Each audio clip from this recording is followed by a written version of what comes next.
What's going on, everybody? Welcome back to the conversation today. Absolutely big win for Napoli. Hated the fact that it was Politano. Oh, I'm so negative, but we needed that win. We needed that win. Massive win. We're 7 points behind Inter, who Inter did look good yesterday. I got to admit, Inter absolutely destroyed Rome. But at the end of the day, you know what? It's 7 points clear. We got 8 games left. Anything can happen. This is very much similar to what happened last year.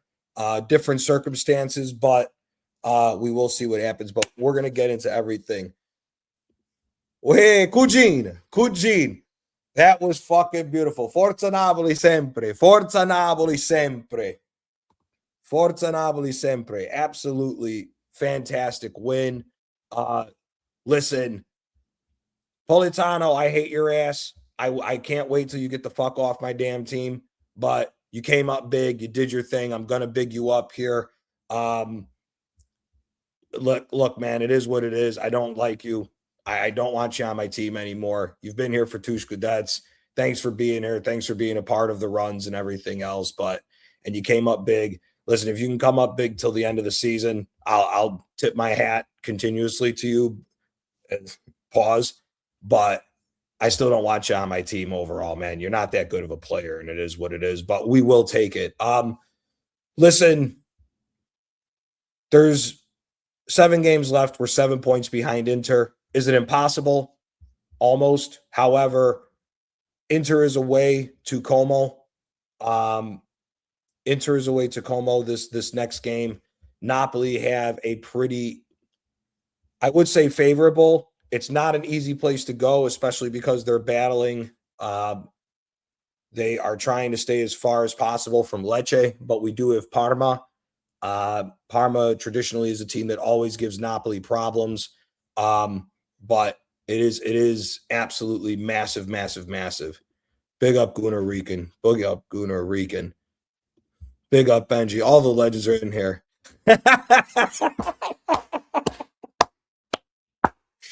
Hey, big up Shane Gunnar every time. Big up Shane Gunnar every time. Hey, listen, Rome, man, I told you at the beginning of the season, brother, they're good. Gasparini, I think, may need to get looked at for a change, if I'm being quite honest with you, because him alienating some of these players, I think, is absolutely criminal. But listen, we're going to get into it. I will put the link in the chat, but we are going to start first with Serie A stuff.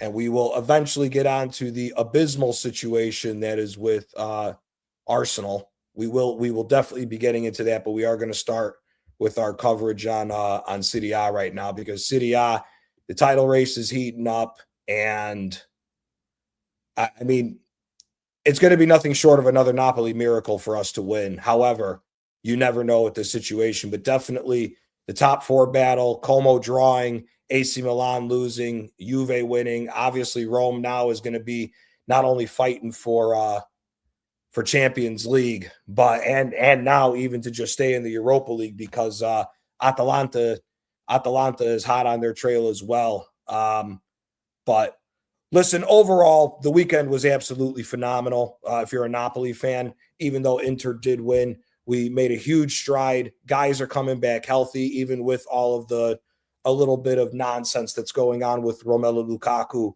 And as well, it's also big for me because this win is not only massive, but it helps you get over that whole situation with Italy, which we will cover as well, because for those who all thought shit was going to change, I'll tell you this right now: if Antonio Conte gets hired on as the manager for Italy, ain't shit changing even with the new president, because guess what formation they were playing today? A 3-4-3 or a 3-5-2. Oh, big deal. So we will get on to that in a little bit as well. But Matteo, listen, man, big win. It is what it is. It is what it is when it comes to that. Big up Quaja. Big up Ruth. Big up Carl. Big up Carl. Happy birthday, my guy. Happy birthday. Paisan, you can jump on whenever. We're going to be here for a little bit.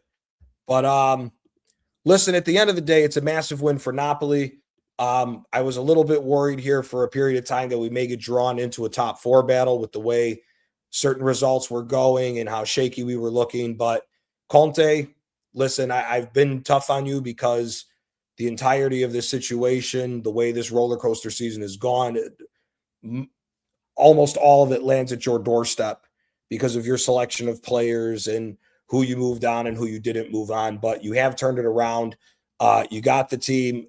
Listen, solid, decently solid. I do question your methods with leaving Juan Jesus in the starting lineup over Bukuma. I don't understand why we signed this guy to be a starter on the team. So at the end of the day, I think while some of your tactics have been questionable and some of your decisions have been questionable, you have turned it around. You have us slightly in a title race. I mean, again, 7 points behind with 7 games. You kind of need Inter to fall apart again, and they're not in Europe.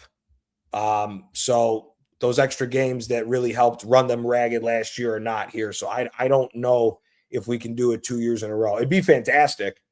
I mean, listen, if Conte won back-to-back Scudettes, if Conte won back-to-back Scudettes with Napoli, as crazy as it sounds, he'd be he would realistically have to be the best manager in our club's history.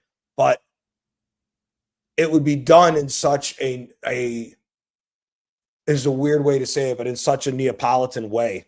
If Napoli was able to come back and win, and they won 2 Scudettes with Antonio Conte, against all odds, backs against the wall, and out of nowhere, glory. That's such a Neapolitan way to do things. So I'll be honest with you. It's a very interesting situation he's got us into. Unfortunately, Romelu Lukaku, we don't know what or how this situation is going to play out. There is talk that Lukaku is still not coming back to training. Again, we have wait to see what the disciplinary issue is going to completely be. But I mean, as I've said, there's been rumors swirling around since January that Lukaku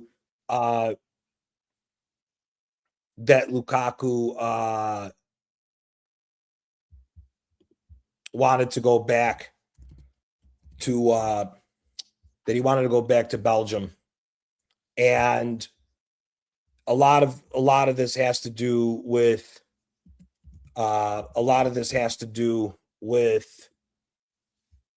his father passing away, which again I've said on multiple times. The guy is everybody mourns differently when it comes to death in the family, and especially you don't know how close he was with his father. You don't know how close he was with his father and everything else to that nature, which is why you don't know what's going on. Ottavio, you would have to say yes because Antonio, you would have to say yes because Ottavio had Maradona. He had the greatest player of all time. Antonio Conte doesn't have. None of our defenders are on the same level as Ferrara. None of them are on the same level as Ferrara. He has Di Napoli and Maradona.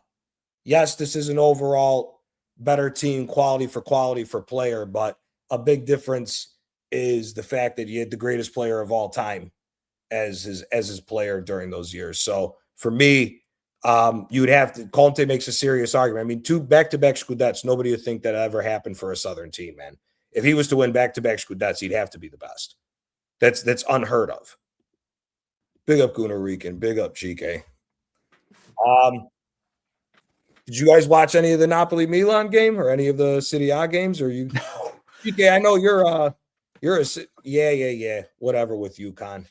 We'll get into that a little bit later. I hope Michigan slaps the shit out of you guys.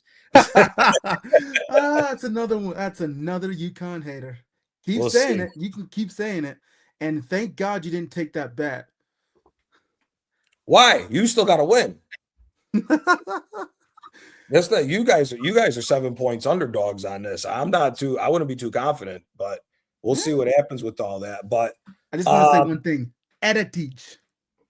Yeah, that's true. Teach. Just like Real Madrid in the Champions League, UConn is a perfect 6-0 like Michael Jordan was back in the day. We'll see. We'll see about all that happens. Big up, Carl. Happy birthday, my guy. Thank you, bro. Oh, it's your birthday? Yeah, big up. Happy birthday, Carl. Thank you, mate. But yeah, man, Napoli winning today. Do I dare to dream? We'll see. The next match day will tell me if we're in a title fight or not, because Inter has to go away to Como, which Como is fighting for a top 4 position under Cesc Fabregas. So we will see what ends up happening when it comes to that. But yeah, man, I don't know if I dare to dream just yet. I'm just happy that we're finishing second as far as I'm concerned right now. For us to, it's just there's a lot of work that needs to be done, and with this Lukaku situation doesn't fix anything. But that's Romelu Lukaku for you. So, but it is what it is. But we'll quickly jump over. Gunnar Regan, I was on a stream with you earlier. We were both mad as shit and still steaming after what happened in that game against Southampton. If you want to, what's your? I know what your feelings are for the game and everything else. Realistically, going forward, we got the news: Timber and Saka ain't playing in the game against Sporting. Gabriel Magalhaes is playing. Why, I have no idea. After he just went down, he's been made healthy. He's been made fit to be able to play the game. I forgot who else they said. There's even talk that Eze was in training today to possibly try to be made fit for the game against Sporting Lisbon. What's your whole feeling on these things that have come out recently, actually in between from the last stream till now? And with these guys playing, how worried are you that we may be seeing some catastrophic injuries in the game against Sporting? I just feel like it's big up to everybody on the panel. I haven't met you guys yet, but big up. Pleasure to meet you. Likewise. With me, I always like to look at things as a coach, because as I said, I've coached American football, and when I look at Mikel Arteta, his back's against the wall. People can act like it's not, but it is. He's been here 6 years. He hasn't won anything except that FA Cup.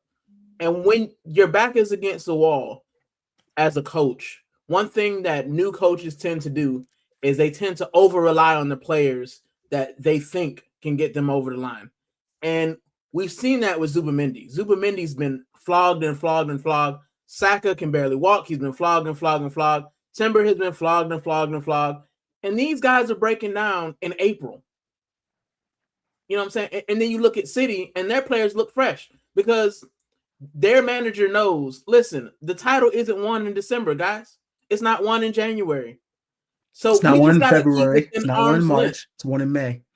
Exactly. We got to keep within arm's length. And now we're seeing that Mikel Arteta in year 6 still hasn't learned that lesson. Titles aren't won because you're leading the table in December, guys. I know the fans like to gas it up. It's not. So with Saka being out, with Timber being out, I'm not surprised. What I am surprised about is that we knew that these guys were crocked before, and we allowed one of our most creative players to go play in Marseille and score goals. And every time somebody tells me about him, he scored another goal or he's assisted again. Meanwhile, our attack couldn't hit water if we fell off the Titanic.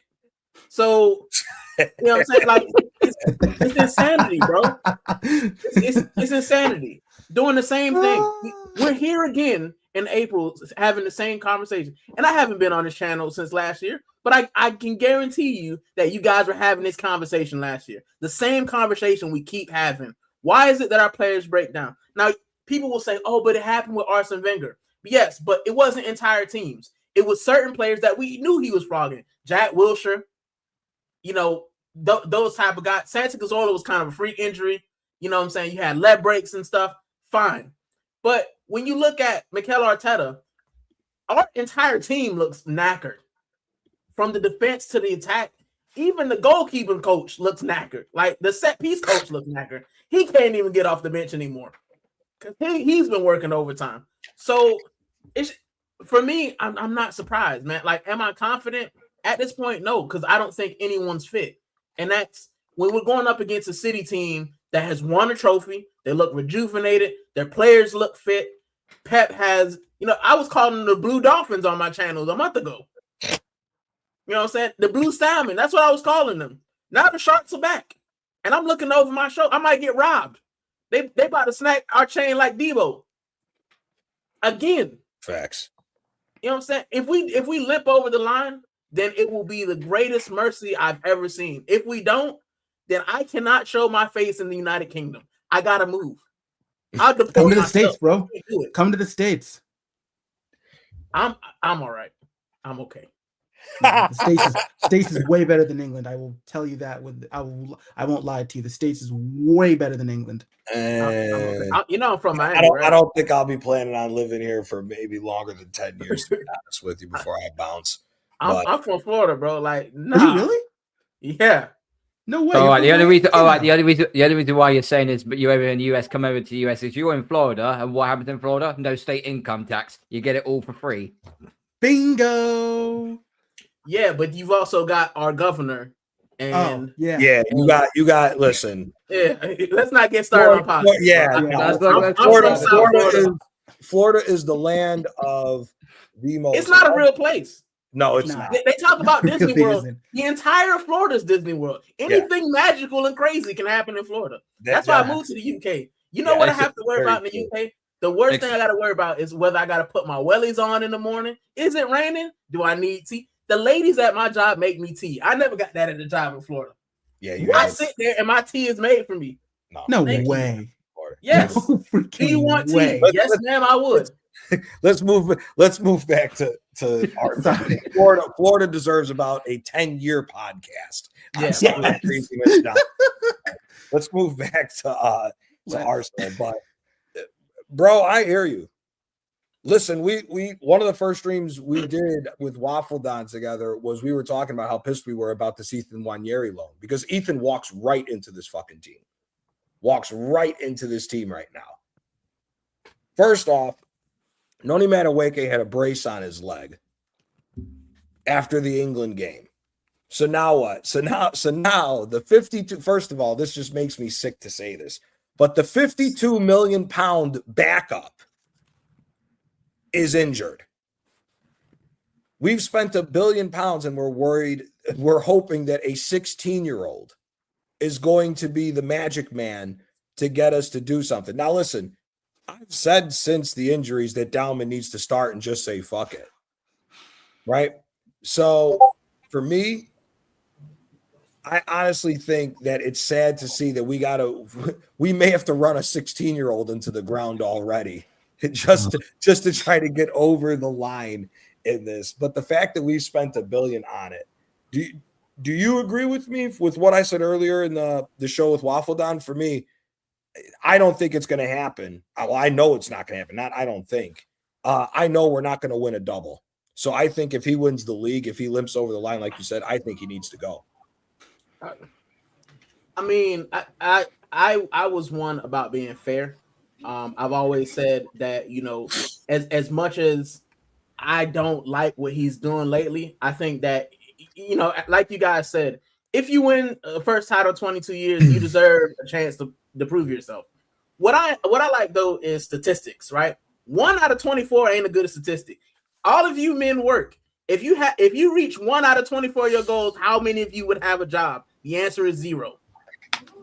Right? It doesn't matter how great you make your boss feel, how good you are speaking with customers. If you hit 1 out of 24 of any of your goals, you do not have a job, except the Arsenal Football Club. Right? And I love this thing that people are talking about, like, oh, he's brought us out of nowhere. You mean brought us out of a Europa League final and top 4? He brought us from nowhere. I remember being in the final. It's taken him about 5 years after the last final to get to another one, and then we got slapped anyway. I mean, if we had let in one more goal from Manchester City, then what would Top Gooner say?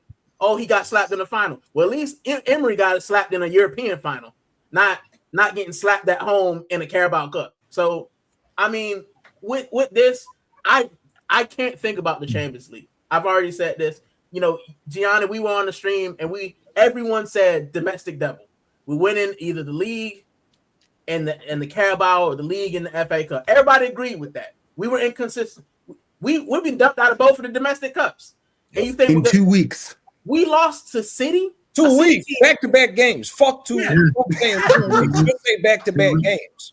People were telling us that this is the worst City team we've seen. Oh, they're out of form. They're drawing. Yeah, they slapped us. Not only that, we go and I think me, rational delusion. I think, oh, we're gonna come back. We've lost the Carabao Cup. These guys will come back with a fire in their belly. They've been international duty. They would have seen their teammates probably clowning them, and they'd have come back and said, you know what, we're gonna put forward. Nope, that doesn't happen. We get beat by Southampton, which is about 10 miles from where I live. So now I got to get clowned by them lot too. So if we talking about the Champions League, you remember Allen Iverson practice? That's how I feel when people talk about Champions League. We talking about playoffs? We can't even win the regular league. The Champions League? Come on, bro. Playoffs? Yeah, bro. We're talking about something we've never won. I can't even think about that, right? We losing to Southampton. Barcelona gonna slap us silly. PSG gonna slap us silly. Bayern Munich, Real Madrid. Yeah. Even Liverpool. We get Liverpool, they might slap us city. So I can't, because Liverpool in Europe is different. They're not the league Europe. We've seen worse Liverpool teams come back in Europe. Right? They turn into super people in Europe. Yep. Regular league, they're trash. Europe, they get some kind of stamina. I don't know what it is. It's the Anfield chips or something. But I can't think about winning the UCL. Now, the league itself, it should have been over in January. People are telling me that I'm delusional for saying that. But if we had won 3 of the matches that we drew, City would have given up. All right, we'll go for the Champions League. Yep. Now City is circling. They got a game in hand. We have to play them in 2 matches.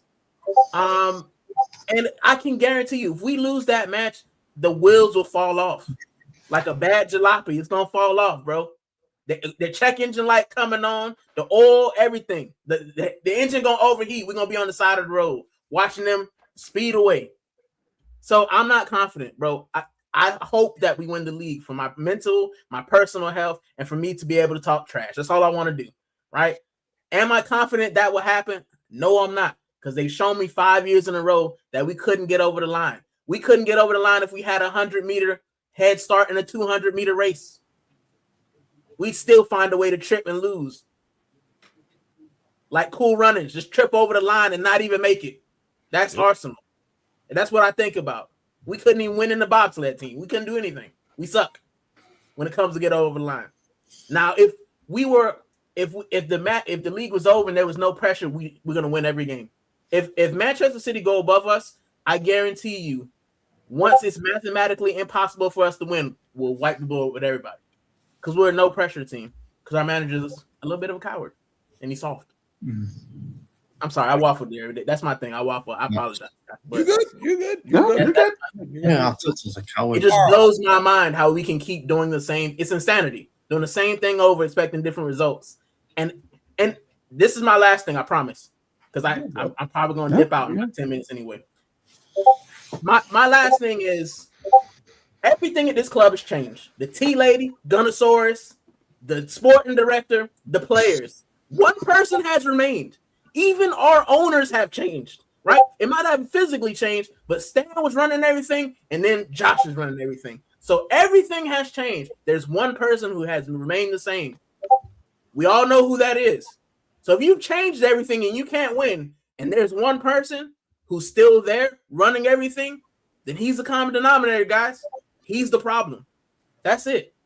You can't blame me. You can't blame the players. Aubameyang's gone. Ozil's gone. Alexis Sanchez is gone. You bend him. All right. Edu, he was the problem. He's gone. This guy Berta's coming and giving you every signing that you need or want it. Stan Kroenke, he wasn't giving us enough money. Josh has come and said you can spend X, Y, and Z.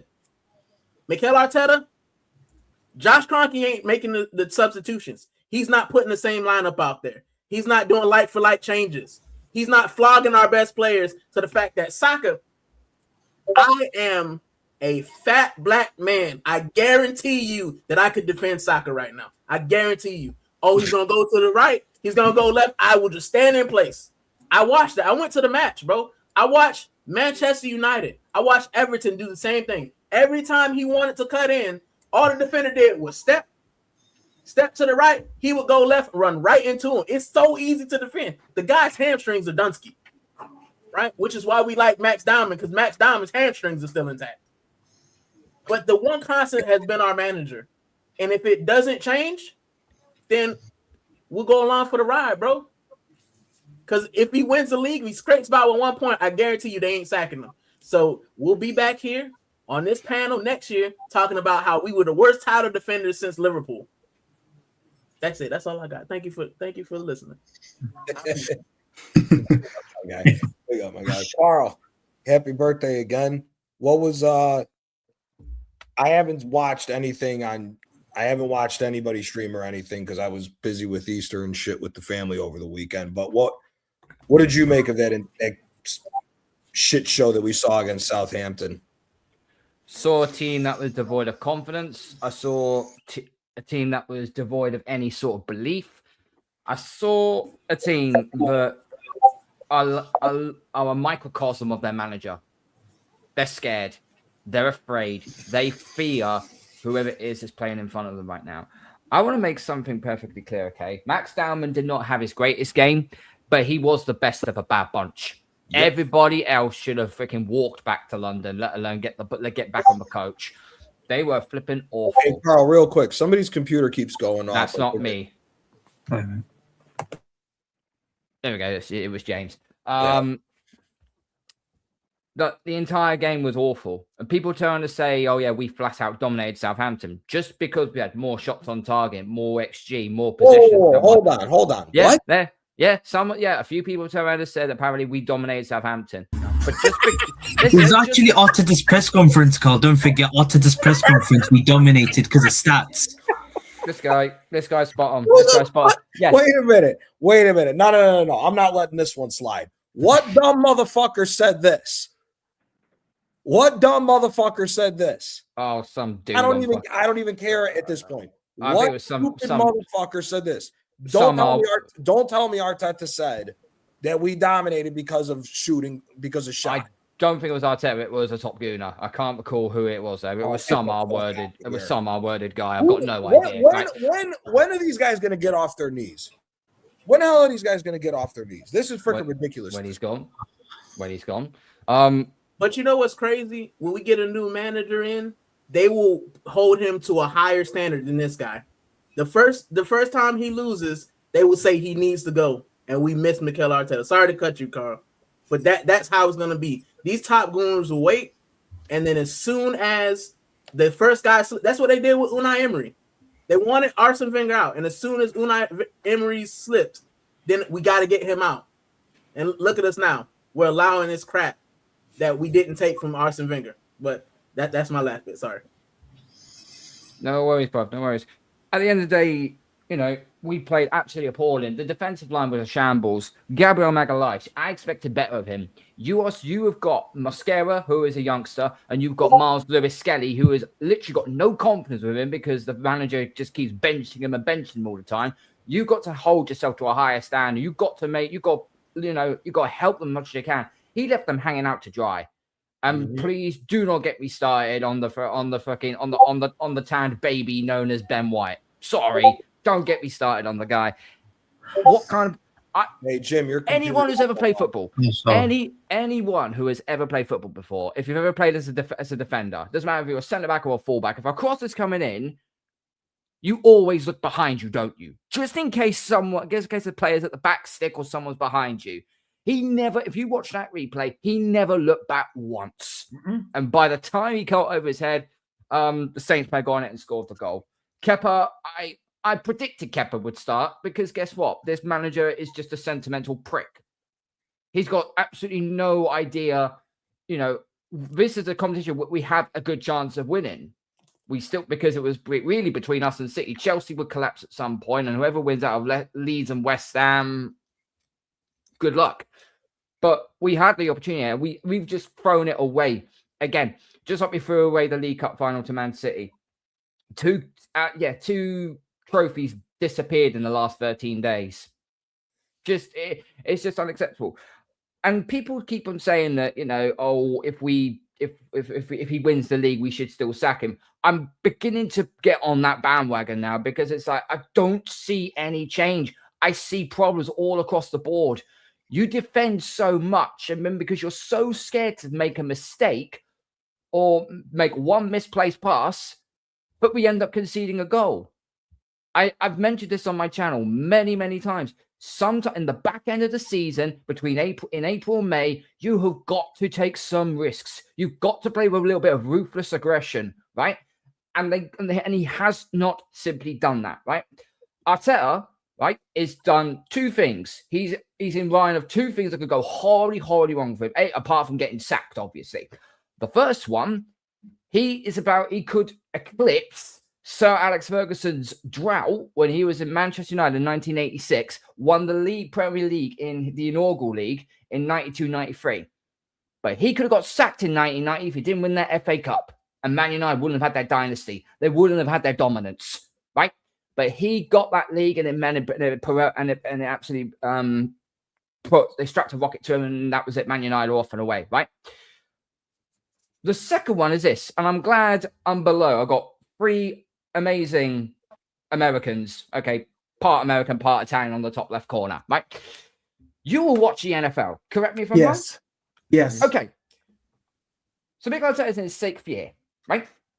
He is approaching the same levels as these head coaches. I'm just going to name a few of them, okay? So let me just where's my page? No, trust me, I'm not done. No. He's approaching these levels. Oh, Dennis God. Green, Lovie Smith, Mike Smith, Jack Del Rio, and the latest on that list, Sean McDermott. What do we all have in common?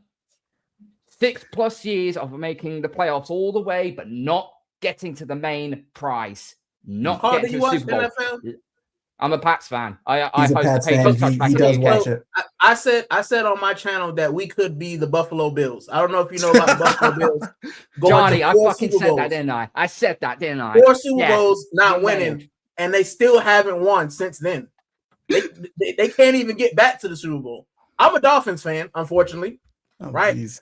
So we sacked our manager because he went to win a playoff game, and it's not like we're a great franchise. And none of you guys got it. Hold on. You're a Dolphins fan. You got one of the most historic teams. I got the shittiest fucking owner of all time in the Chicago Bears. I ain't trying to hear nothing.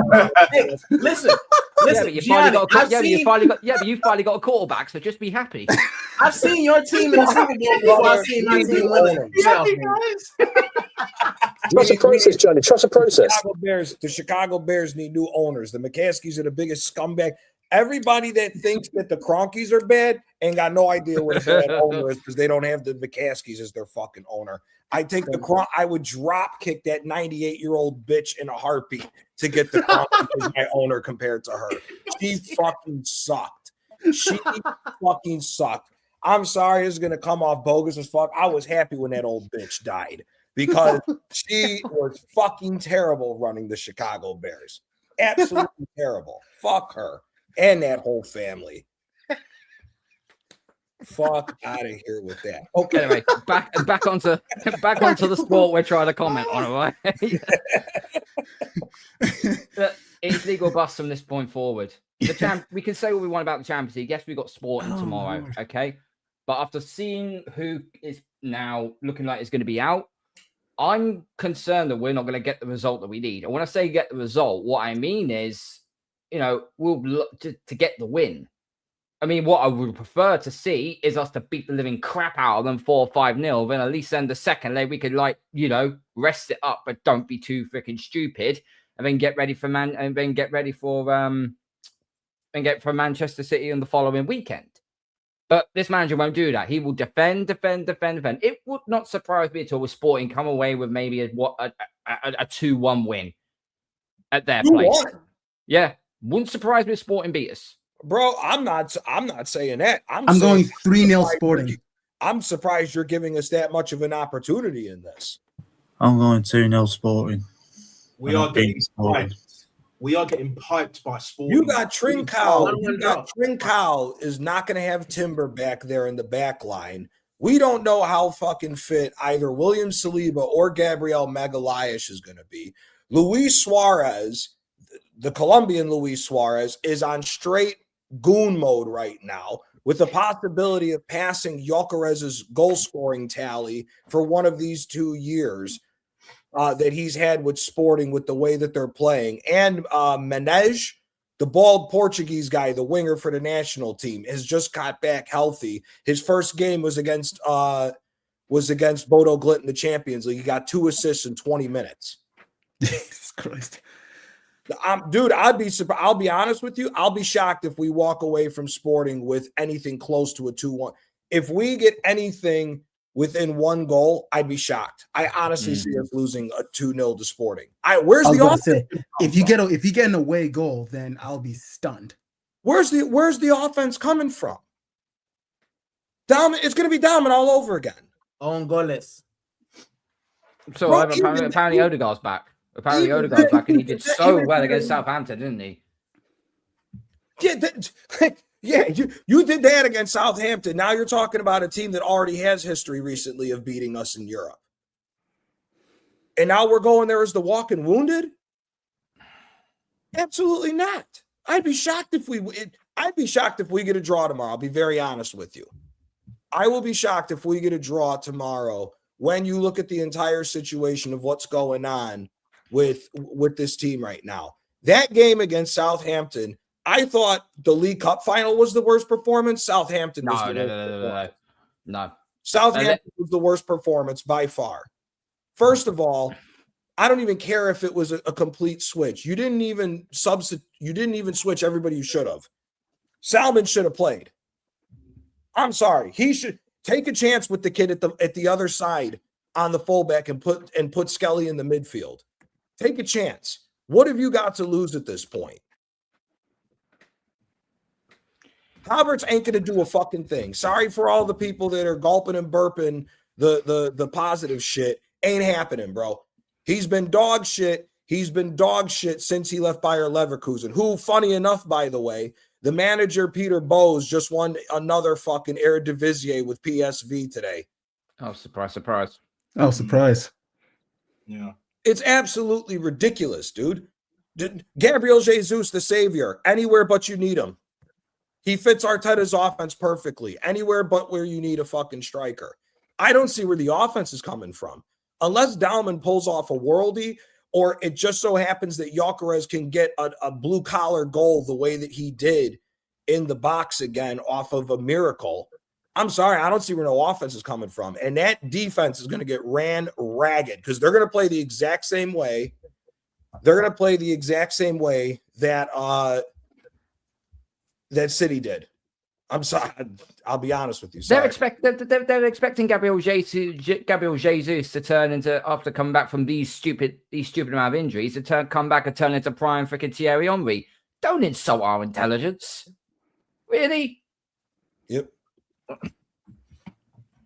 We don't have any ruthless people in the team as well, man. We don't have, like, as much as, he's done well, I guess, with his recruitment, allegedly. Like, we don't have any Alexis Sanchez. We don't have any Mesut. We don't have anyone who can pick the ball up and say, you know what, you guys suck, but I'll get us over the line.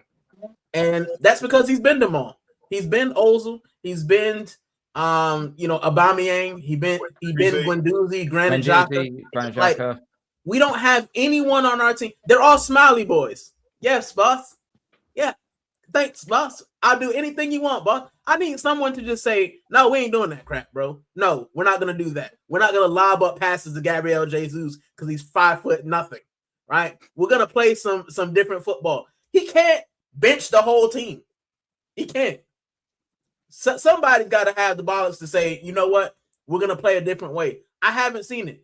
Except one time, Max Dowman said, if I lose the ball, I lose the ball. Don't care. I ain't running around like a madman. I'll take the ball and I'll do what needs to be done. And people blamed him. People blamed Dalman for obviously us conceding the first goal because the back heel, whatever the fucking back heel pass that Odegaard tried to give to him, apparently it sailed past Dalman, but apparently because he didn't trap back.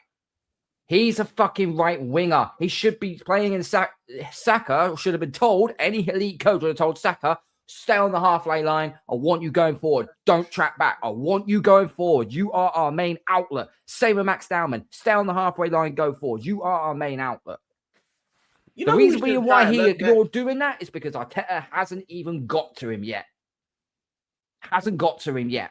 Mm. And if he's smart, if we fail and he's still here, Dowman said, right, get me out of here. Yeah. Get me to Madrid. Get me to Barcelona. Get me to Atletico. Get me to Bayern Munich. Get me somewhere other than this fucking prick. My biggest fear is that we're going to lose Max Dowman, Ethan Nwaneri, and MLS because of how they were treated, right? MLS and Nwaneri basically saved this manager a job. They saved us from being embarrassing. Facts. MLS can't get a kick except at left back, and he's already said he's not a left back. We know he's not a left back. He's a liability. We haven't seen him in midfield when you've got Odegaard stinking out the joint. You got Eze disappearing and coming back every time he feels like it. You know, you've got the donkey and Kai Havertz. I never want to see that guy in an Arsenal shirt either, but we're paying him so much, we have to. 285 grand a week. Yeah, so number 2. we got these scrubs, and you tell me MLS can't get a kick? Norgard can't get a kick? You know what I'm saying? Like, and then you look at, I mean, Norgard's 31, and he's being treated like he's an under 15. The guy's got, 180 minutes now of football over an entire year. When you got a guy like Zubameni who's got like 2,000 minutes or some crazy thing like that, right? And if I'm a youngster at Arsenal right now, would I want to be in this first team? That's why these guys, that Aiden Heaven and those guys left. You're never going to get a chance here. They ain't doing great at Manchester United, but at least they got a chance to prove themselves. It's at the end of the road for this manager. This manager is done and dusted. I said on my own stream, I've said it on here and other platforms, that the end of the road. It's not even that his time is nigh. It's already done. The football gods have spoken. The football gods have fucking spoken. They want him out of it. Mob settings, bruv. They're not fucking about. Like you said, Johnny, like 2-0, to be honest, 2-0 will save our blushes in a way. With how we've been playing, you know, Southampton, the League Cup final. Let's be real. Would anyone be shocked if we lost 3-0 tomorrow night? No. Would anyone be shocked really. if we lost 3-0? No, Yeah. really. But to be honest, the only way these Arteta inners, these fucking mutants, bruv, will maybe even remotely wake up is if we get battered 4 or 5-0, maybe even 6-0. Do you know what I'm saying? Because the last time we got battered 5-0 was against Man City, I believe. Like, in 2021. Yeah. And they wanted him out. The likes of Egal and all of that wanted him out because we were bottom, because I only care about league finish. Well, I've said this for the longest, and I've said it recently as well. Do not be surprised next season, whether we win the league or not, that we slide down that table, bruv. Do you know what I'm saying? By the time it gets to Christmas time, we end up like 6th, maybe 7th or 8th. Trust me, them same fans that have been backing this shit from day one for the longest, whatever, they'll hound his ass out. Best believe they've done the same thing with Arsene Wenger. They'll do the same thing with Arteta. Trust me, the gig is up. The gravy train is over, because now we're in a position where we've got too many injuries. Like we've already got enough injuries. Yeah. The performance is shocking. There's no attack. The defense is crumbling. There's nowhere else to go. You can't run and hide. The game is over. There's no more respawns. You're done and dusted. You can't pay your way out of it. You've already spent over $1 billion. So where is he going to go? And I understand the concerns of like Max Dowman, if this manager stays, will leave, Ethan, Miles Lewis Skelly, etc. But I'm gonna be real. This may sound like a long shot for now, but the way I see things going, I think those players will outlive this manager, because this manager don't have long left, because he doesn't change. He refuses to change, and when you refuse to change, shit like this is gonna happen. This is what's going on right here, right now, Fat Boy Slim settings, yeah? And if it takes a 3-4-5-0 for most of the fan base to wake up and just be like, whoa, maybe he's not the guy. Maybe he's not the guy. Positive Dan, losing his mind and all that shit. Like, we're not hearing that no more. You'll still have defenders. You will still I was have just gonna defenders, say- even if that. You'll still have your Harry Simu. You still have your Miguel's. You'll still have your fucking Pinkuses. Who the hell is Or the Dan Pinkus? as Those well. guys need to fuck know- off with Arteta. What's going to happen now is that if we win the Premier League, which it looks like mostly that's the only trophy that we can win, because Champions League, forget about that. Mm. Then we'll keep them on, bruv. Don't worry about that. And I won't mention names on here because I know Johnny will permit me to do this, but out of respect for Johnny's channel, I won't say anything. But there's a stream, I think it's still going on right now as we speak here, right?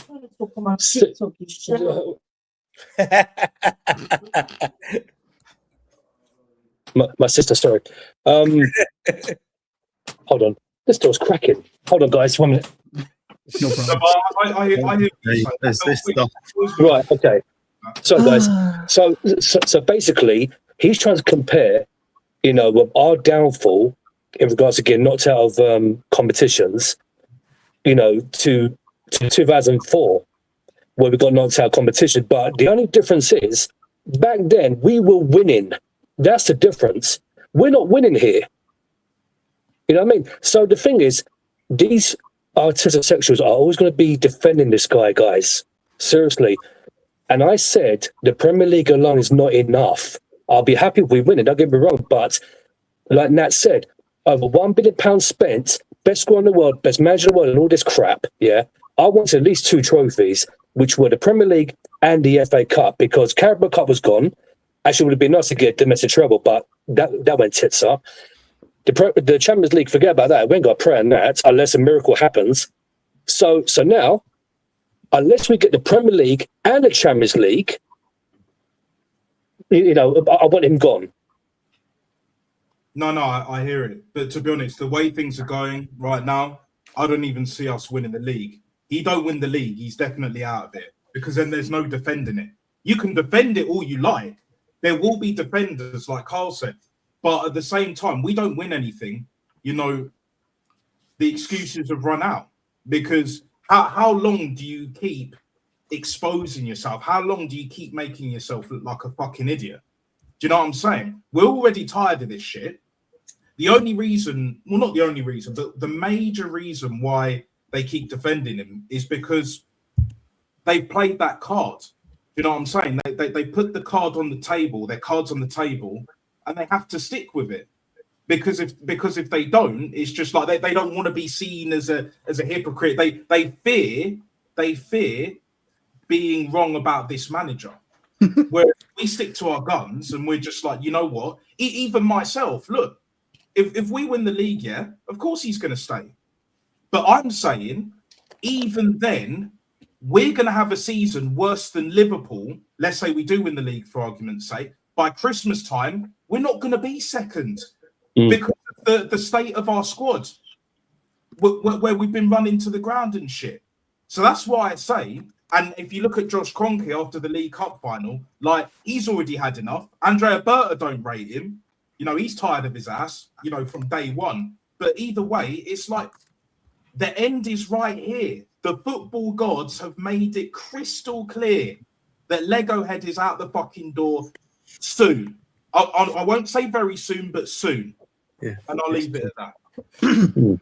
Well, I'm gonna go. I appreciate you guys for your time and everything. On that though, on Mikel Arteta, and I'll leave after this. Right? There's nowhere for him to run. There's no more excuses. There's nothing for him to do except for win. Right? And the thing that killed his argument, and the thing that all the Arteta lovers have to hang their hat on, was our December trophy. All you guys were there, right? The trophy parade, being top of the table and being through every competition.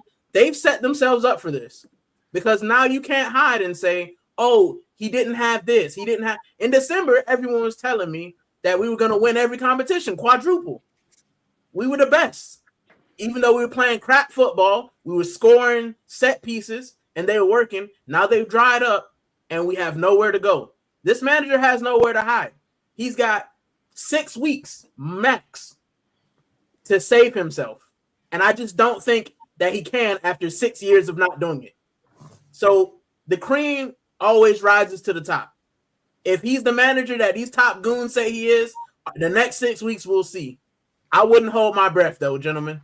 All right. So if you put any money, if you've been talking trash, I will prepare yourself for what's happening, right? And I'm talking from experience. I live in between Portsmouth and Southampton. I've already had to hold it from Southampton fans. And I know when I go to work tomorrow, I'm going to get pelters. If we do not win the league, I will have to move country. I can't go back to the U.S., can't go back to the UK. I'm moving to Spain, and I act like I don't speak English. All right? Move to North Carolina. No English. I've lived in North Carolina. I used to live there 2 years. 3 years, actually. So I've lived in North Carolina. But, yeah, he's got nowhere to run. He's got nowhere to hide. And if we don't win it, mate, neither will I. All right? Thank you guys for having me. Big up, Gianni. Salute, my guy, man. Big up, Rican, man. Take care, bro. Big up, G Rican. Great to meet Carl, you. just want to say happy birthday, by the way. Thank you. You're welcome, mum? Where's my mum? I've got something reminiscent of that, but okay, this. Yeah. I just want to say something real quick. You did say, Johnny. You did say peace. I was great. Peace, No, I ain't drinking today, bro. We got freaking annihilated yesterday. Hey, Antonio, buona Pasqua, paisa. Hey, buona Pasqua a te. And happy Easter to everybody that celebrated. It's on the panel. Happy Easter, Gianni, Happy Easter, man. whoever else celebrates. We had a big. My mom made homemade ravioli and sauce from scratch for Easter. It was good. And then she made some chicken parm too, which was really good. Nice. Hey, Gianni, I brought home from Italy La Pastiera Napoletana. Oh, that's the best. Oh, that's my word. That's the best. We're making what's it called? I'm going back by her house Wednesday, me and my girl. She's never had scroll and beans before, so my mom's making some homemade scroll and beans. Oh, my favorite soup of all time. But let me ask you guys a serious question. And I'm not trying to sound craziness or not. Don't. People like controversy. Yeah. Is this a game? Do we? All of us know that Arsenal is not winning the Champions League. Yes. We all know this is happening. Mm. Do you forego the Champions League and run the same team that you did in the League Cup to rest everybody for Bournemouth to get over the line? Or do you risk? Because I'm going to tell you this right now. I am not confident that Magalhaes can get through 90 minutes without re-injuring or making whatever is going on with him even worse. The fact that people are already saying that Eze was in training is absolutely bullshit, because Eze should not be playing, because if we don't get Eze's not healthy, we may not win this league. I didn't see Eze in training, Gianni. He was not in training. Some media must have reported the fake rumors. Okay. Timber and Saka already ruled out, so we can't include them in the team. They're already ruled out. Yeah, I know they're ruled out. But basically what I'm asking is, do we know that the Champions League ain't happening? Do you forego the first game in Sporting? And if you get blown out, you get blown out. But you rest the players in order to make sure you go after the league. We say blown out, but how much though, Johnny? 2-0, 3-0, 1-0? 5-0. If we play the same, we won't lose 5-0. I don't believe that. But if we play the same team that played in the FA Cup game against Southampton, right, to rest players, obviously for me personally, if you're gonna play Calafiori, risk him at center back and play Salmons on the other side, and just let everybody rest. Just play a back three, like because we don't have a proper left back. Yeah. We sold. I don't want to see that back three again. But my thing is this: I don't think, even if we get, let's say he plays everybody at Sporting, we're not beating Barcelona. I'm sorry, we're not beating anybody who thinks we're beating Barcelona is delusional. And I'll tell you this right now: even if it's not Barca, if we're playing in the same manner, we're not going to beat Atletico. For all those that don't want to hear it, this is a different Atletico. Lookman has brought an entirely different dynamic to that offense and how they play around. Yes, they can give up stupid goals here and there, but we're not, bro. This is a team that's fighting to try to get in a playoff, not in a playoff, fighting to get in the playoff in the championship. I'm sorry. There's no excuses for what the fuck happened at Southampton. There's no excuses for this. So my genuine concern is, do we really have enough in the tank to get over the line for the season? Yes, I understand there's a decent amount of point gap, but the problem is our next 4 games in the league is we're playing 4 teams fighting for Europe. One of them's fighting us for the title. Yep. The other 3 are fighting for Europe. Newcastle's fighting for Europe, Fulham's fighting for Europe, and Bournemouth's fighting for Europe. Do we really, if we all know that we're not beating Barcelona, we may possibly beat Sporting, but we know that we're not beating Barcelona. Do you forego Champions League to focus on getting it over the line in the league? Or do you just say, fuck it, we'll just risk it and see what happens? And if catastrophic injuries come for this game against Sporting, we look even dumber if that happens, no? What do you guys think?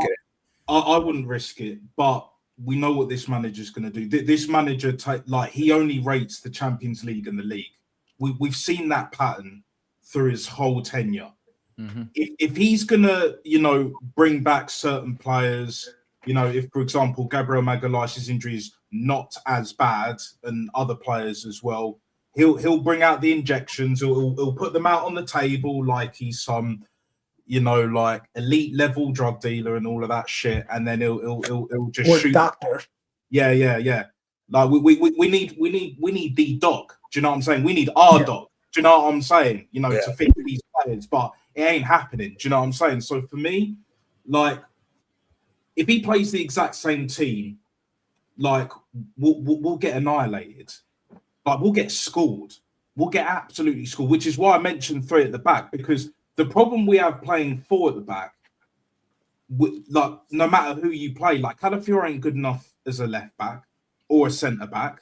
And anybody, real quick, and anybody who wants to argue that, go back and watch what that 17-year-old on Bosnia did to his ass in that fucking international game. But and he's a Yank too. For all those who say Yanks can't play football and everything else, a Yank whooped his ass. But that's the problem. Like, we've got injuries galore, so even playing a 3 at the back won't really help us much. But again, it's because of this fucking Bomber Clark manager, this pussy-hole of a manager, running these players into the ground. Like, oh God, should never play for this club again. He's played Martinelli. He was trash now. Martin Kelly. He was the worst. Yeah, Martin Kelly, bruv. He was the worst player on the goddamn pitch. I don't care what anyone says. Most of them were all shit, apart from Dalman. Norgard did not too bad, but Dalman was the clear winner. He can't even get mad at Norgard. He's not getting enough minutes. No, he's not.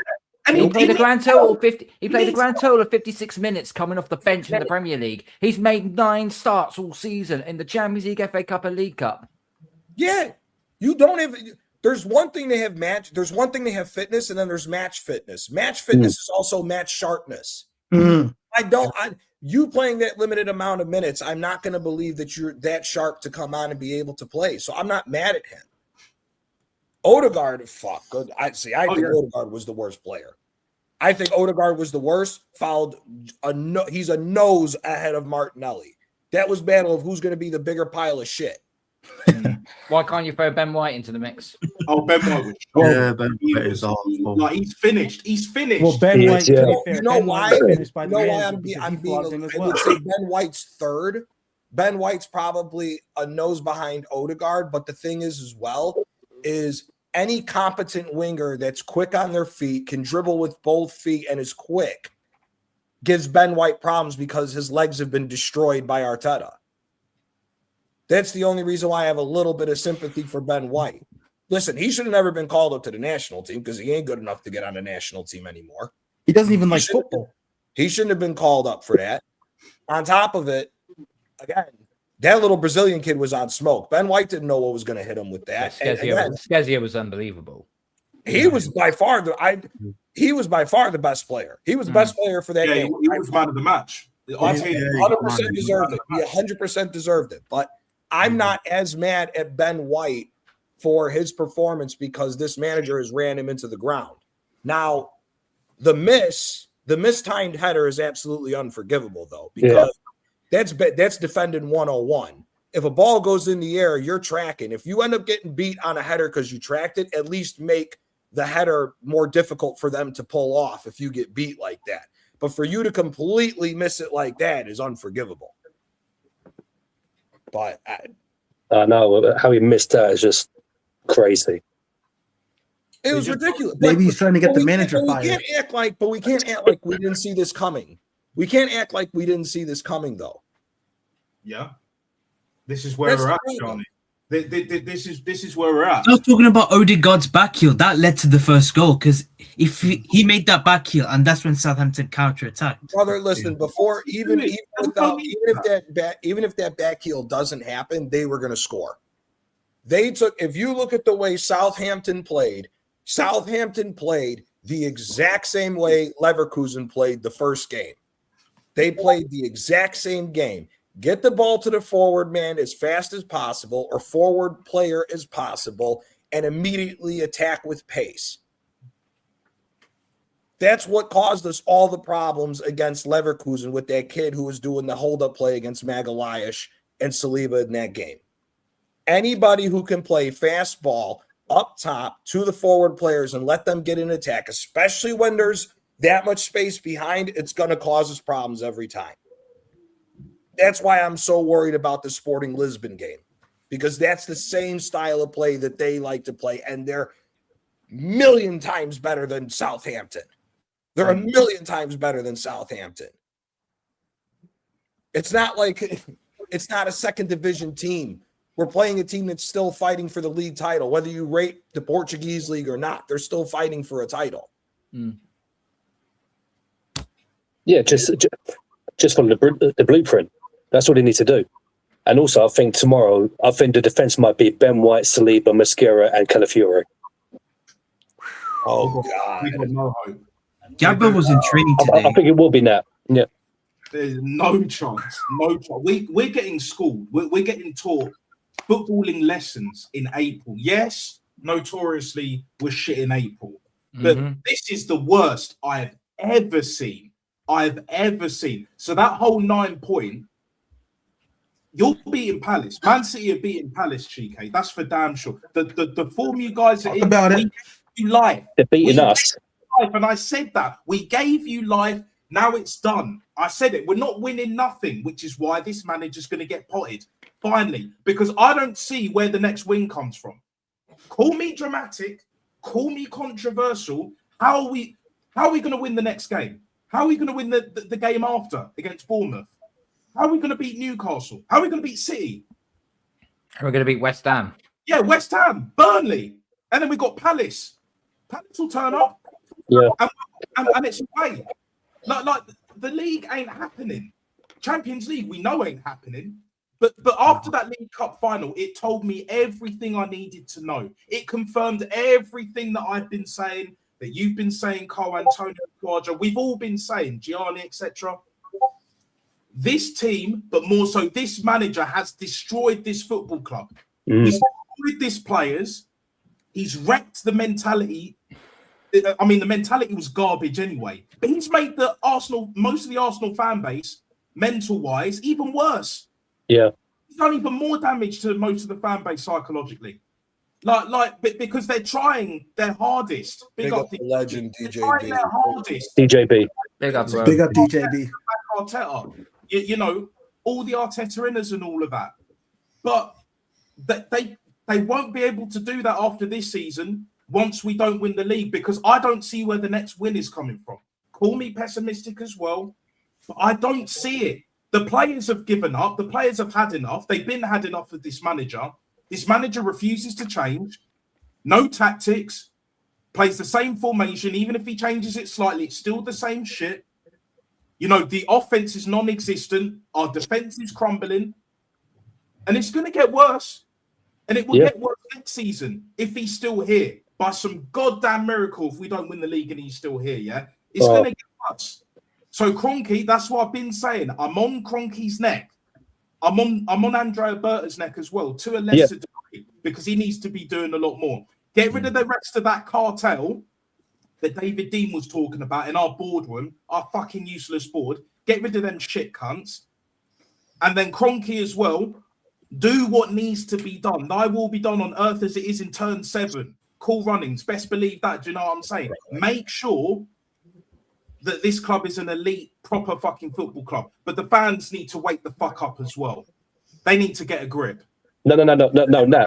They can piss off with him. We're toast. And then, they can piss off with him.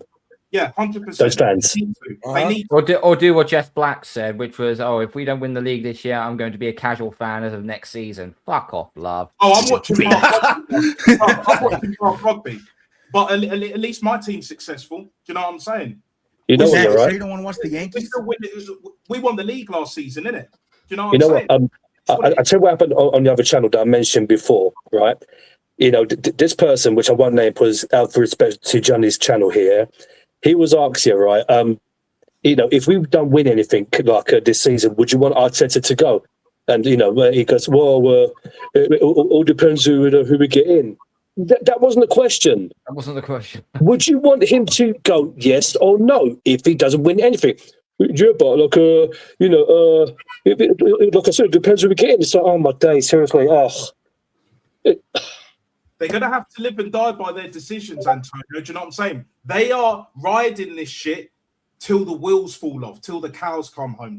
We know this. But the wheels are going to fall off. They're already falling off. 2 are falling off already. 2 wheels have already fallen off. Give me a third on the way. Third is on the way, and there'll be one more. The car is completely totaled. Immovable, immobile. You know what I'm saying? It is what it is. Their time is done, bro. And when this manager gets potted, they can all fuck off with him because we're not hearing no more bullshit.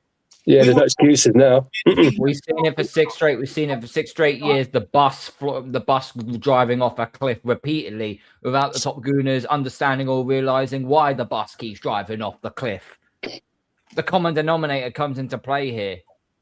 But they want to keep on protecting this manager, and they'll continue to do that until it's literally fucking doomsday.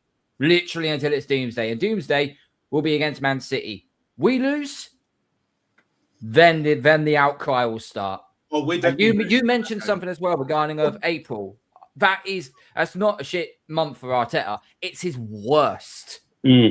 34 games managed, 14 wins, 9 draws, 11 losses, a 41% win ratio in April. That is business end of the flipping season. Business end, and you can't. Sorry, I'm not getting Gianni cancelled. Sorry, go. I don't give a fuck. No, Carl, I agree with you, man. I don't give a red. You hear the crazy shit that I say. You think I give a fuck? No. I just want to say something real quick, and Gianni and Carl will know what I'm talking about. I've said this to a lot of people, including Lee Gunner, Matt. Arsenal are the version of Duke University, and Gianni and maybe Kat will know what I'm talking about. They get big leads with Arsenal in the Premier League, and they somehow find the most hilarious way to either ball it or lose completely. You're talking Duke as in NCAA basketball, correct? Yes. Yes, This I was is the going same to Duke say. This is the same Duke that we played. They had a 19-point lead on UConn, somehow lost that game. Last year, they had a 14-point lead against Houston. The problem. No, and lost that game. We ain't Duke. We ain't Duke. We're like, no. We're not like Duke. We're like the fucking Dallas Cowboys. No, Arsenal's like the Dallas Cowboys. Loudest fucking fan base that ain't won nothing worth a fuck in 20 years. 30. Sounds very familiar.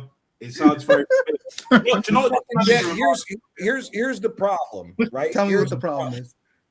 The problem is the fan base. Yes. The problem is the overall fan base. I'm sorry. The problem is the overall fan base. Here's the only way I'm going to drag the Cronkies into it is if Berta leaves Arsenal. So shout out to Zier. Zier said shout out Zier. To Bayern was bullshit. So, and I'm going to take Zier for what he says on that because he's the master of everything Bayern. Sure. Okay. But if it's true that that City's offering him to become the new sporting director at City and he walks, it means that Arteta's already had the control and Berta was just brought in to be a negotiator for Arteta. If Berta walks, then that means that Arteta's running the whole show. Then it becomes Kroenke's out, and I'm not even giving a shit about Arteta at that point. Facts. Disgrace. On Yeah. Kroenke's next. That's Yeah. I'm doing this shit. But then saying that, if we didn't have Berta in, would another sporting director go and get Gyökeres and Eze, or would Arteta get his players? No. I think that's the only side part that we have to this is the fact that Berta did sign Gyökeres, he did sign Eze. I don't know who else he signed. I'm sure Arteta had a meddling in some signing because he's always got his muggy fingerprints all over it. Arteta So, happy, as far as I'm aware. Hincapié, no, that was a Berta signing. Hincapié is a very good player. Hincapié is a very good player. 30 million euro, I think it will cost him in the summer. Yeah, go pay. 30. Oh no. That's 50. No. That's 50. Oh, it's 50 now. 50. That's why there was already talk. That's why there was already talk about Skelly leaving, that Skelly was going to pave the way to have the money to go get Hincapié. But Skelly's not a left back. He's a midfielder. Guarantee this right now. He will leave Arsenal this summer, regardless if Arteta is here or not. Do you know what? I disagree. Go cut your teeth at West Ham. If Arteta doesn't cut your teeth in the center of the pitch at West Ham, and you watch how he spreads that ball around. If Arteta lost the league, if Arteta is not here at the end of this, coming into the next season, I don't think Skelly leaves. I don't think Ethan leaves. I don't think none of the youngsters leave. None of the youngsters leave if Arteta's gone. That's the only saving grace I have. Yeah. We have three. I'm not just going to say generational talents. One is a generational talent, Max Allen. The other two, they are big talents. Ethan's not too far behind. Ethan's not too far behind. No, you keep those three in your core. You then have got Declan Rice, who is the older statesman, who'll be able to blend them in. Saka, Dan will be able to learn off Bukayo Saka, and obviously not do what he obviously did.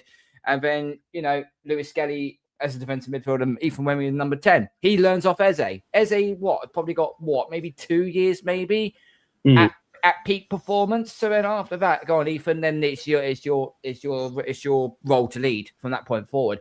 You always have a number one, but the number two should be younger than you so they can learn off you. Because if you do end up getting seriously injured, they can step in your role. Or if they get sold or they retire, right, now you're ready to step into my role. This is everything I've taught you. At some point, you've got to blend this youth in. You can buy all the signings all you want. You can spend 1.3 billion all you want, but you still got to have a blend of youth in there, especially coming out of our academy. How many ballers have we had coming out of our academy and have been absolutely thrown to the wayside? Yeah, and that's why Per Mertesacker left, because he's looked at what Lego Head's done, and it's just like you've just wasted all the hard work that I've been doing all this time, all these years, and now he's just bouncing. This manager, you know what this manager reminds me of? Yeah, this manager reminds me. He could easily be a character off of Happy Wheels. Do you know what I'm saying? In that fucking wheelchair, flinging him into the spikes. Do you know what I'm saying? And I won't get into it anymore, but you get the idea, innit? Like that, that's how much that guy pisses me off, yeah? I had my issues with Arsene Wenger, I'm not going to lie. But Lego Head takes the blood Clark cake, do you know what I'm saying? He takes the bomber Clark cake and the piss as well. This guy, and I've been saying this, he will end up at TalkSport, Sky Sports in the next few years, especially if we don't win this league. He's not getting another top job. £15 million a year. You think he's going to accept less? Oh, no. With his ego, with the fact that he's narcissistic alone, but he's got elite levels of narcissism, elite levels of arrogance without backing it up with one trophy. When he didn't even spend the money to win that trophy because it wasn't his team. That was Arsene Wenger's team and a bit of Unai Emery. Yeah. And then Guendouzi's, the Obers, the Lackers, Ozil, etc. And one by one, all gone apart from Mega Couple. All of them gone. Got rid of them. Now he's got his own players, bar a few from Andrea Berta, of course, as Carl mentioned earlier, right? And he still can't win. We're still not convinced. Oh, but the season ain't over yet. Oh, really? We gave City life. Look at them now, scoring more goals than they ever had during this season, playing the best football. They're looking relaxed. They're looking calm, bruv, because they calm before the storm. Yeah, exactly. It's incoming. The Arsenal Express is incoming. Later than usual, but it will arrive. Do you know what I'm saying? It's delayed, but it will arrive. Do you know what I'm saying? And it's because of this fucking manager and all them fucking wallads that defend him as well. And they both need to fuck off. Period. Also, gentlemen, as well, don't be surprised, and God forbid he gets an extension. Oh God, He won't. He's getting. If he wins Oh, nothing, don't be surprised, Carl. Don't be surprised. No. He's getting. Bro, an extension that is franchise suicidal. You can't do that. You just tell him, Carl. No Tell him, Carl. head coach in American history. The only one I can think of, the only one that springs to mind is fucking Marvin Lewis. For what? Cincinnati. You see, she gets me. 16 years. 16 years, and then win a single fucking playoff game. Come on, man. 15 years. 16. He was 16. horrible. He was horrible. They're called the Bungles for a reason.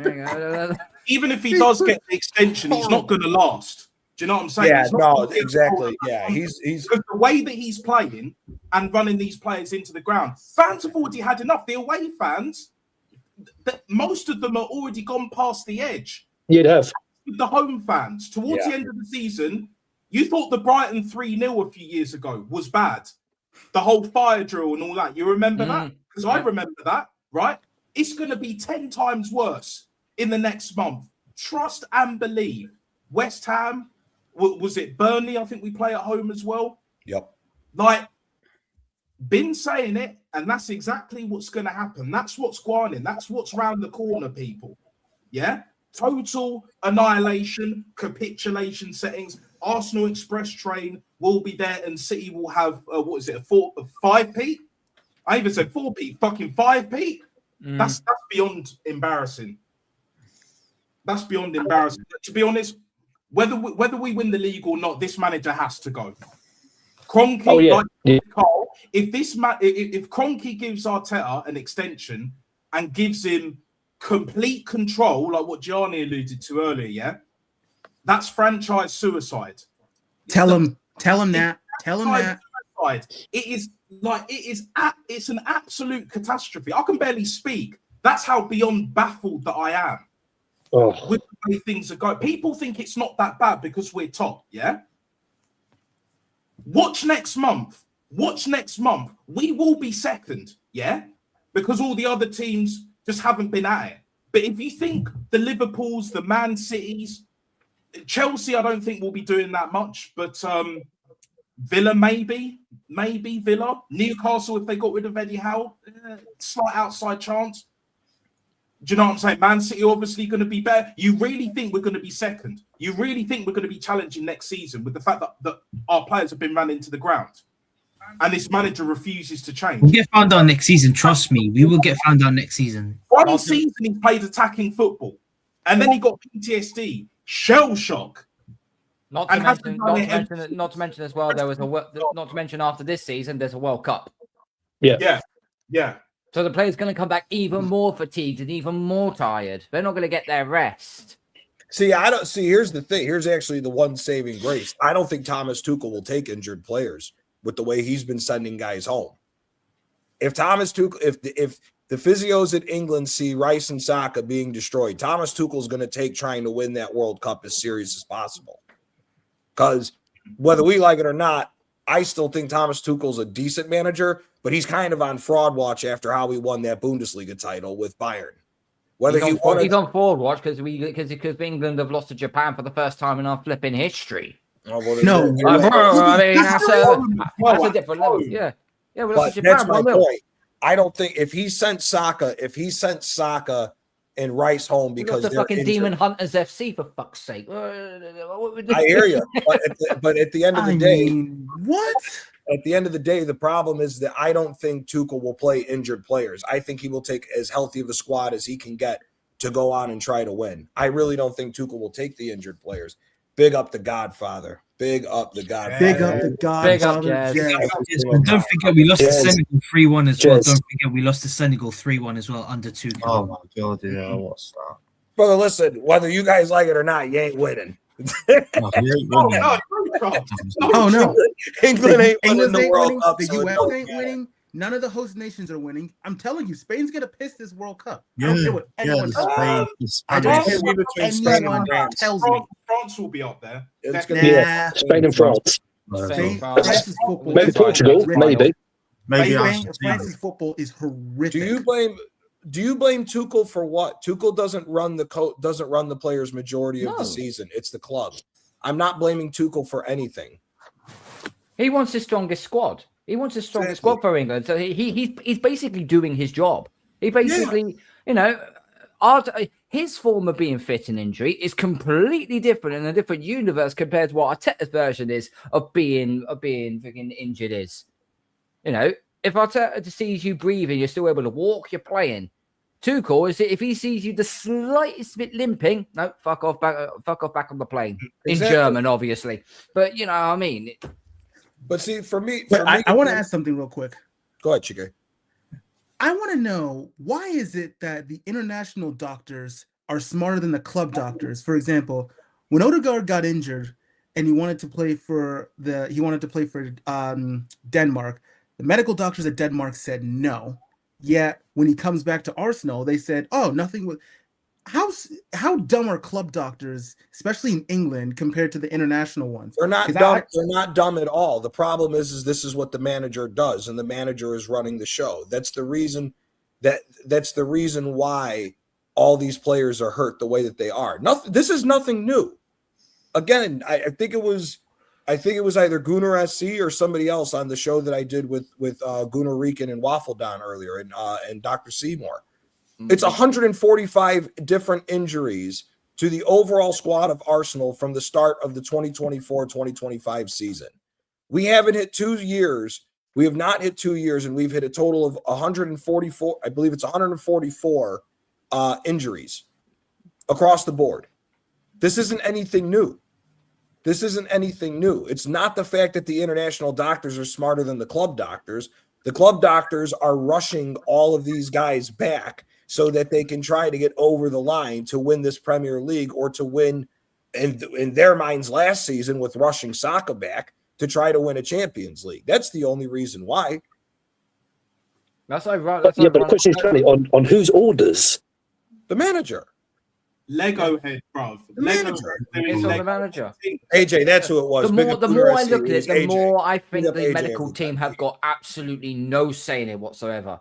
They do their job, they diagnose it, and Arteta just completely goes above and beyond them. That is just it's narcissism at its finest right there. It's dereliction of duty. Dereliction of duty, that's it. That is exactly what that is. If you are a paid employee on the medical side and you're trying to do your job, that the CEO or the manager, in this case, Mikel Arteta, Lego head, bruv, Jim Jones, Captain Black looking ass motherfucker, is going above and beyond over your recommendations, your analysis, guys, analysis. Analysis. Yeah, analysis, guys. Do you know what I'm saying? That fucking bullshit, right? And then and then we see these results, these poor performances, players out of form, they can barely walk. Like Ben White, for example, as shit as he's been, that's down to the manager. I'll be amazed if he's in the if he's on that plane to America. I'll be amazed, and if he is, he ain't starting. Nope. He ain't starting, bro. He ain't starting over Reece James, no chance. He's not starting over Reece James. I don't think he's going to start. No way. No way. Ben White. No chance. He'll be a third stringer and he'll be benched. He won't. He wouldn't. Gay and Conte will be the centre back partnership. Gay and Conte will be the centre back. Livermento and Lewis Hall be the fucking fullbacks for England. And Tyreek Mitchell. And Tyreek. I better not see Kyle Walker in that squad. Kyle Walker ain't going. Kyle Walker already retired, bro. He retired from international football. He's finished. I want to speak for Kyle Tomori. He should be in the England squad, but because I don't know. After today's game against Napoli, I don't know if you want Tomori and but who else that much better? Other than Konsa, maybe. Who else is better that we've got at centre back? You've got Mark Guehi and Konsa. Mark Guehi and Konsa. That'll be your back line. I'm not taking the piss or anything, but when Harry Maguire plays for club, he's shit. But when he actually plays for England, he's actually damn good. Yeah, true. United, isn't it?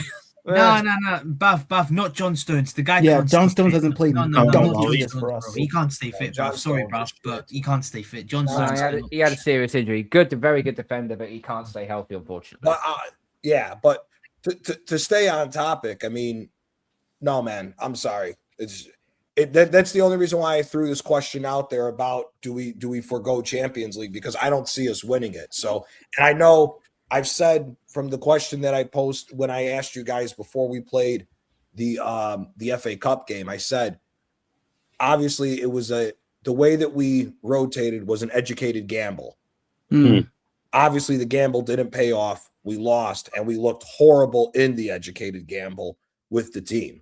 My worry is that if all those players rested and didn't get called into that FA Cup game, how bad are the injuries really?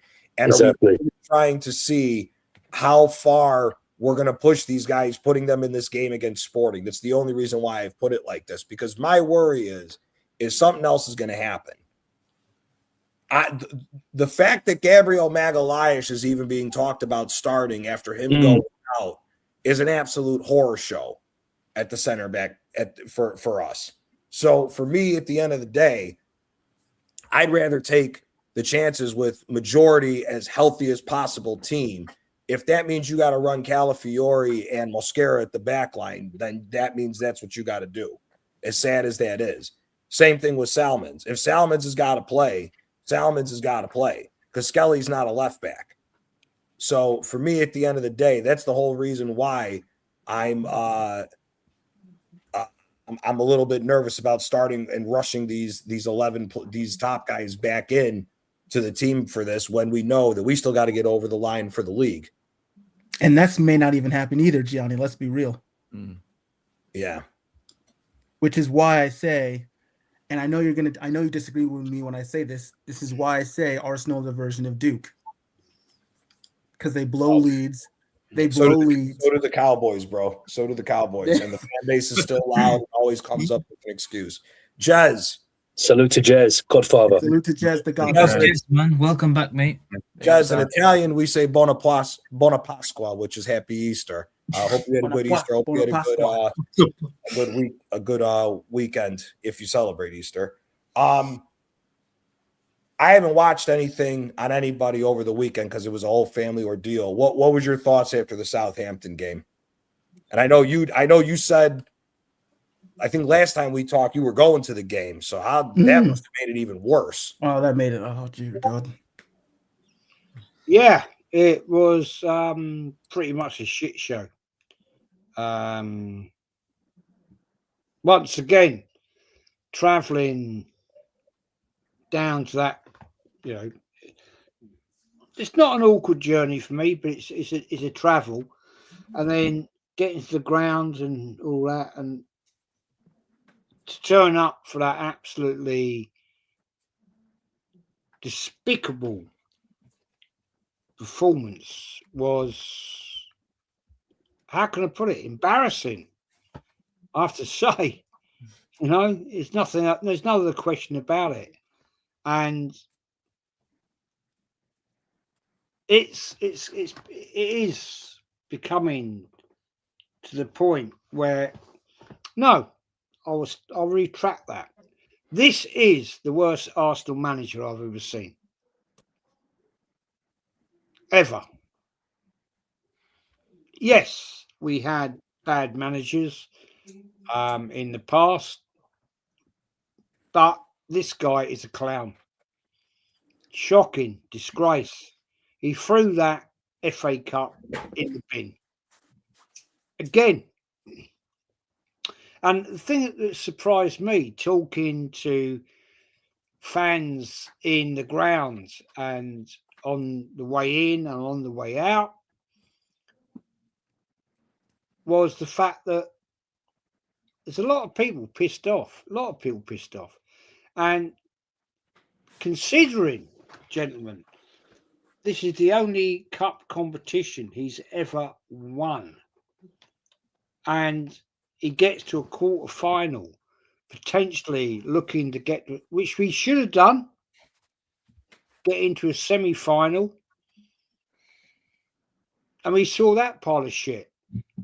and it was an absolute pile of dog shit. I mean, I'm not being funny, but you know, we played bad in FA Cup semi-finals, but that was shockingly bad. Shockingly bad.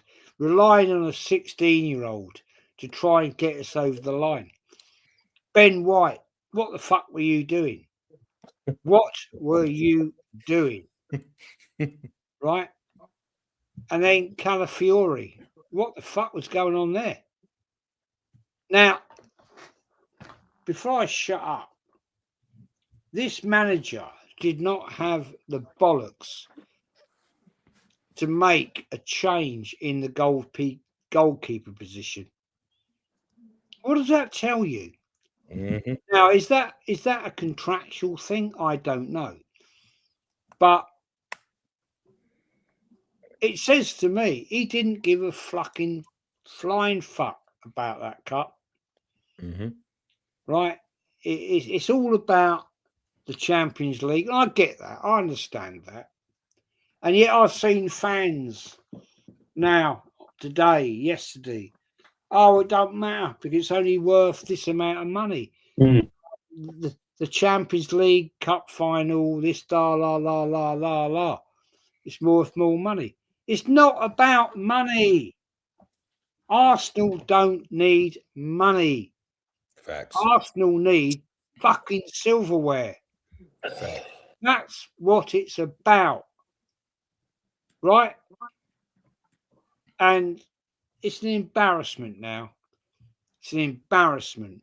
You know, look, I was on a show earlier, and you've still got people defending this fucking arsewipe.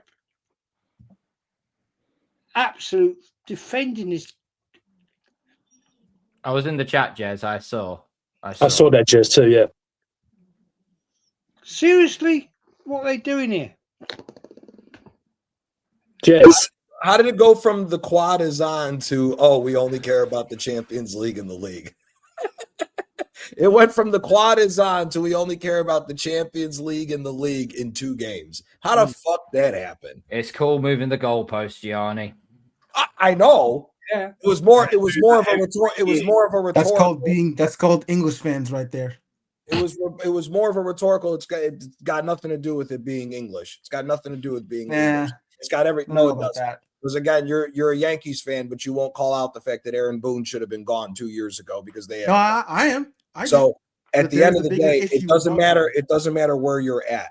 The over-positive fans, again, as I said, keep talking about craziness shit. The fact that somebody even had the gall to put out on wherever the hell it's from to say that we had a dominant performance against Southampton is an absolute disgrace because I didn't see anything close to dominance. The only thing that I saw was dominant was the little Brazilian kid teach Ben White that the ball was round and not square in that game. That was the only dominant thing that I saw when it came to that Southampton game. I'm sorry. They made that little boy cry. There was a little boy, Arsenal fan, with his dad, I believe.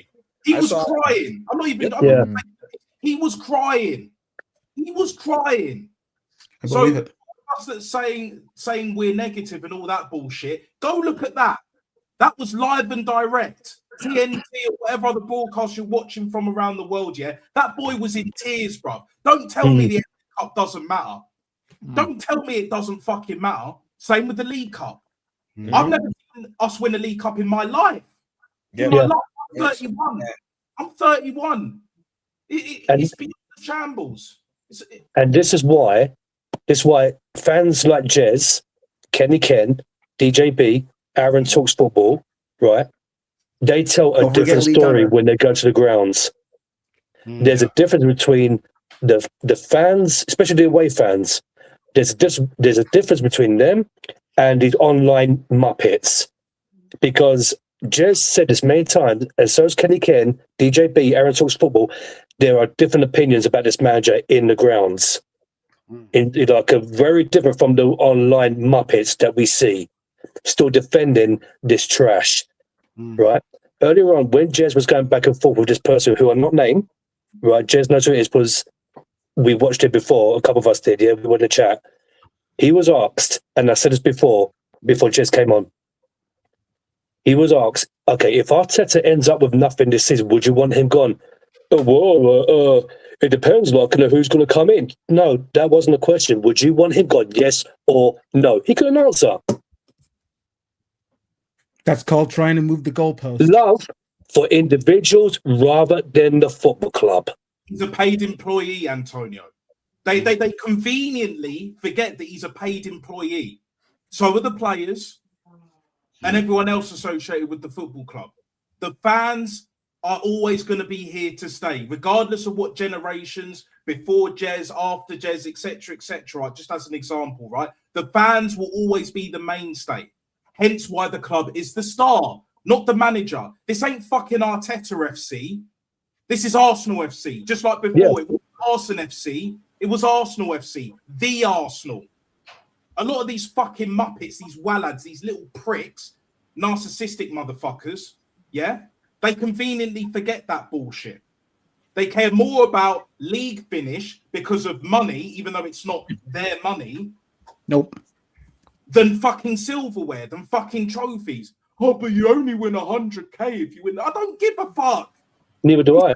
It's not about the money. It's about the principle of winning the flipping trophy. Exactly. Thank you. Yeah. The money means nothing. Silverware defines if you win or not. Like this is the aim of the sport. You have to win trophies. That's the end of the discussion. Thank you, Kwaji. Otherwise, we're not. This a is big why I club. despise the LA Dodgers, but that's a whole other topic. Yeah, if we're supposed to be this elite level big club, we sold our soul to leave Highbury to go to the Emirates. We were promised that we were going to compete with Bayern Munich and Real Madrid. I've never forgot that shit. Yep. Didn't never Ivan forgot Gazidis say that? Everyone else has, but I haven't. Yeah. Clearly, there's either some miscommunication or there's bullshit. I say it's the latter. Because if you want to move the goalpost, saying, oh, no, they meant financially. But all right, financially, yeah? We don't need the money. We're rich. Go on Company's House. You see how much they make every fucking year. Yeah. It's a fucking joke. It's a joke. If a lot of those fans, we all know who the usual suspects are, keep peddling this fucking narrative, this agenda, because they're the ones with the agenda and all that bullshit, right? Then they need to accept that we are Brentford. That's what we are. If you don't think trophies matter and league finish, getting the extra money and all of that, even though we don't need it, is more important than fucking silverware, then accept we're Brentford and we're not a big club anymore. We're not an elite club. Do you know what I'm saying? And if you want to keep this, just say you want him to have a lifetime contract. Just say that. But they can't say that because they want to keep the gravy train going. Yeah. The usual suspects and all that bullshit. But like I said earlier, before Jez came on, right? The gravy train is going to end, bro. Because there's a lot of different opinions. There's a lot of people on edge, especially the away fans. Jez, you were there. You've been to a few games this season away from home, right? And not all is rosy in the garden. No. Not all is rosy in the garden at all. It has to end. The football gods need to intervene, and I believe they're doing their job. Unlike fucking Lego Head, they're doing their fucking job, innit? I swear down, if we don't win any trophies this season, and this this Muppet gets an extension, I swear, fold the club. Or go watch women's football. That's what Lee's doing. Exactly. No, I've already said it. I'm getting a season ticket for Dagenham and Redbridge. We're in the National League South, like in the 6th or 7th tier of the Premier League of the league. Town. I'd rather watch Sutton United. Do you know what I'm saying? I'd rather do that. Fuck this club if they're going down that fucking route. But we'll just have to see. We'll see how the football gods are going to be operating in the next month, because a lot of these over-positive fans, like you're saying, Gianni, they're going to have a rude awakening. I hope they piss on that. It's inevitable. You hear that, Mr. Anderson? That is the sound of inevitability. Do you know what I'm saying? And then they're going to realize. They're going to realize. Trust and believe that. Do you know what I'm saying? What for them pussy holes, bro? You know what I mean? You know what I'd love to see? That he gets sacked or he leaves, and manager comes in next season, wins a trophy first season. If we get Luis Enrique or someone of similar ilk, then yeah. And then you'll see what they say. Similar ilk to that, to be honest with you. I don't even know if it's similar ilk is needed for that. I still want it. For me, listen, top level manager is the only person who should be allowed to come into Arsenal at this current point in time. I'm not taking another project manager.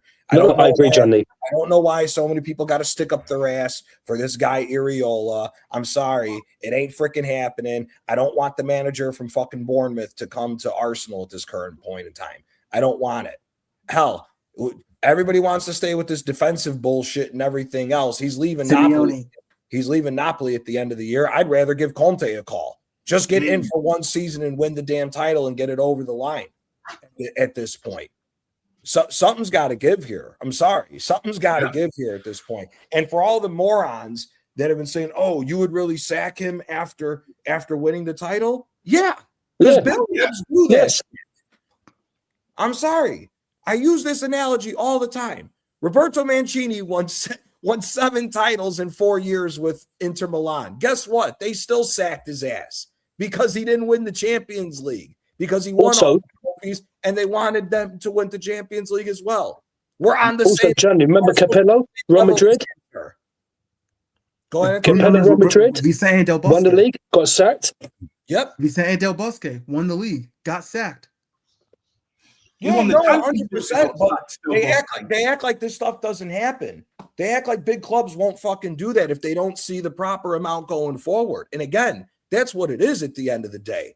I'm sorry. I said many times, one trophy, the Premier League's not enough for me. I said that many times. Exactly. Especially with the length of it's been so far, 6 years. You've got to win considerable amount in order to keep hold of your job. You can't go on a 6-year drought and just think the Premier League is always going to be able to be. That's always going to keep you in a job. Sorry, but that's not going to cut the mustard right now. Not only that, but it's also about the money.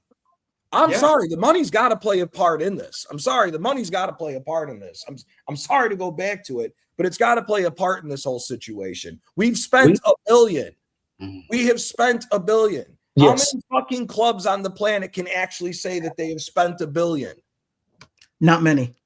That's my point. We're in a different level of gravy now to be talking about, what the outlook or what the demands or the standards of the club are. I'm sorry, you spent $1 fucking billion. You need to win as much as possible every damn year without throwing any titles in the. Thanks very much. And Johnny, I'm happy you said that because I was about to feed back on that. Yeah, we should be a football club because we've moved from Highbury, that beautiful Highbury Stadium that we all loved, right, to this soulless Emirates Stadium, as Jez always says, soulless, but it is soulless. We moved there to compete with the best. We're not doing that.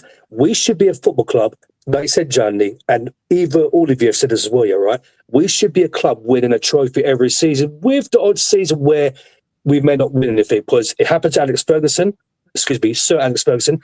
It happened to Wenger, where we didn't win any trophies. But the next season, what happened?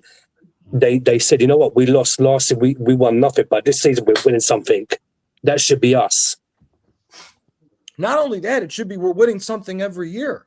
Yeah. Again, it's not only that, again, it's the damn standards. We're in the big 3 of England. That means you're in the same conversation as the big 3 of Spain, the big 3 of Italy, the big 3 of all the major leagues. Again, look at all the standards of those different clubs. Again, I will continue to say it.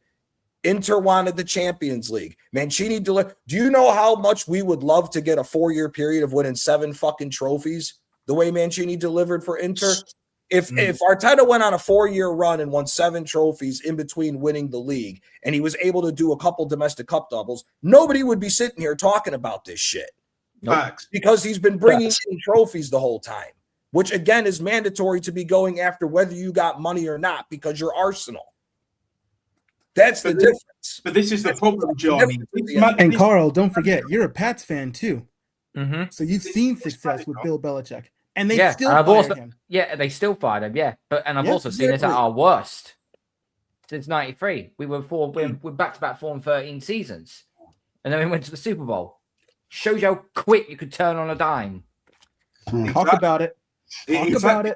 But my thing is, right, yeah, with this manager, right, and you've hit the nail on the head, Gianni, right? Ooh. If he was winning FA Cups and League Cups on a regular basis on the road to winning a title this season, even I, Mr. Controversial, as do you know what I'm saying? Like some people call me, it is what it is.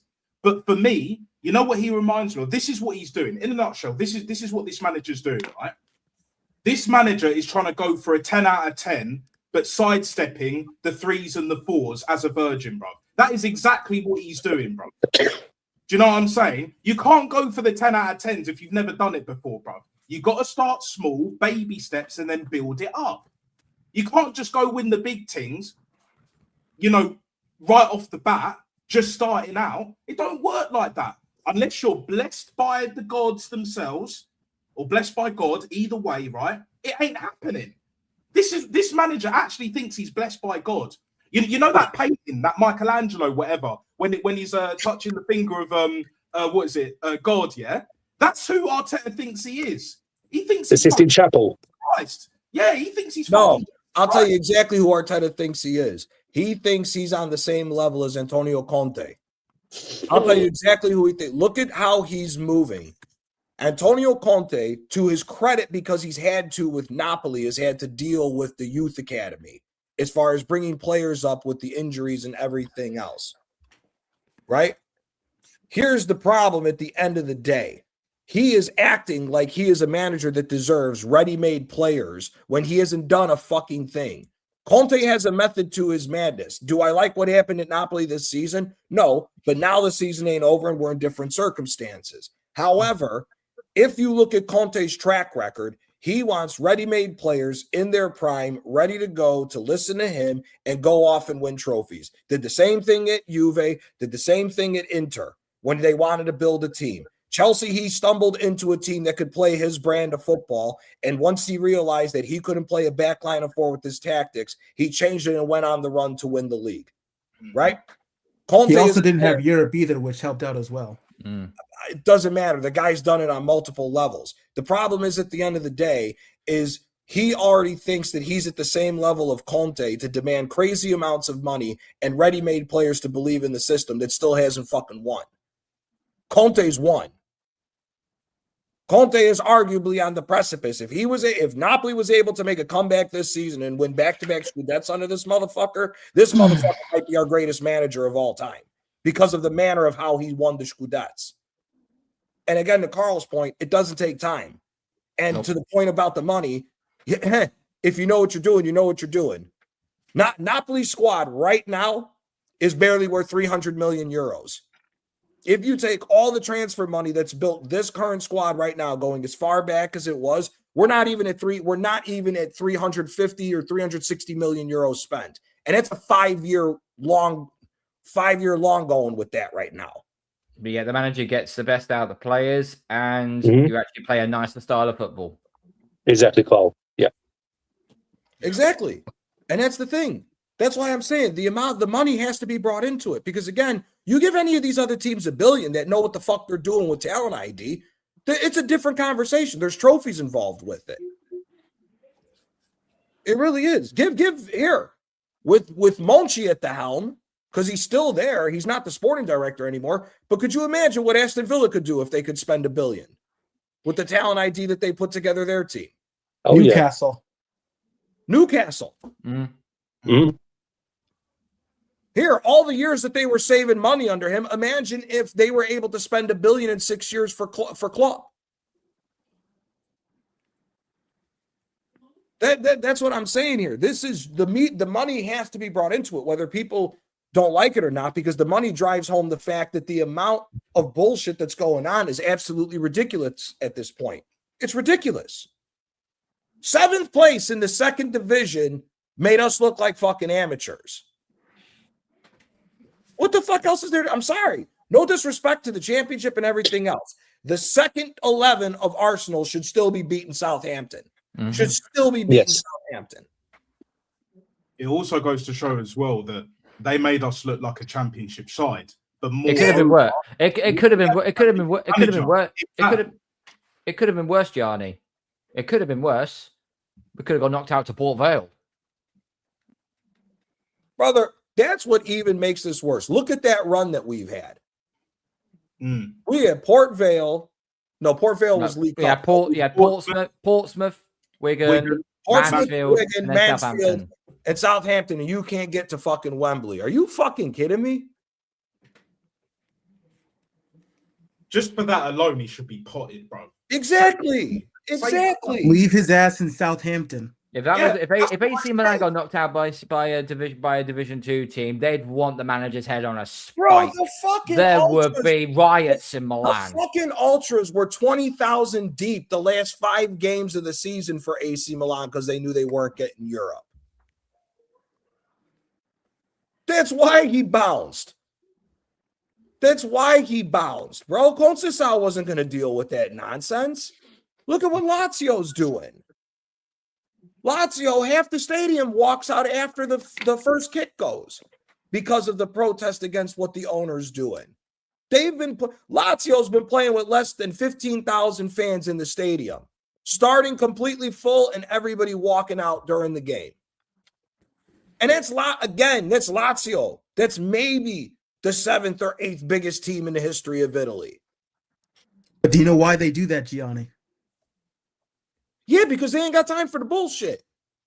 The standards. And whether you like it or not, America, even though I live in this country, we still boo coaches or managers or whatever. So I'm also not going to let you. No. Not letting you get away with that. No, we don't, bro. Yes, no, we don't, do. bro. Yes, oh yeah. We do. What about Harbaugh? Why haven't the Ravens booed him out?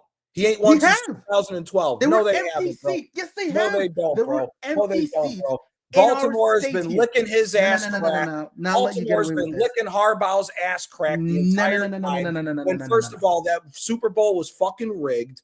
There was a clear pass interference at the end. Get the fuck out of here, bro. No, they don't. Stop trying to make it about the American thing, bro. Because no, it's not, bro. Because I could say the same thing for the fucking Yankees. Yankee fans ain't booing fucking Aaron Boone out the stadium. Brother, we all know. Come on, man. You and I both know there's a bigger issue than Aaron Boone. I agree with you. He shouldn't be there. But we all know who the issue is. Whether you like it or not, we all know who the issue is. And even Derek Jeter and A-Rod say it. They don't indirectly say it, but they say it. Whether people like it or not, we all know who the issue is. Who's the issue? It's Brian Cashman. Okay, so Brian Cashman's the guy that's made the fuck ups with the lineups for the last 9 years. But, how did Aaron Boone get the job? Bro, stop the bullshit. Oh, no, it's not, bro. It's the fans. It's the fans. It's the fans. It's the same. Explain to me how Aaron Boone got that job. Huh? Because of the fans. Because of the fans. Because they bought that bullshit. Because the only thing he ever did good for the Yankees was the one fucking home run. There's no difference as far as the problem with American fans as far as there is with English fans in this context. Stop trying to take it there, because I'll say right now, just off the Chicago Bears, the Americans are worse than the fucking English. So don't even fucking take it to that level. That's not what we're talking about here. The problem is the overall standards at the end of the day. Standards across the board has dropped. Again, big clubs are acting like small clubs. Chelsea would not be acting like this if Roman Abramovich was still there. The sad part is with Mikel Arteta, and if Roman Abramovich didn't deal with all the nonsense that led up to the sale and everything else, Chelsea would have fucked around and won a couple more fucking trophies under him. Might have won. Enzo Maresca might have never got the fucking job. Or Liam Rafinha. Exactly. Stephen Bartlett, Diary of a CEO merchant. Yeah. So it's not an American. It's not an American versus. It's not an American versus English thing, dude. It's fans in general. Fans in general get comfortable with mediocrity with their fucking teams because they believe all these little punchline words and shit. Look at the Jets. Exactly. No, but we all know who the issue is with the Jets and the Bears. We all know who the issue is. The Americans. No. We all know who the issue is. I know friends personally that have been diehard fans of the New York Jets since birth. We all know who the issue is. That's child abuse. That's child abuse. No, brother. Listen, it's the same shit. It's the same. No, they're playing New Jersey. Didn't he used to play for the Jets? He did. Sam Jones. Yeah. Yeah, he did. He beat us in the fucking Super Bowl with the Seahawks. Fair play to him. You guys weren't going to win that either way. Yeah, there was no way. We got outclassed. We got outclassed. that's a conversation for a different day. But yeah, there's understand. no difference between American and English fans when it comes to that, dude. Because there's so many. Again, you could argue the Chicago Cubs, 109 years. They're one of the 5 biggest teams in baseball. Again, there's no Arsenal, Man U, all the big fans in England didn't tolerate shit for 109 years. So again, that American versus England thing is not even a fucking talking point in this. But why? But it's all the upstairs people. If the upstairs people were competent and were ruthless, they wouldn't have this attitude. Right, but that's the same problem. But again, the reason why they have the ability to do that, it's because they don't have any fucking standards. It's not even about that, though. It's about that they don't care. If they actually cared about the fans, they actually cared about the product on the field, and if they cared about actually winning, exactly, then it would be a lot more of a different scenario. Oops, Daisy. You know what it is? It's not only that they don't care; they're in the business of business. Again, like I said, at the end of the day, they took all the. I blame all the Chicago ownership because they took what the Chicago ownership has done and glorified it. Because Arsenal is a bigger Arsenal as far as fan base wise around the world is 10 times bigger than the fucking Bears, but they ran with the exact same mentality of how they're going to do it. They lull the fan base to sleep because they don't want the fans to have any standards, and then the fans just go along with every little bit of fucking nonsense. They were talking about bringing back the old maroon red to try to win the title and release. Did you guys see this shit? They wanted to bring back the retro 02 the O2 sponsorship maroon red jersey to try to win the title in so that they could sell more fucking merch towards the end of the fucking season. Oh, no, what is it? You're talking about the 0506, like the last season. The last season of Fiverr, innit? 0506, yeah. They were talking about releasing that jersey as a special jersey for us going to win the league title so they could fucking sell more goddamn merch to the fans. You know what that means? That's the reason why they're taking the piss out of the fan base, because the fan base got soft and let it fucking happen. Yeah. That's what it is. And again, it doesn't matter where you are in the world. Ownership is doing that left, right, and center because people in general are allowing that bullshit to fucking happen. Yeah. Unless you're in New York. You guys are the worst. Get the fuck out of here. You guys still suck ass in hockey. You suck ass in fucking basketball. You ain't won since the 70s in basketball. Ooh. Get the fuck out of here, dude. Except New York. Get the fuck out of here. The New York Giants, bro. Like, bro, I'm telling you. Suck ass. Another team that sucks ass. The New York Giants. Yeah. The New York Giants got a better chance of winning the Super Bowl if they start smoking crack like LT did, bro. They ain't got no fuck that.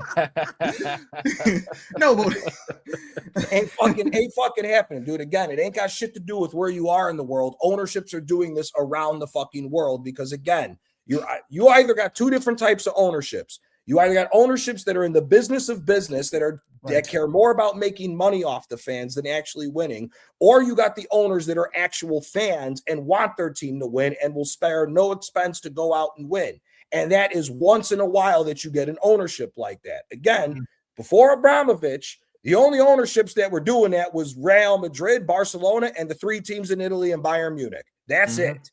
That's it. Doesn't matter what fucking time period you go through. Outside of Inter in the 80s, Berlusconi spent $1 billion, won 25 trophies because he gave a fuck about AC Milan. Same thing, you could say the same thing with the Agnelli family with Juventus. Have they fucked up recently? Yeah, but they did the same thing. Maratti, the same thing when he was the ownership of Inter. Abramovich at Chelsea, the new ownership at Man City. Those are ownerships that care about fucking winning because they have the standards. Majority of these other ownerships are looking at it from the bottom dollar. They don't give a fuck about it because the fan base allowed them. Again, if Arsenal started, if that stadium was sold out for 10 out of the 19 home games, and in those 10 games, there's less than 15,000 people come halftime, you would see everything fucking change because the bottom dollar just got hit. If merchandise on game day, if booze, food, and everything else starts getting affected, watch how fast the ownership will fucking do something about it. Look what happened when we got rid of Arsene Wenger. We got rid of, sorry, Chico, we got rid of Arsene Wenger, and it was against your lot. And we lost the League Cup final. The next game was Man City. Yes, the weather was horrendous. We lost 3-0. And it was either the second, but definitely the third goal, there was about, 15,000 left in the stadium. That's basically a third of the stadium, bro. Yes, the weather was shit, But best believe the weather could be the shittest. The transport shit anyway. Carl, Antonio, you know about this, yeah? Yeah. The roads are shit in England. Yeah, they are. We'll find a way to get to games. We'll find a way to get to games, bro. 15,000 after being 2-0 down, going to 3-0. What happened to Arsene Wenger? Mutual consent. Leaving on mutual consent. They'll do the same shit with Lego heads. Yeah, they will. If we lose to Man City, you think that's what they'll do? No, this is where I also don't buy this Maybe. mutual consent shit, because that no. This whole mutual consent shit is bullshit, because that they're just trying to say that they fired him without actually saying they actually fired him. Oh, In the of NFL, no. When people say mutually consent, it means they fired him. I don't want to hear this. I don't want to hear this nonsense about no. Yeah, of course. It's just they're trying to say it in a more classy, professional Correct. term. Yeah. But Like when they anyone part with ways with somebody, anyone they with a fired brain cell him. between their two ears would Fuck all say, that no, he bullshit. got sacked. Let's Yeah, call a spade a bingo. spade. He got sacked. Yeah, Wenger got 100%. potted. Arteta's going to get potted as well, the same way as Arsene Wenger did. Let's be honest. Whether that's at the end of the season, whether it's at the end of the year, and Lord of mercy, if that happens next year, bruv, they'll do the same shit. They'll do the same fucking bullshit. But like you were saying earlier, Gianni, the fans ultimately set the standards. Yes, once in a blue moon, literally, if you pardon the pun, the only time an owner will set the standards in this particular case is Roman Abramovich. He's the best example. He's probably the best owner. And George Steinbrenner. Especially in England that we've ever seen. You know what I'm saying? In England that we've ever seen. But Chelsea never had them standards up until when Roman came in, yeah? We have the latter. We have the business, money first, money talks, all And of that. bullshit walks. It changes. The only way it changes is if merch is affected, you know, the food and the drinks get affected. Exactly. On match day, and if the fans walk out, pay for your walk in, tap in with the barcode and all that shit with the turnstiles, and then just walk out with protest. But they won't do that. They won't do that. Not right off the bat. And I'll give you an even better reason. Because again, look at the Chicago White Sox, for example. The White Sox are such a shit turnout for fan bases. They've figured out a way how to make money and the fans still not show up. Yes. Tell him, Gianni. So again, that's what I'm saying. The English don't do that. If the fans don't show up to a game, the team's not running. In America, you can't do that in England. In America, you can, because there's so many loopholes to make fucking money and make shit go away. So you can't do that over there. That's why I'm saying it's the fans at the end of the day. It works in every sport. It works in every sport when the fan base takes control of their team. Works every time. The Chicago Blackhawks were off air for 5 years. You could only watch them if it was a nationally televised game because the old owner, not the one that recently died, but his father, was a jagoff. As soon as the son took over, he goes, we're putting them back on. He goes, we got 3 years to do something. And guess what? Within 3 years, he started the best hockey dynasty of the last 20 fucking years because he's done it in a salary cap era with winning 3 Stanley Cups in 5 years. The Cubs didn't win for 109 years. The fans stopped going at 107. Guess what? 109 rolled around. They fucking won. It doesn't take time. It's on the fan base to do so with the fucking standards. If you affect the pockets, that's how you change everything. And watch, it's not only that. If you affect the pockets, now that has to keep them honest because now they know they have to watch their ass. Because even if you, let's say, the fans walk out for a year, Arsenal wins the trophy. Guess what? Now that the fans have seen that work, it's going to be even worse as the years go on to where if you fuck up, you're going to start hearing that fan base get rowdy and get loud to where your money's going to get affected. That's the reason why. All it does is take the first time for it to work, and then all bets are off. That's 100%. What you have to do with these ownerships. 100%. But then it can also go wrong where you're not historically a massive club, but you're big enough where you won trophies in your lifetime. Case in point, Leeds United. Leeds haven't won a trophy or a league title since 92. That's a year. Yep. That was before the Premier League started. They had a solid team in the 90s, even in the early noughties. And look what happened. Look what happened. We obliterated them. What is it, 5-0? Yeah, second game of the season. Ironically, do you know what I'm saying? They went down, innit? And they've been a yo-yo team now ever since. But they weren't in the Premier League for the longest.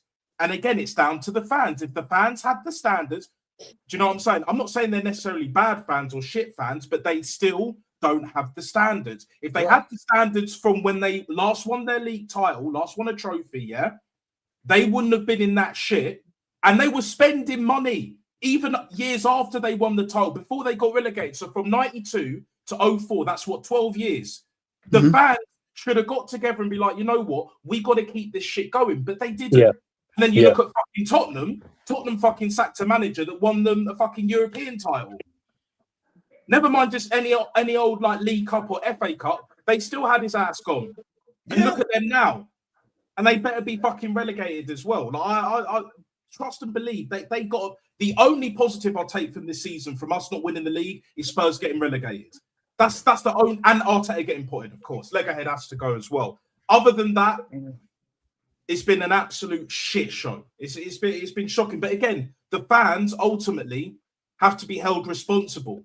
It's not just the Cronkies or Josh Kroenke in particular. It's not just Andrea Berta.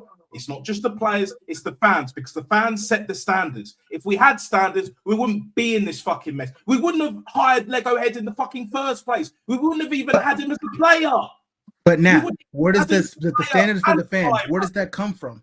Comes from the ownership. Comes from upstairs. If the fans don't back it, yeah, let's say for argument's sake, everything's all unfolded. We still got Arteta in as a player. If we had standards, yeah, his ass would have been gone. Yes. And we wouldn't have let him go to Man City to do his coaching to then come back to us. That was some straight bullshit. If the fans had proper fucking bollocks, nuts on the table, Kenny Ken settings and all of that, that would never have happened. It's lack of bollocks that's the problem with fan base.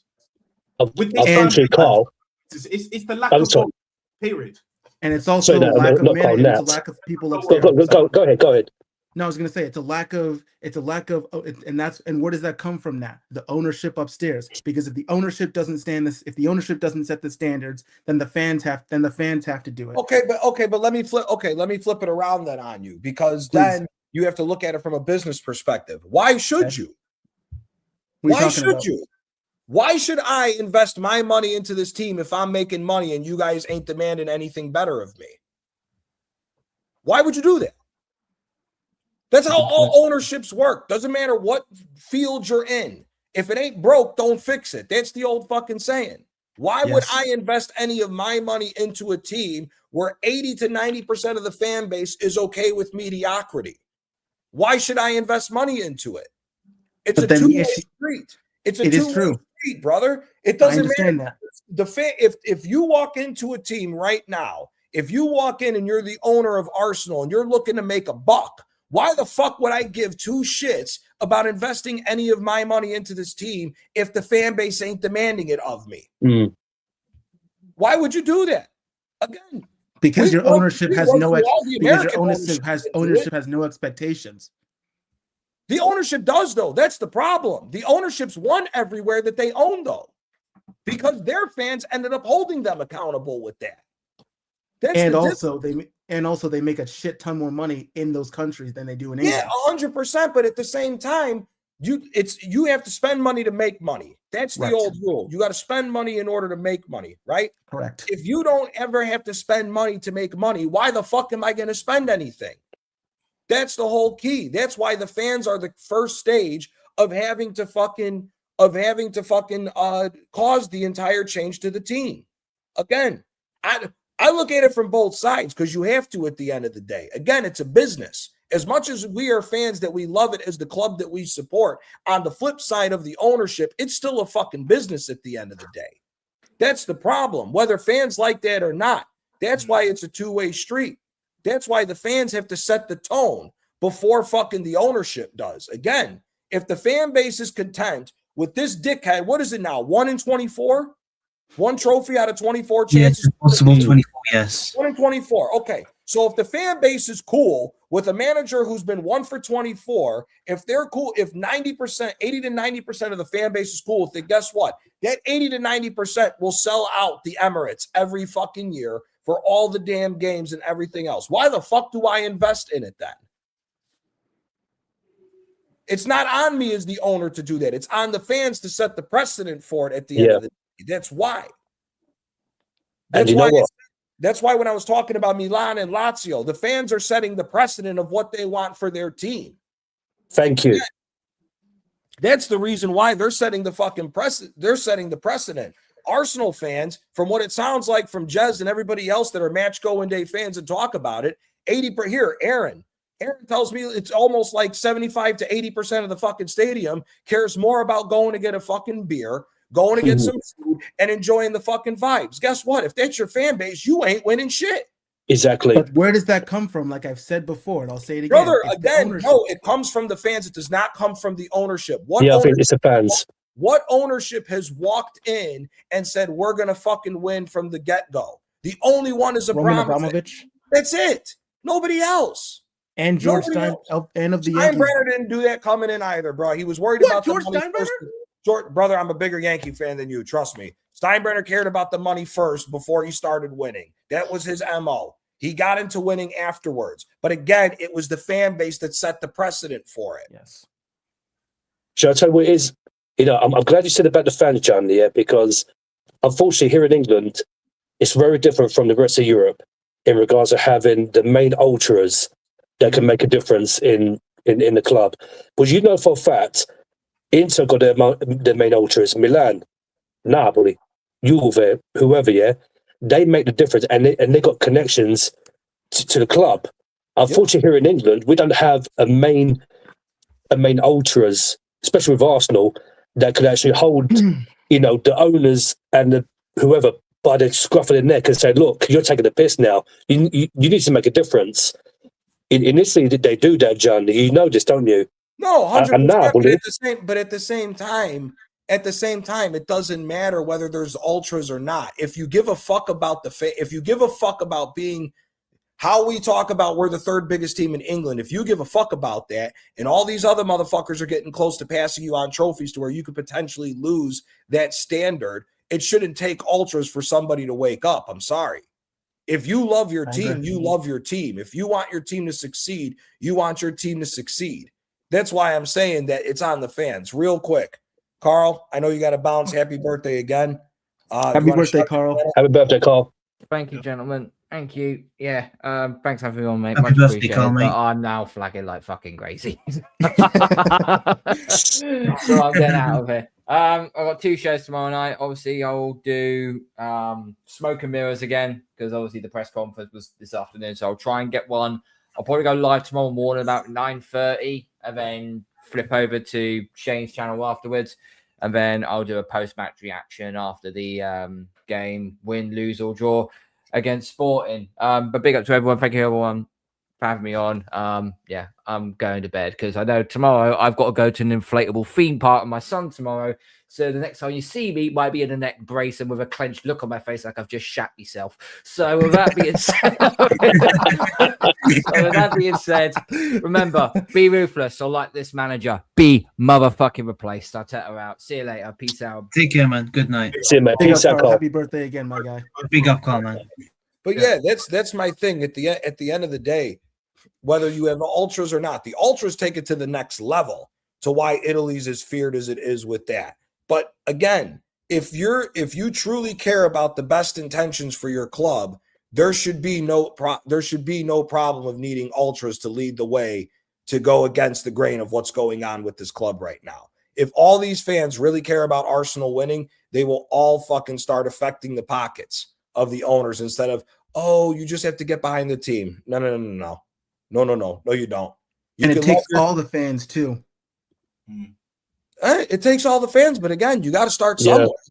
You got to start somewhere. Yeah, and even but unfortunately, Johnny, what it is that some of the fans, there's a difference between taking a protest to the streets than online. Yeah, that's the difference. Yeah, but that's why booing the manager. Yeah, it will help, but it's not enough, especially at this point. Nope. You have to vote with your feet, affect their pockets, hit them where it hurts with their pockets. That's why I'm on Kroenke's neck, Josh Kroenke's neck, and I'm gonna hold Andrea Berta accountable as much as I call Andrea Mafioso bad boy Berta, mate. Still needs to do more, but again, why? Because I've got high standards, and if Josh Kroenke allows him to go to your lot, Chike, Man City, I will lose my forever love shit. Yeah. Or just become a City fan. Fuck Arteta in or out, bruv. It's Kroenke out at that point. It's Exactly. Kroenke out because then he's made it clear where his mindset is at. That he don't give a fuck. He's taking the fucking piss. Okay, if you're on this business and all of that shit, yeah, you're just chucking money away because it's not your money. From a business standpoint, I hear it. But we're the fans. We have to hold. That's why it ultimately has to always come down to the fans, because then if you keep allowing it to happen, you end up in this situation. And like you said earlier, Gianni, there will be Chelsea and Man City, more so Man City in this case, that will overtake. Man City could do a treble, domestic treble. Domestic treble.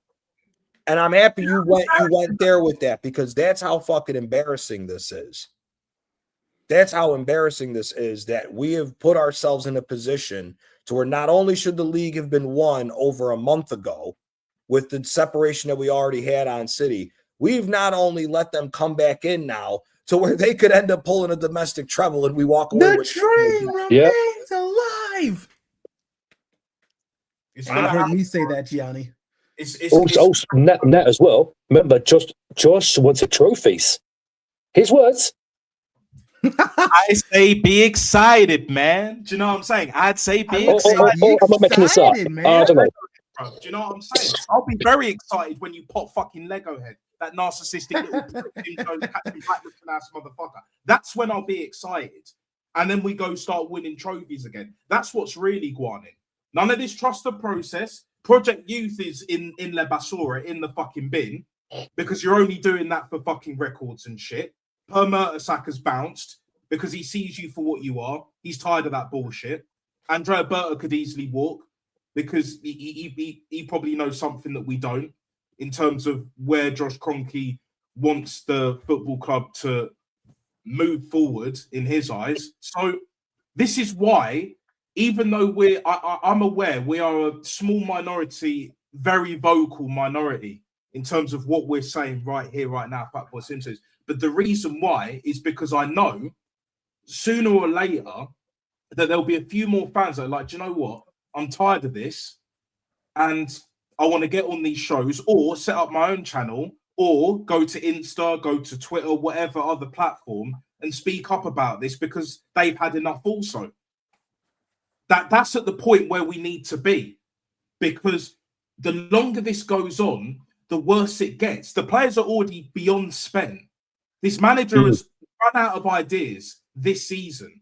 He's fucking clueless. Airpod Albert is clueless. Hines is clueless as well. Yeah? And like you said earlier, Gianni, we're at the point now also where having an Iriola don't even cut it at all. I don't want Iriola. I don't want an Eddie Howe. I rate Eddie Howe. I'd rather take Felipe Luis at this point with all the trophies he's racked up in South America. I'd rather fucking throw a gamble on him. Yeah. I don't want nobody. I'd rather Matthias Giselle. Matthias Giselle is younger and he's won more trophies. But Saudi Arabia.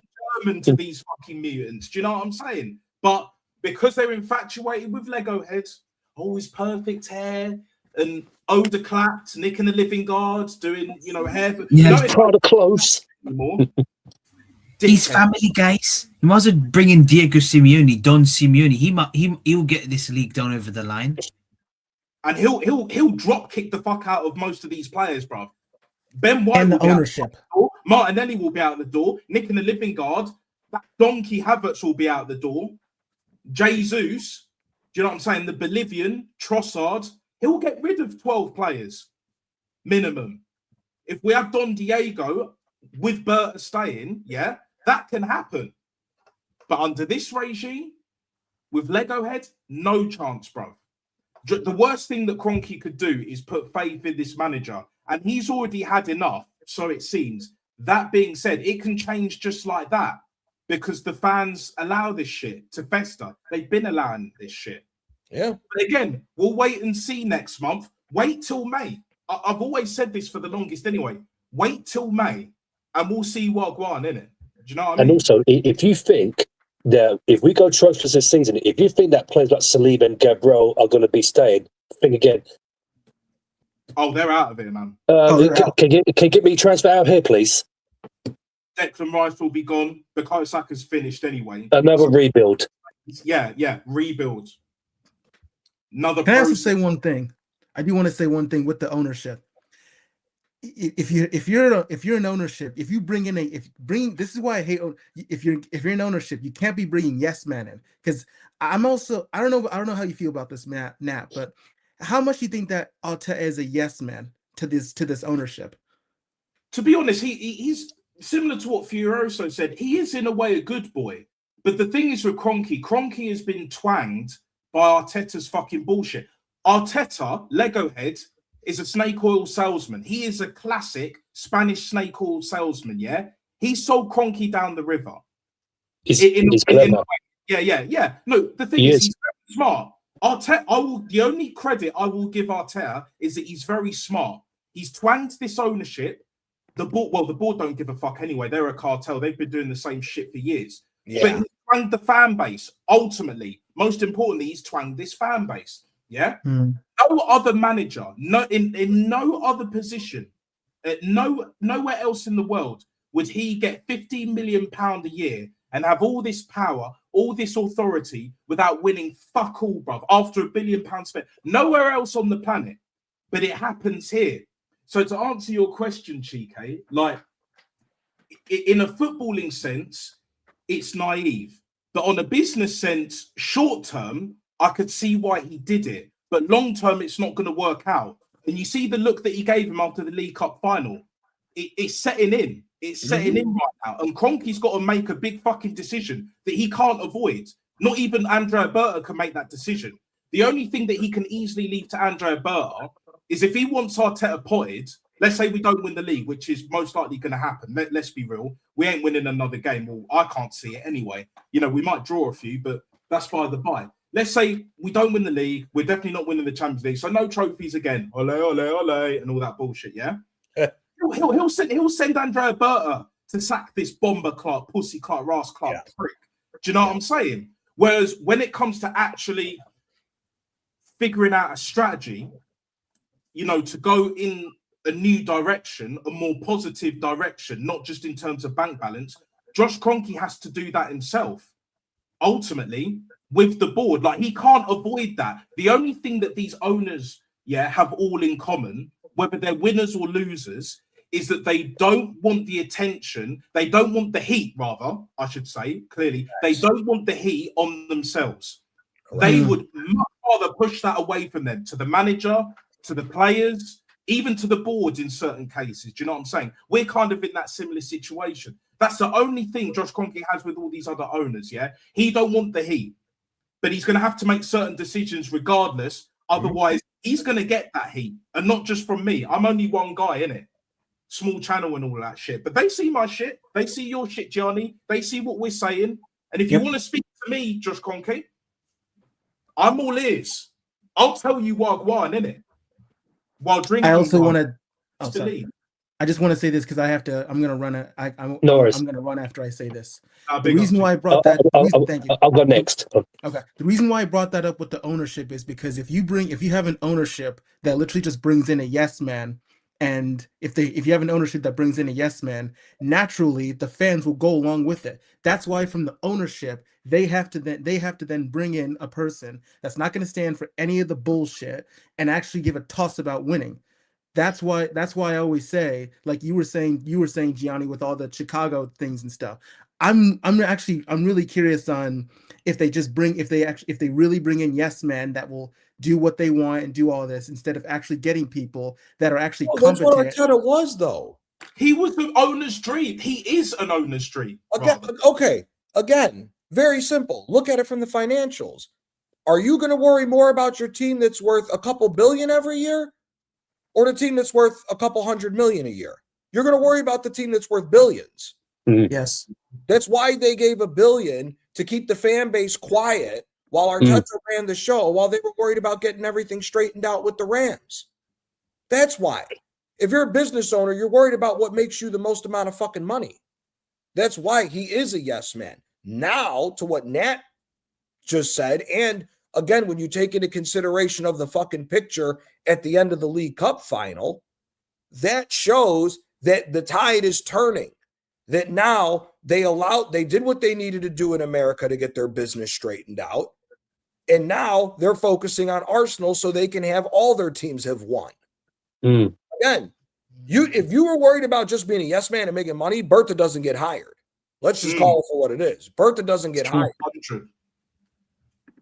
And if you did hire Bertha to just get over negotiating over the line for a couple of years, then you are a dumb fuck. And hey, another Italian won, salute, because I love when all my Italians fucking win. Sure. So at the end of the day, it's one or the other. That's why I said the summer's going to tell us the end of this season going into the summer is going to tell us where this club is at. Yeah. This club wins, they give him an extension, but he's on a tight rope, which is what I think ends up happening. He will get an extension, but if he fucks up next year, he will be sacked because the standard now is going to be we finally won. Okay, let's go get some more trophies. Or if he fucks up and doesn't win and he gets an extension, it's a cash cow. Call it for what it is, and it is what it is, and good luck for us finding somebody who's going to get us over the hump to win a title. That's all it's going to be. You're going to know exactly what this club is, with how the end of the season goes. You're going to know exactly where it's at. Real quick, Kwaja, I know you got to bounce. Chike, you said you got to bounce. Appreciate both your time. Jim, I see you got to bounce too. But yeah, man, appreciate all your guys' time. Kwaja, you want to shout your channel before you bounce? Yeah, got my football channel and my second channel as well, Talks More. Listen, I'm just gonna chill out. I've got to watch the game tomorrow, see how it goes.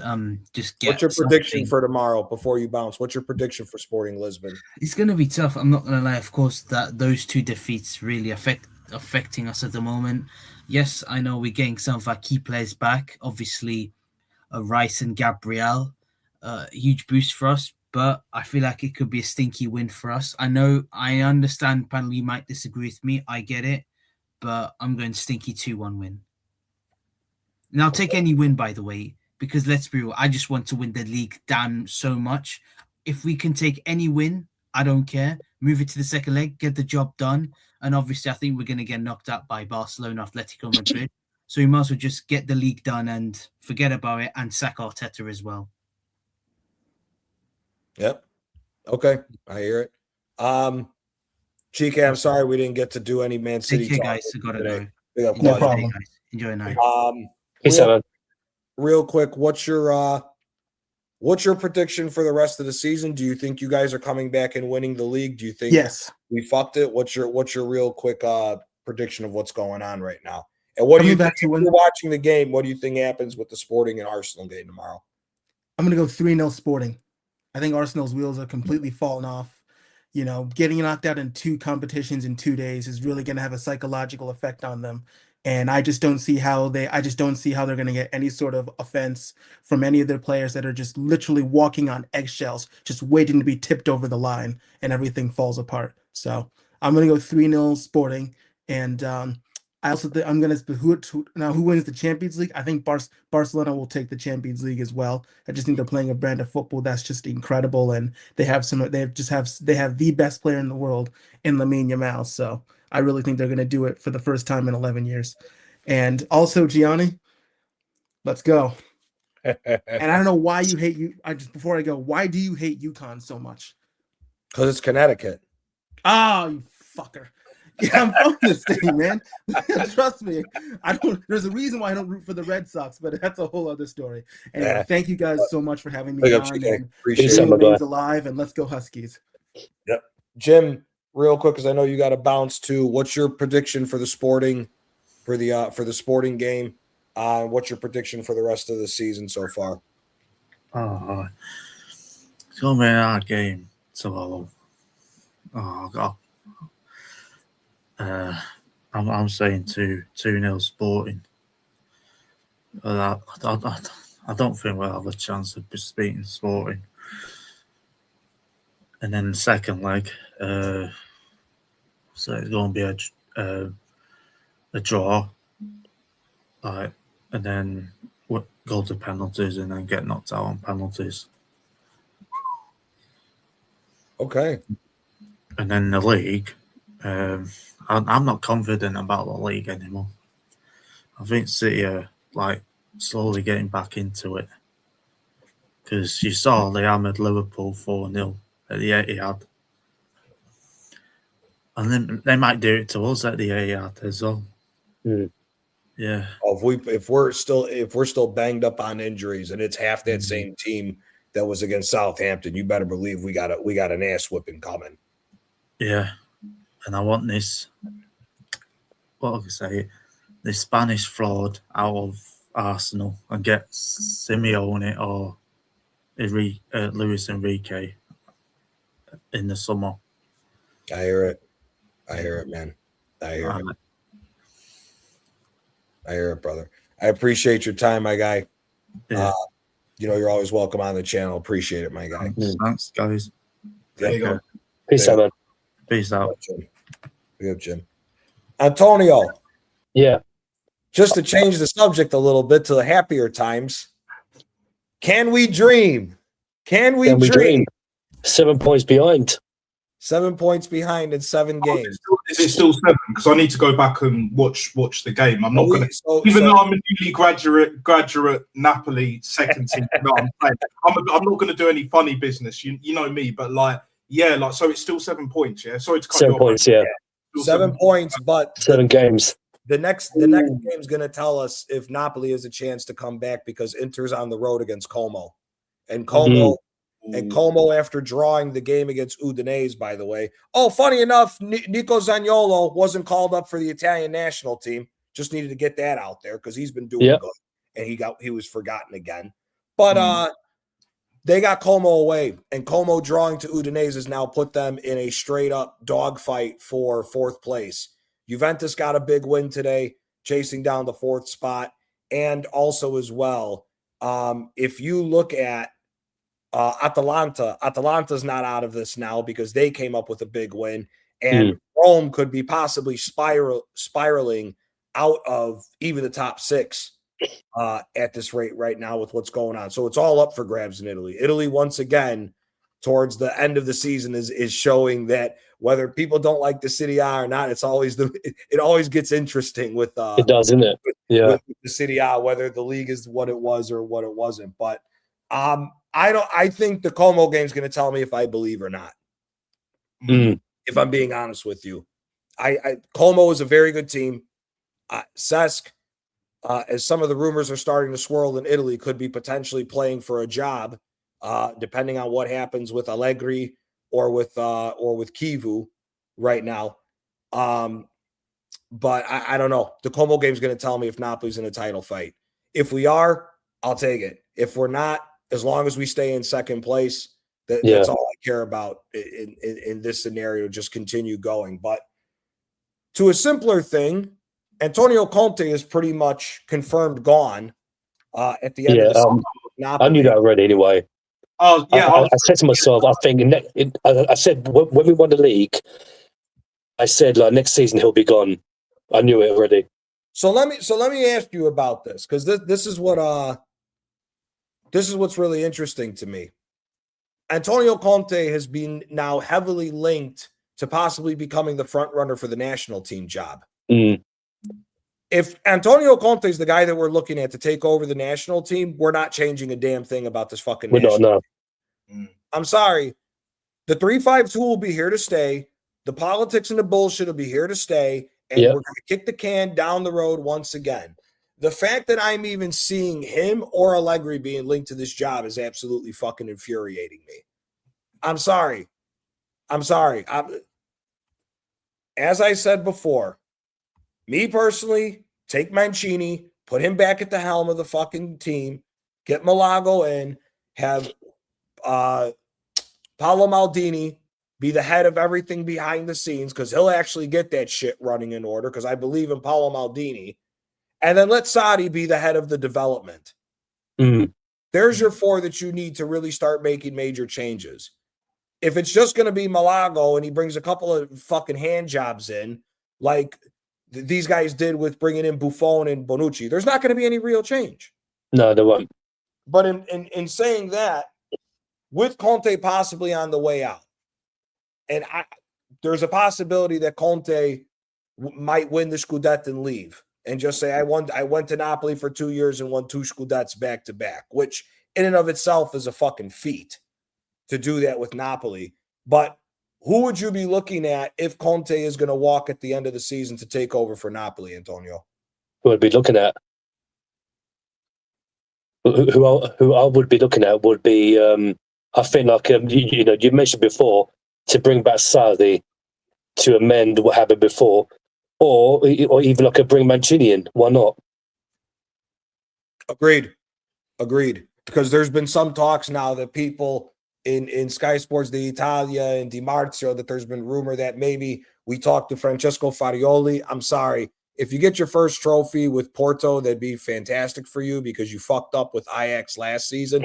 But I need to see more consistency than just a one-off in Portugal, in my personal opinion.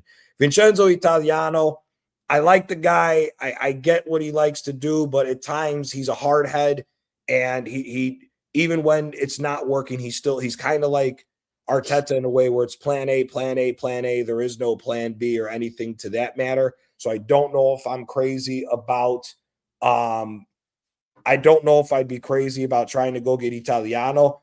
Cesc, I think it's a major gamble. I think he's a major gamble. So sorry to cut you off, Johnny. I think as an outsider just coming in, basically, I think Cesc long term, like if you gave him like 3 years and you give him the tools, very important, give him, so it's not just a trust the process. Let me make that clear.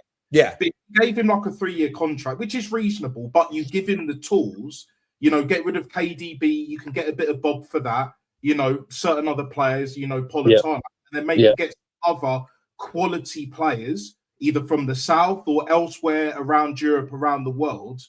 I could see that working with what he did with Como. It's Como, bruv. Yes, they got backing, but with a seasoned Napoli who have recently won the Scudetto, do you know what I'm saying? I could see that happening. I don't know if he'll be the next in line, if that's the greatest idea, but definitely at some point in the next 3 to 5 years. I think Mancini is a safer bet. I agree with that. Like right now, and build, and then you can bring in a Cesc. And then Cesc comes in. Not only does the football get better, but you have what should happen is if you have a structure in place where you got the ownership, you got the DOF. You got the head of youth and all of that, recruitment, etc., all the other staff that are all in sync, and you got quality players. Get rid of the deadwood, get rid of the like Lukaku that wants to head back. You can he's gone. Just off and all of that. Whether you get a little bit of Bob here and there, do you know what I'm saying? And then just rebuild and build upon and play a better brand of football along with that. My thing has always been, whether it's Napoli, whether it's Arsenal or any other team, even England or Italy in the international level, I'm a firm believer in having not one or the other. If you can play great football but win, why not have both? Why do you have to settle for one? Exactly. That was my gripe with Arsenal. What I've seen with Napoli, where at times you were playing great football, but you were close but didn't quite go over the line until obviously recent times again. What? You should be in a position now that you won it last season. This season, we could potentially win it, rather. Why can't you have? Yeah. Why can't you have both? Innit? Why can't you have both? That's my thing with Arsenal as well. Why can't you have both? But a lot of the difference is obviously the Napoli fans, us lot now, including myself, we have standards in it. Either way, we have standards where we want to win first and foremost, but we want a certain brand of football because it's an entertainment business. Yes, it's a business, but it's an entertainment business. You know what I'm saying? Whereas on the other side, our neck of the woods, me and Antonio, you know where I'm coming from. It's it's the whole PRO sense. Before, it used to be just play great football, and if we win the odd FA Cup, it's all right, yeah. But now it's just we love this guy. We're going to keep this guy because we love this guy. That's what bitches do, bruv. That's what girl them do, bruv. Come on, man. But anyway, back to topic. I think we're in a much better position. I need to go back and watch the Milan game, of course. But who do we have next? Do we have Como next? No, Inter's got Como. We got Parma. We got Parma away. Okay. Which that's not going to be an easy game because Parma No. always gives us problems. Parma's like our bogey team. Yeah. And they're playing to stay as far away from getting back into a relegation fight as possible. So I think but listen, if we beat Parma and Inter Dry Como, it's not out of the realm of belief. It's not out of the realm of belief that it could possibly happen. It's just the only thing that's hard for me to believe is that this isn't Inter. That's an old side that's playing in Champions League and everything else the way that they have been, like they were last year when we when we came back and beat them when we were only playing one game a week. You know what I mean? They're playing one game a week now. It's not the same thing. We don't have all the extra legs that we've had. The good news is we have guys returned back from injury, even though I wasn't impressed with Kevin De Bruyne, to be quite honest with you. And as much as I hate Politano, yes, he pulled out the goal and won today, but he still looked like shit. He still didn't do anything special. I tell you what, these two fucking young Brazilian kids we got are some animals. Is it Jovine? Yeah, this Jovine and Alisson Santos, the other kid that we got. Yeah, I heard about. Yeah, these two fucking kids look good, and that's why it's like. See, the thing is with me is it depends where De Laurentiis wants to go with the team. If you're going to push the reset button and make money on the sales on the players that have been good, that have done the business for us, then. For me, I would go down the route of what you're saying with possibly Cesc to see what he could do with a younger team and building the foundations to play good football. But if we're going to say Lobotka, if we say McTominay, Lobotka, and Anguissa are all coming back next year, we're going to run it back. We're going to get a new center back potentially to either replace Juan Jesus, and we're going to try to run Rahmani back, but maybe give Bukma more of an opportunity, which for me, Bukma should have been starting this whole time over this fucking bum Juan Jesus. I want that motherfucker out of Napoli. Same with Politano. You need to get rid of Politano. If anything needs to happen this summer, one Jesus and Politano, they need to be shipped off. I think Lukaku and De Bruyne got to get shipped off too. They're going to. I agree with that. I think them two and KDB. We know Lukaku's going and all of that. The only thing is, like, I think it'll probably be sort of for cheap though. When you say Johnny, though, was age. No, listen. If De Bruyne, there's the rumor from Di Marzio is that De Bruyne, we're going to get an offer from Saudi Arabia to buy him out of his contract.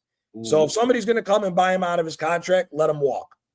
Let him walk. It doesn't affect the books. If anything, your books look even better because you finished in second place. You still got money. You still had entry-level Champions League money. So for me, let him walk. Lukaku, listen, it is what it is. We don't need to go down the route with the whole Osimhen fallout with Lukaku. If he wants to stay in Belgium, let him walk. Figure it out what we got to do. If it's Anderlecht that's going to come in for him, if we got to get somewhat of a fee on it, whatever, let Lukaku walk. We don't need any more bullshit in the fucking locker room.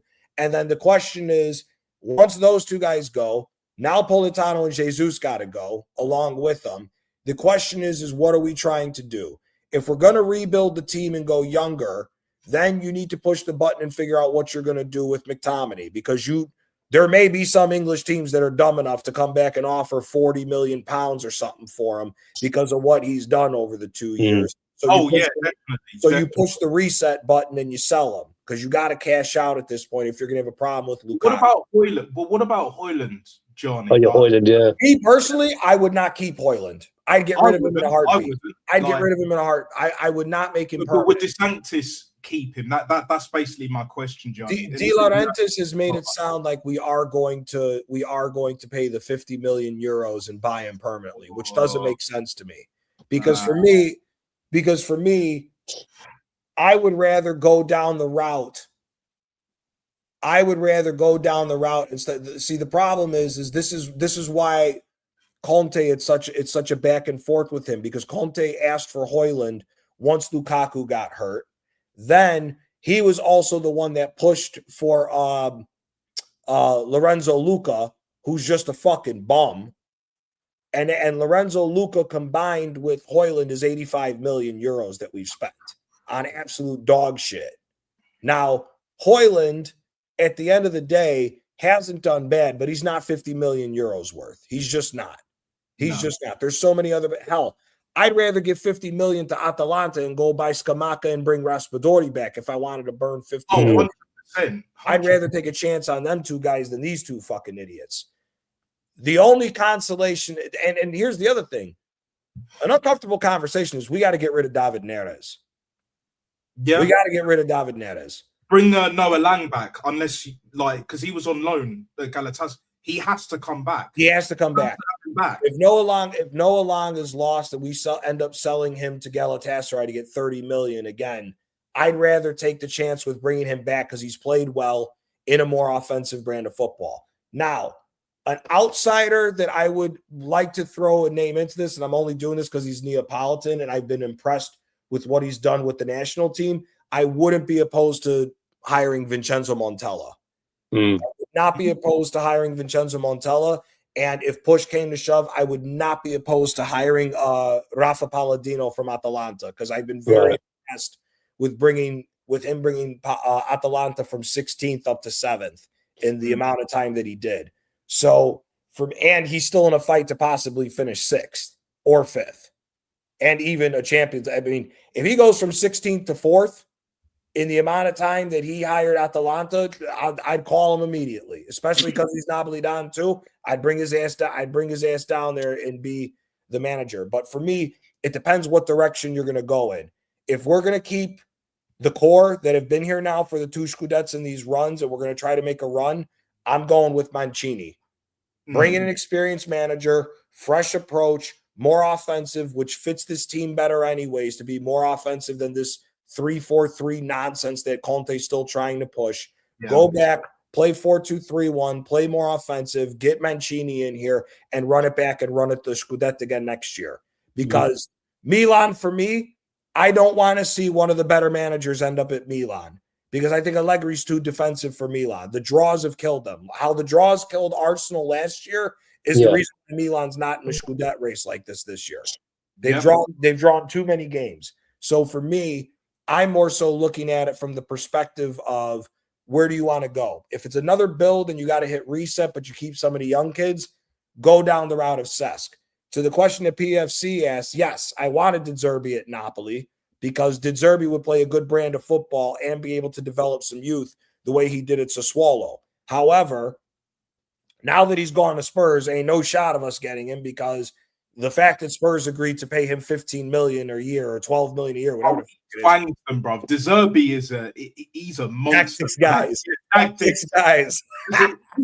He's on his armchair up in North London, just kicking back. Like he's probably doing the Edu shit. Do you know what I'm saying? Flipping the lobster, shrimp on the barbie, and all of that shit. Do you know what I'm saying? Like loving life. Like, look, I rate it as much as I hate Spurs. I rate what De Zerbi's done, innit? It's just like, well, if we stay up, we stay up. If we don't, we don't. I'm still getting my 15 mil a year. He's on Arteta money. They gave him Arteta money. Yeah, they did. Yeah. Lord. Hey, he learned that at his time when he played for Napoli. And now this is a funny thing because this goes right back into United and stuff. But I'm not sure how much I believe on this 300 million spending spree that Manchester United's going to get. I don't know if I believe that yet. We'll see what ends up happening on that. But for me, for Napoli, it all depends what direction we go in. And De Laurentiis has maybe 2 to 3 years for me. I just don't want here. What I don't want, no matter what direction we go into, we need to stay on this trajectory that we've been building where we're averaging a trophy every 3 years. That needs to happen. That needs to maintain where it's at. Yeah, continue. Yeah, as a small, as you said, like so, right. Because I think you guys, I think even from the outside before looking in, bigger. Well, in terms of more successful than Arsenal, that's for damn sure. But just very quickly, Johnny, and also Antonio as well. Do you take a punt at playing McTominay up front if it meant like getting rid of Højlund or not buying the 50 mil for Højlund? Like if that's the case, I'm not sure about front now. Someone else up front as well. Yeah. If I was going to do that, I would rather McTominay be tried out in like a secondary striker role. Probably, yeah. I was thinking that, yeah. Like if we were going to play like a 4-4-2 or something like that. Yeah, but not even just as an out-and-out striker as an option. Like, so yeah, he's more of a second striker, but Yeah, rather than Højlund, because he's better than Højlund. Like, he's not amazing, far from it, McTominay, but what he's done this season, yeah, like, he's better than Højlund. And Højlund's not even done too bad either, but he's limited. yeah. No, That's the thing. That's the thing, is he's limited. Now here, but the flip side is this. You've already got some of the youth already coming through. You got this kid Giovanni. You got this kid Santos that's come in. These two kids look like fucking studs. You got some building blocks to be able to work with. The problem is you're already 85 million in the hole because of fucking Højlund and Luka if Højlund becomes permanent. For me, like I said, I'd rather go up to Atalanta and go talk to Scamacca and bring him down. Yeah. I'd rather take a chance on somebody like that, because Scamacca, the upside is great. If you get the usual Scamacca, he'll score when he's healthy, but you still have to run the risk of him being injured. That's my worry as far as that. Now, if there's a fallout player again that we could take advantage of from the Premier League, I would do it. But again, it also depends on the manager for who I'm looking at for that. So again, for me, if we're running it back, if we're trying to win the Scudetto again next year, and whatever ends up happening this year, for me, if we're trying to go instant win, I'm talking either Sarri or Mancini, in my personal opinion. And for storybook, I would like it to be Sarri, but if Mancini becomes available, you got to go with Mancini. You got to go with Mancini. Or Montella, like you said, Montella. Yeah. Montella, I would give an opportunity to, because Montella got the shaft in Italy. Montella got fucked over in Italy by Fiorentina. A lot of people don't talk about that with him and everything else. Montella got fucked over by Fiorentina with how that club was ran at that particular time. So the second time he was there. Gianni, would you look at the Napoli youth? Any players coming up that you think from next season onwards, maybe? Vergara, I'd keep on the top line now. Vergara, I would keep on the listen, Vergara, same thing that I said about Ranieri, Skelly, and Dalman is the same thing I'm going to say for Santos, Giovanni, and Vergara. They all got to get minutes next year. All got to get minutes next year. I mean, this fucking kid Giovanni is a problem. This kid looks good. That's why I don't want Højlund. Because if it's going to be 50 million euros, Højlund's going to end up starting and Giovanni's going to be on the bench, which I don't. Yeah. I'd rather start Giovanni over Højlund if it was up to me. That's why I don't want Højlund at all. But in terms of pushing for like a Scudetto, and if we don't get keep Højlund rather, wouldn't you take a chance? And this is who I would want personally up front, even with Giovanni and the rest of the youth coming up. Yeah. Because I really wanted him to stay at Arsenal and he got shafted by that cunt Lego head, yeah? You know where I'm going with this, right? Napoli, I'd want Balogun up front, personally. I don't know. And he's an option. He's got the quality. That's the thing. And he's been doing pretty well at Monaco. But I think under a different manager, not under Conte, but under a Mancini, under a Sarri, under all the Atalanta manager, you know what I'm saying? That would be a better option, and he wouldn't cost that much as well. He'd actually cost less than probably Højlund. Yeah, he would. I don't see Mancini looking at Balogun though. I don't see him. Yeah, I would take him though. Like for me personally, for Napoli for sure, I would take him. Like because he's a solid option. He'll get games, but you can also rotate with the youth as well. So it's not as much of a gamble for me as maybe on the surface. And he's still relatively young as well. And he plays for the States. So it's I was going to say, Johnny, it's a win-win for you. But like for me, either way. I think Balogun's a good player. But if Balogun's going to be the guy that you go with, I want a more experienced striker to go with Balogun rather than having Højlund. Like if it was up to me, if Balogun was going to be my number one, I wouldn't sign Højlund. Luka, you're going to have to eat the 35 million and figure out a way how to dump him and recoup some money, even though the guy's dog. No, I'd have Balogun instead of Højlund. That's basically what I'm saying. And then you still need to get another striker because if Balogun takes a little bit of a time to adjust to the City A and everything else, because it's not because here, look at what's his name at Juventus, the two guys they brought in. Openda's dog shit. He never transitioned over. And then the other kid, the Canadian kid, Jonathan David, never transitioned over.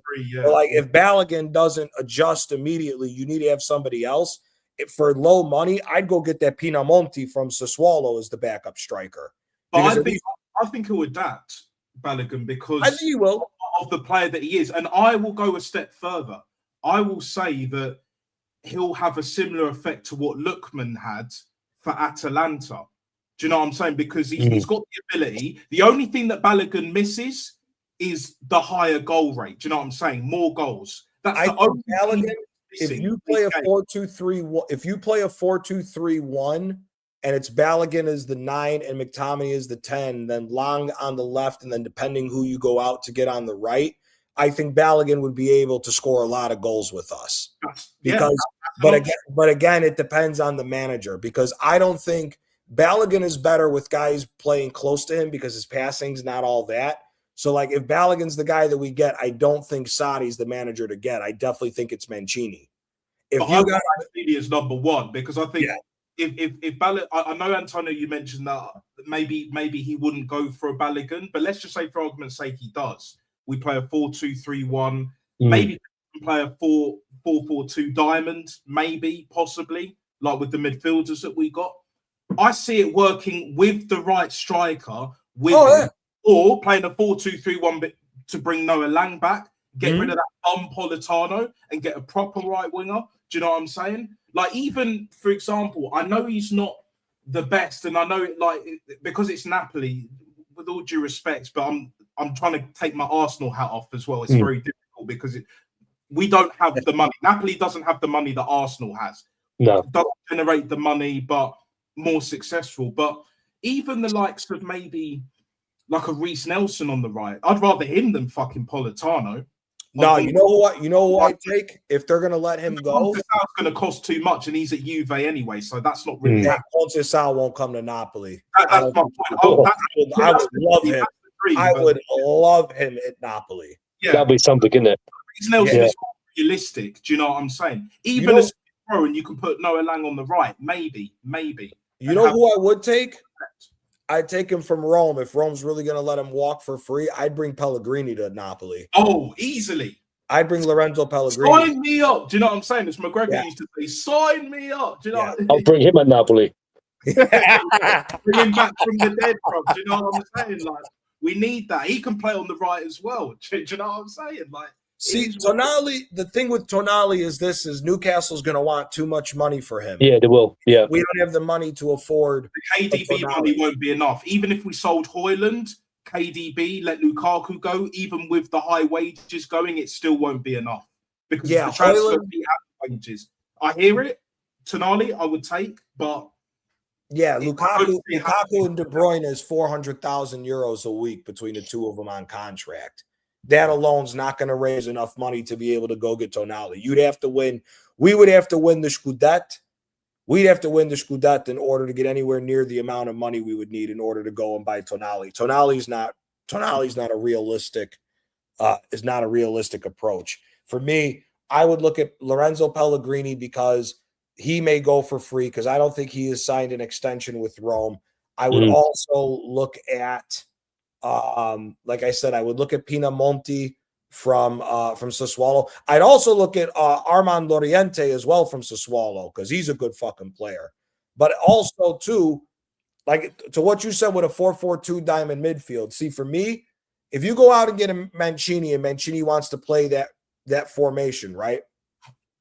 I'd get Lorenzo Pellegrini, and then you make that because that'd be a sick midfield. If you got Lobotka with Anguissa, Pellegrini supporting just above Lobotka, and then McTominay is the number 10, you got a badass midfield. You got a badass midfield there. That's good, yeah. Honestly, I'd go to Sassuolo and go sign Berardi. I'd sign Berardi to a 2-year contract. Berardi mixed with those guys is going to score and get assists. And whoever you get, and if you got Balogun standing next to him, If you got Balogun standing next to him as a striker, it's going to be a field day for Balogun to just score a goal. And if you want to switch up the formation to a 4-2-3-1, he slots in the right ahead of Politano every single day. Oh, yeah. 100%. 3 times on a weekend. Do you know what I'm saying? Could you imagine if you got Berardi, McTominay, and Lang on the other side? And then you still should win the league. That should win.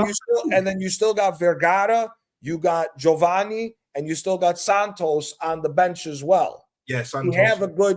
Now we're talking here, because then Lorenzo Pellegrini can do both. He can do the Anguissa job and the McTominay job as well. To where now you have a very good top quality player on the bench that can do those multiple positions. And it gives McTominay license to go forward even more than he's been doing this season. And Pellegrini is the support act, but he also has the main character attributes. Correct. Do his thing and control the midfield with Lobotka, and then you've got Anguissa just holding it down with Lobotka as well at the same time.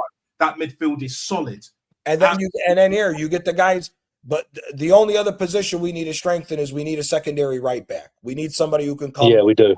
Come into give Di Lorenzo some minutes. But again, look at the team that you're talking about here now.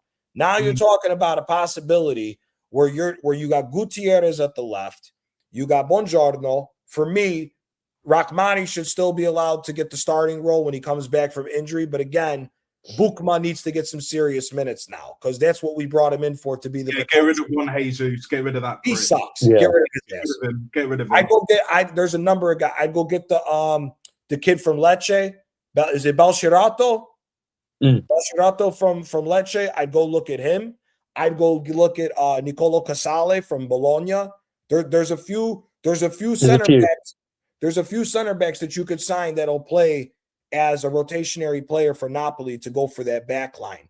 And then, like I said, get a right backup for Di Lorenzo. I mean, look, Di Lorenzo, Rahmani, Buongiorno, Gutierrez is your back line of 4 going forward, with still having a seasoned Spinazzola on the bench, with Bukma and whoever else you're going to get at center back and potentially right back. You'll still have Billy Gilmore, who's going to come in to give LeBron. Billy Gilmore's done very well. You'll have Anguissa and McTominay. Potentially, you could get Lorenzo Pellegrini on a free. I would entertain Elmas as a permanent signing only if the money's right. If the money's not right, I don't want Elmas, because Elmas then comes into this situation to where he potentially takes away from the other guys. Unless if you went down that route of a Balogun and then you make Giovanni the secondary striker behind him. Yeah. Then you could bring in Elmas, because Elmas could play on the wings or be another person for the number 10 role as well, to where then I would understand that signing. But if Elmas is going to prevent me from getting a better striker and another winger on top of it, then I don't want Elmas permanent, in my personal opinion. So Gianni, like, I can understand like your reservations with Balogun more so because of like how we've been playing like the part, especially this season, and then also like having like a second striker or some even like bringing in a Pellegrini on the free if that's the case, or having McTominay supporting him up front, like McTominay being the box crasher, what he's done this season.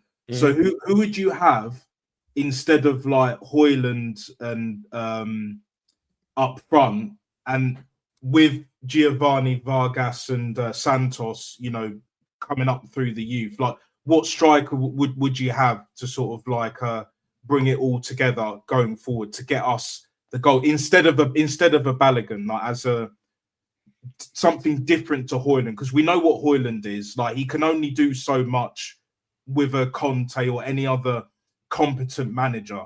Let's just put it that way. Even the best managers can only get a certain amount. Do you know what I mean? Because with Napoli and, you know, Lukaku going, KDB will probably bounce, and trying to get rid of Jesus. And then I have a feeling Jesus will go, but then you know, Politano, I have a sneaky feeling he might stay, as much as I don't want him to stay, because even from the little that I've seen of him for Italy and for Napoli and that, don't rate that guy. Like, who would you have up front, Gianni? And Antonio as well, instead of Balogun. Oh man, that's a good. That's a good question, man. honestly, and it could be across the planet. It doesn't even have to be. Honestly, if they get relegated, I would take because he was good in Serie A. He hasn't been as good, but he doesn't fit their role. I would honestly look at Castellanos from West Ham because he did play well in Italy. Also, the other guy at Lazio, I would look at Boulaye Dia as well because Dia can finish. You know who? The other striker that was up top for Bosnia is a very good striker. He's been doing really well in the Bundesliga the last few years. Is that Demirovic? That Demirovic. Dzeko for a sec. No, Dzeko's too old. No. Yeah. I was gonna say as much. He would never come to Napoli because of his Roma days. He would never come to Napoli. Yeah. I would look at Demirovic. That was funny. How about 29? Yeah, no. Nah. Not on 280 grand a week. Like that's over. Brother, if Havertz showed up in Napoli, if you thought the scrutiny of Arsenal fans were bad, brother, you're about to get a rude awakening. What's in Napoli? He's not going there. That is not happening. Even if he speaks fluent Italian, like in the space of like 2 weeks, it's not happening, bro. Do you know what I'm saying? It's not even without them wages, bro. Like, yeah, not at all. That is a really. You know who else? Because I'm interested to see what would happen with him because he's a good player. I would look at Serge Gnabry. Ooh, that's a shout. I would look at Serge Gnabry. I would also look at who's that Spanish kid on Valencia? Ooh. The striker, the left-footed kid. He's got a decent finish on him. Hugo Duro. Oh, Hugo Duro. I would look at Hugo Duro. And actually, no, you know what? Depending on how much money, because he would fit perfectly. If he's going to leave Atletico, I would look at Sorloth. Oh, Sorloth, yeah, 100% Sorloth. The only other one other than Balogun, and it'll be very interesting to see. Tonight, as I'm speaking, because it's 1:30 at the moment. If Napoli decided to get a Luis Suarez. That kid from Sporting? Like my worry with him though is going to be this. Yeah, that's the only. If he ends up, Balogun's more realistic, but yeah, Luis Suarez would be the better outfit. And I'll be honest with you, not only at Monaco, I'd take that Russian kid. Golovin from Monaco, Golovin. Golovin. Yeah, I'd take Golovin on Napoli too because he's a creator and he would do. Listen, he'd be 10 times better on the right hand side than Politano's. Oh yeah. Like he's more of like a number 10, but he can play. Yeah, he can play. He can play on the wings. Yeah, he can play either side. Yeah. And to be honest with you, I would look at Salasmakers from Milan, the Belgian winger, the number 56. That kid's silky on the ball, man. He may not score that many goals, but he'll get assists. He'll get assists and create opportunities. Osimhen will never come back to Napoli. That ended so bad between us, and that's on De Laurentiis for that shit. Osimhen will never come back to Napoli. It was stupid what happened because Osimhen honestly could carry this team to winning a Scudetto, even with all the injuries, with the way he scored goals for us. I was thinking of a few players that have been applying their trade in Saudi, but the problem is, I was going to say Ivan Toney. Ivan Toney was on way too much money. It's the money that I was thinking that, but it's just like the best chance was before he went there. So when he was a friend, which is the problem. Even Mane, I would have at Napoli, but again, money. Even at his age, people. I would even take Mahrez. For sure. Mahrez's ability at Napoli with that surrounding cast would kill it. Even now, Mahrez is a million miles better than Politano. Yeah. I don't care if he's never really had the pace anyway, but he still has the tech. He's so tricky though, man. No, you know who else too? The Algerian kid on Marseille. Oh, Gouiri. Yeah. I've always rated him. And I would look at the Brazilian kid too, Paschal, the other winger. Oh, yeah. I'd look at him. Yeah, I look at him. Like the few games I've seen, the few highlights I've seen of Marseille, I've been impressed with him. And here, to be honest with you, if you're pushing the youth button and you're going through a rebuild, brother, if I'm Napoli, I'm looking at Miles Lewis-Skelly. Yeah. Yeah. I'd look at Skelly. I'd look at Rovella from Lazio. I would look at Gila from Lazio, the center back as well. Because then, if you're going to go youth, then you got to bin Rahmani as well. So for me, like I said, that's why it all depends which direction you go as far as the manager at the end of the day. Would you Big up take Antonio? No worries, brother. Yeah. Big up, Antonio. Like, just very quickly as well, I have to ask you this question. I know this is going to come across very cheeky, but would you ever consider Miles Lewis-Skelly as an optional left back just in case what's his face gets injured? Or nah. Nope. Not even for in the series. Skelly comes. If Napoli threw their hat in and we got Skelly, he's got to go in the midfield. Yeah. No, I was only like for me. I would look if we were hitting Project Youth, like if you got a Cesc Fabregas or you went down the path and got a Rafa Palladino as well. You got one of those guys, or if he was still available, like a De Zerbi. I'm selling Lobotka and Anguissa then because you need to make money on them before they bounce and they're not worth anything. You sell the both of them. You keep McTominay. So then you got a McTominay, Lewis, Skelly, and Rovella in the midfield. You're good to turn right back around and go because Skelly's going to do physical work and he's going to be creative, and you're allowing McTominay to go forward with the team. Plus, Rovella is one of the best young number 6s in Italy. He's better, in my opinion, he's better than Ricci. He's better than Samuele Ricci at Milan. I think he's better than him. So if you get a kid like that to hold 6, and then you got the youngsters at the wing and potentially in the forward, I think that they would be, youth project, if you got a guy like Cesc, you learn the new football for a season, and then you run at it with Cesc the following year, I think you'd be straight. I think you'd be straight if that's what it is. But for Cesc, if it's going to be Project Youth like that, I still need to see you make a run in the Coppa Italia. If you're going to be, because normally with Italy, 1 and 2 are miles ahead of everybody else. This is a one-off year where that isn't the case. Normally, the top 2 are bigger than are playing much better and have that lead. I don't want to see Napoli in a top 4 race under Cesc if we're going to go Project Youth, but give you better youth than what you had at Como, in my opinion. I don't want to see that shit. I want to see you still in a title race because, again, that's maintaining the level. I don't want to go back to close but no cigar Napoli. I don't want to see that no more. I want to see us consistently in a race with where we've gotten to now under the way that we've ran the club, in my personal opinion. That's for me what I want to see going forward. So if you're going to go youth, but get experienced youth that's already used to playing at bigger teams than just the smaller teams, and let's see what we can do. RSV, I think Rovella would be a very good number 6 in England. Again, I think he could definitely apply his trade there and thrive. He would need to possibly learn on the job, but I think he's experienced enough in Lazio to where it would take him just a little bit of time for him to get used to the pace of the game. I think I rate Rovella. I think he's a very good young defensive midfielder, but that's why I say I would take him at Napoli if we're going Project Youth. If not, if we're just going to push a quick pivot and we bring Mancini in, then let's go. Let's go on and win the Scudetto again next year if we don't win it this year. Gianni, would you have like a backup left back to like Gutierrez, seeing as he's been like injured for a bit? I keep Spinazzola. Oh, you keep Spinazzola? I keep Spinazzola. Yeah, I keep Spinazzola.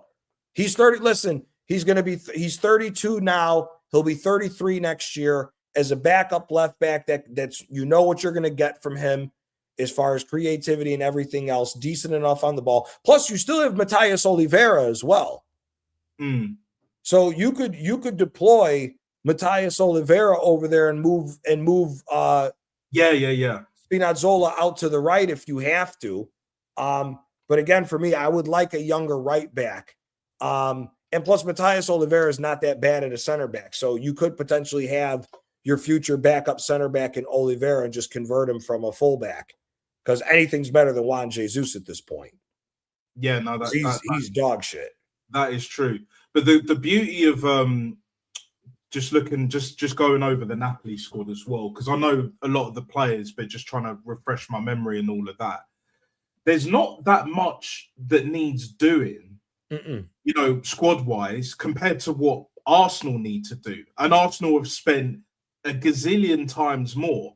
This is what baffles my mind, because, you know, you mentioned Giovanni. So Giovanni, Vergara, Santos. Neres is still there, but, you know, he's never delivered. Obviously, Rasmus Højlund ain't it. That's why I call him Trashmas. Lukaku's going to be on his way out. Politano ain't shit. And then you got the likes of KDB and that, you know, Billy Gilmore still. Yeah, I would say, looking at the numbers as well, you're right. There's not that much defensively. Like, goalkeepers are good with Milinkovic-Savic. See, I'd take a better goalkeeper than him. I don't think he's that good. But you got Merritt. You got Alex Merritt still there. Like, yeah, but see, same. I wouldn't keep him. I'd get rid of both of them. And then you got the other two, like, was it reserve keepers as well? Like, we screwed up. Yeah, Contini sucks.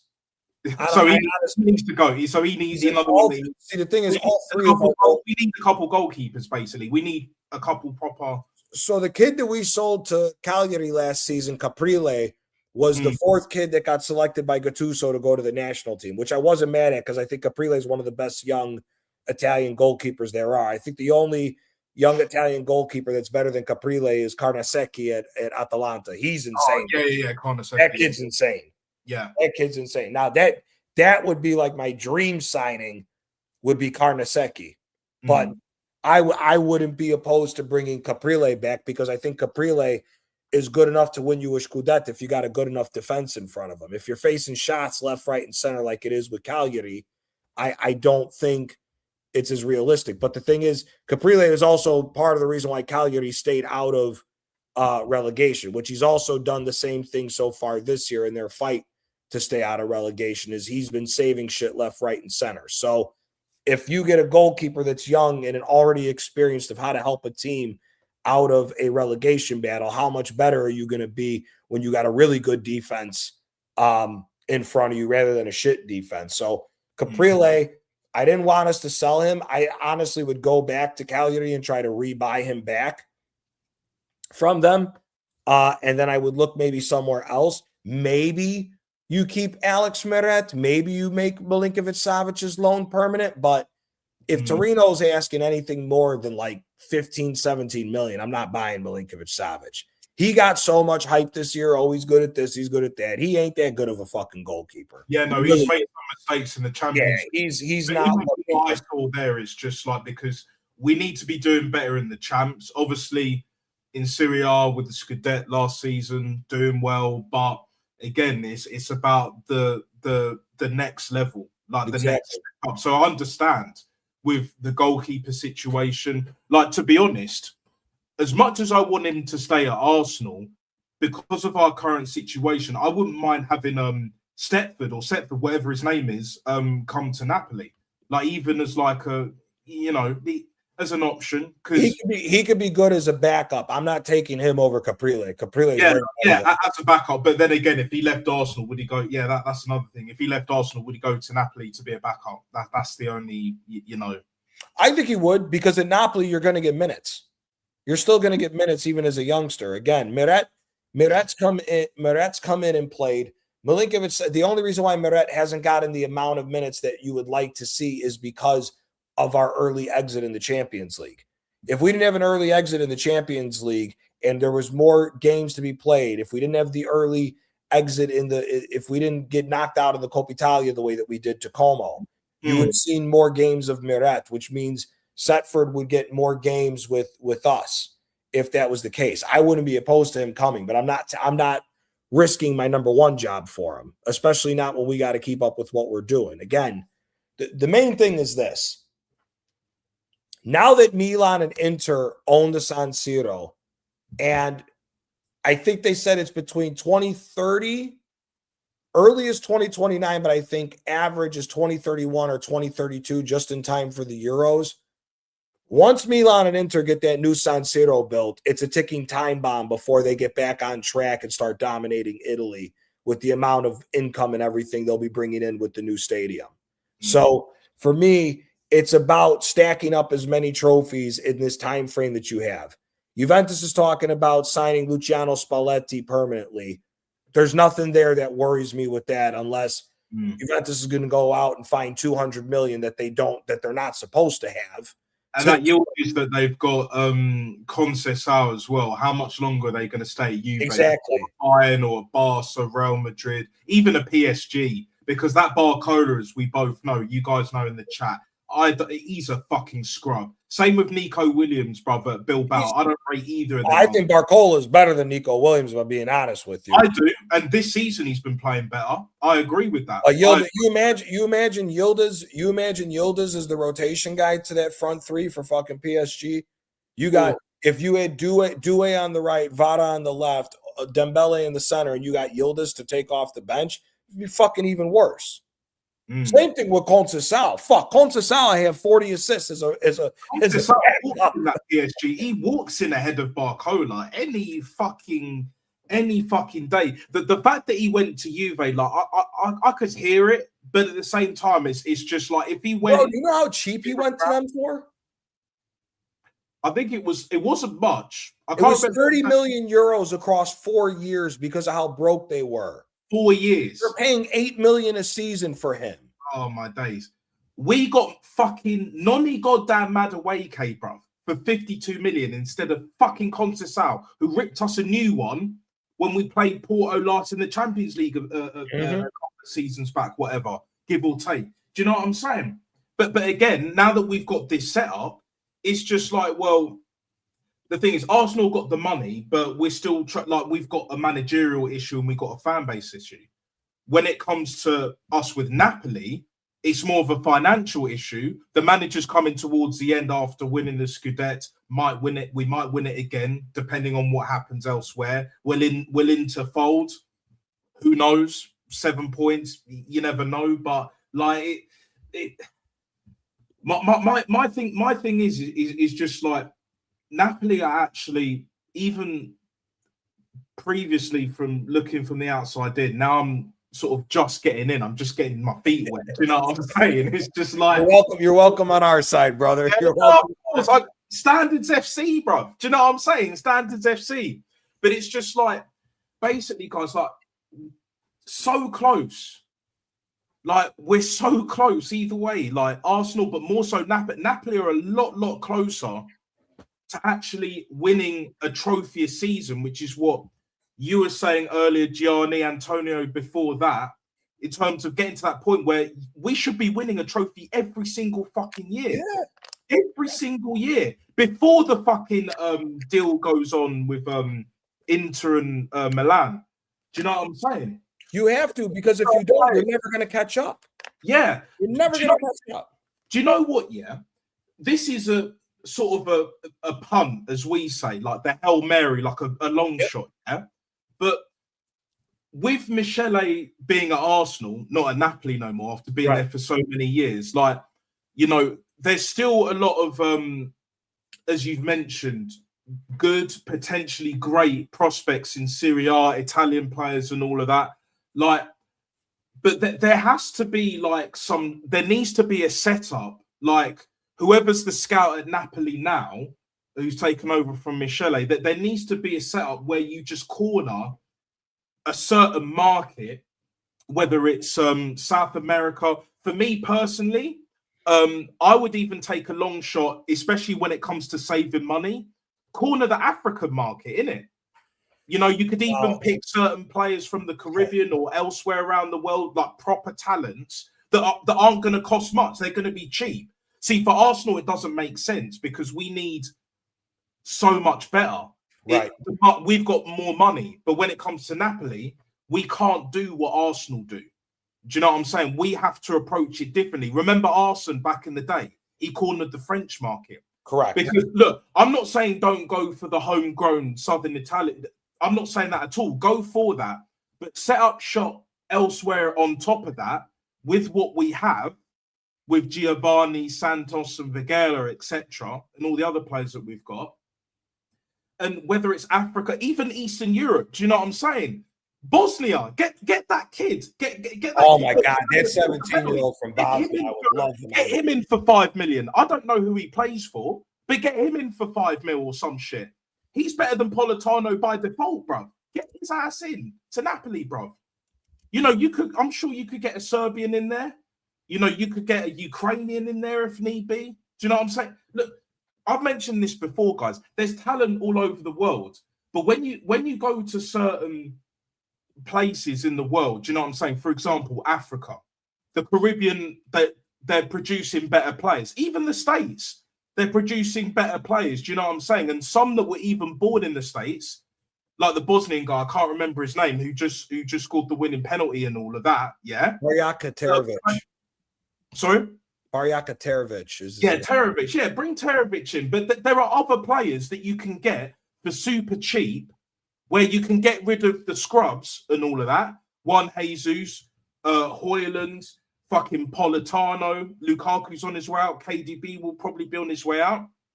And then if you want to do sell Lobotka while the price is right and Guiza, and then bring in Mars Lewis Skelly. To be honest, if the shit show is still going on at the Asna, I would be more than happy, but I'll be a little bit sad at the same time. Bring in Ethan. Do you know what I'm saying? I was just going to say I would bring up big up Liam. I was just going to say I would look at Ethan Wanyeri as well. I would Ethan Wanyeri. Ethan Wanyeri and Skelly would ball out at Arsenal. They'd ball out at Napoli. Easily. Ethan, if you put Ethan on the right-hand side with McTominay center, and on the left-hand side you got fucking Noah Long, and then you throw in the young kid Giovanni, or you get a Balogun in there, they're eating.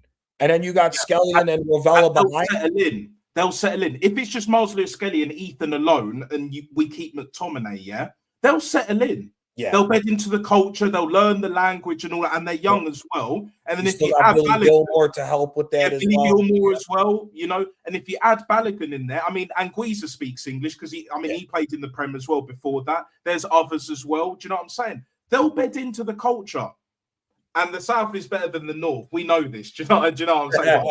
Especially in Italia. Like England, well, the weather's better, but that's about it. Do you know what I'm saying? Like North, there's better people in England, but it's the opposite. But it is what it is. But yeah, Ethan on the right, and because of the links with the connection with like Michele used to be at Napoli, now he's at Arsenal. That can easily happen. And to be honest, I don't think will demand that much. So it might be just one of those where, let's say the manager stays, we win the league or limp over the line, and Ethan is like, I'm not playing under this manager next season, even if it's for a month or two. I want to go elsewhere. Where? Make that deal happen, innit? 20 mil, whatever. To be honest, buying from Arsenal, you're not going to be paying that much. I don't think we're going to be paying. Yeah, exactly. Especially because they didn't get that many minutes. Could you imagine if Napoli got Wanyeri and fucking Skelly for like a combined of 40 million? To be a fucking steal. That can happen. Yeah, that can happen. I wouldn't really be upset with that anywhere near as much. If you asked me a year ago, Gianni, we're having a different conversation. But now I'd still be pissed at it because them kids are better than what the fuck we got at Arsenal. Oh yeah, 100%. Like Noddy fucking Madueke. That Belize, Nobed, Martinelli, fucking Trossard, had enough. Like his twin refereeing buddy would do a better job. Do you know what I'm saying at this point? You know, the fucking the other guy that I think he's French or something. Yeah, they both look like they've been out. I will give that guy props though. He is a good fucking ref. I like. He is. But there's something about he just looks kind of dodgy as well. Do you know what I'm saying? Like, you can easily get him for a bit of corruption. Do you know what I'm saying? You can always slide that little envelope. Like he's top, but it's just like if you want to sway matches here and there, you know the gig, Johnny. Yeah. You can rely on Trossard the ref. Do you know what I'm saying? Trossard the ref, you can count on him. Other refs, was it Anthony Taylor, who's meant to be our ref? Nah. In the Premier League, in England, but in Europe, no chance. Nah, that's not happening. And like, Yeah, but and it's going to be, and see, the other thing that's going to be interesting with City A is we don't know what Inter's doing. Inter going to be pushing the reset button because Dejan Stankovic's kid has had a really good season at Club Brugge. They have a buyback clause on him because he came out of Inter's youth academy. Inter gets Esposito's older brother Sebastian back from Cagliari because I don't think he's on an obligation to buy from Cagliari, so they'll get him back. They'll still have Boni and the other Esposito. You don't know if they're going to make a move. I mean, there's been rumors swirling that Chelsea may go get Lautaro Martinez, but I doubt it. I don't think they're going to spend the money on Lautaro. I don't think they'll spend the money on Marcus Thuram, but one of them is definitely leaving, I think, in this offseason. I think it's more the wages with Martinez when it comes to Chelsea, because Chelsea have the money to pay the transfer fee. Like, let's say if, for argument's sake, they want 60, 70 mil because they need the money and all of that. Inter, Chelsea will pay that money. It's the wages, because if they're sticking with this wage cap crap that they've been doing, which is why Enzo wants to go, which is why Cole Palmer, Caicedo will want to leave. Well, I reckon he wants to leave now as well, but he's just not vocal about it. He's just being professional, and he's a good guy. For me, he's a hothead on the pitch, but he reminds me a bit of Kante, but just more aggressive. Do you know what I'm saying? On the pitch, where he's just like, he's a bit hot-headed, but off the pitch, he seems very relaxed, good guy. Do you know what I'm saying? He's a good footballer as well, as we know. But again, like, all their agents, they're looking at each other and they're just like, look, like you got Stephen Bartlett, you got Dyer of a CEO merchant doing Man and A, all that bollocks, which is Chelsea's fucked. Chelsea's fucked. That 260 million pre-tax loss, they're fucked. If they don't get in Champions League, they're going to have major fucking problems. They won't. That's the thing. They spent double what we have. Do you know what I'm saying? Granted, we've just had the same manager in similar time, but it's like I was saying to Yasser, big up Yasser, I was saying, you are the new Arsenal.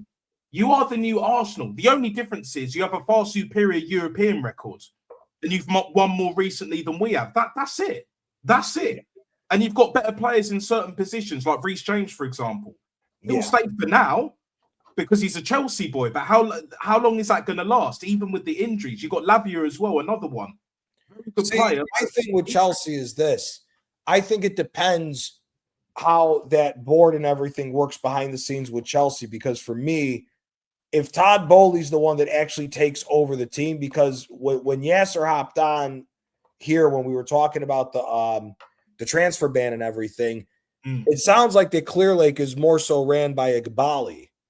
So if it's Igbali that's the one that's doing all this, because Todd Bowley, whether the players didn't work out enough when he spent the money, but he went and got ready-made players like Koulibaly and all these other guys. While they didn't work out, the mind is in the right place to look at players like that to try to keep the train running as far as Chelsea to win trophies and shit like that. Yeah, and stay in Europe as well. Yeah, exactly. So my worry is if you got, like, say Igbali got voted out and Todd Bowley's back running the show and Todd Bowley go get somebody to run it that's actually a footballing-minded person, I would be worried about Chelsea again with that if it wasn't going to be a youth academy farm.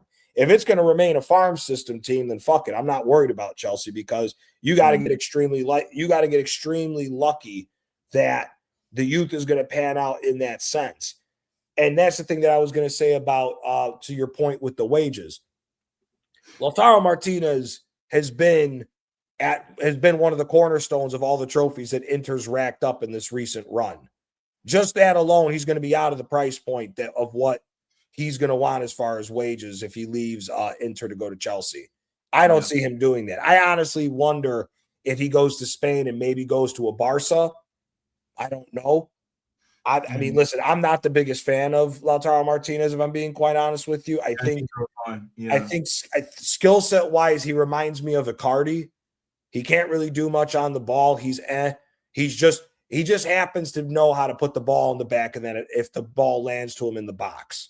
Yeah, and he can take penalties in it, which what we saw in the World Cup. Yeah. But then again, Leo Messi was running the show. He was dragging that Argentinian team. Yes, they had decisions go for them, but that's similar across the board.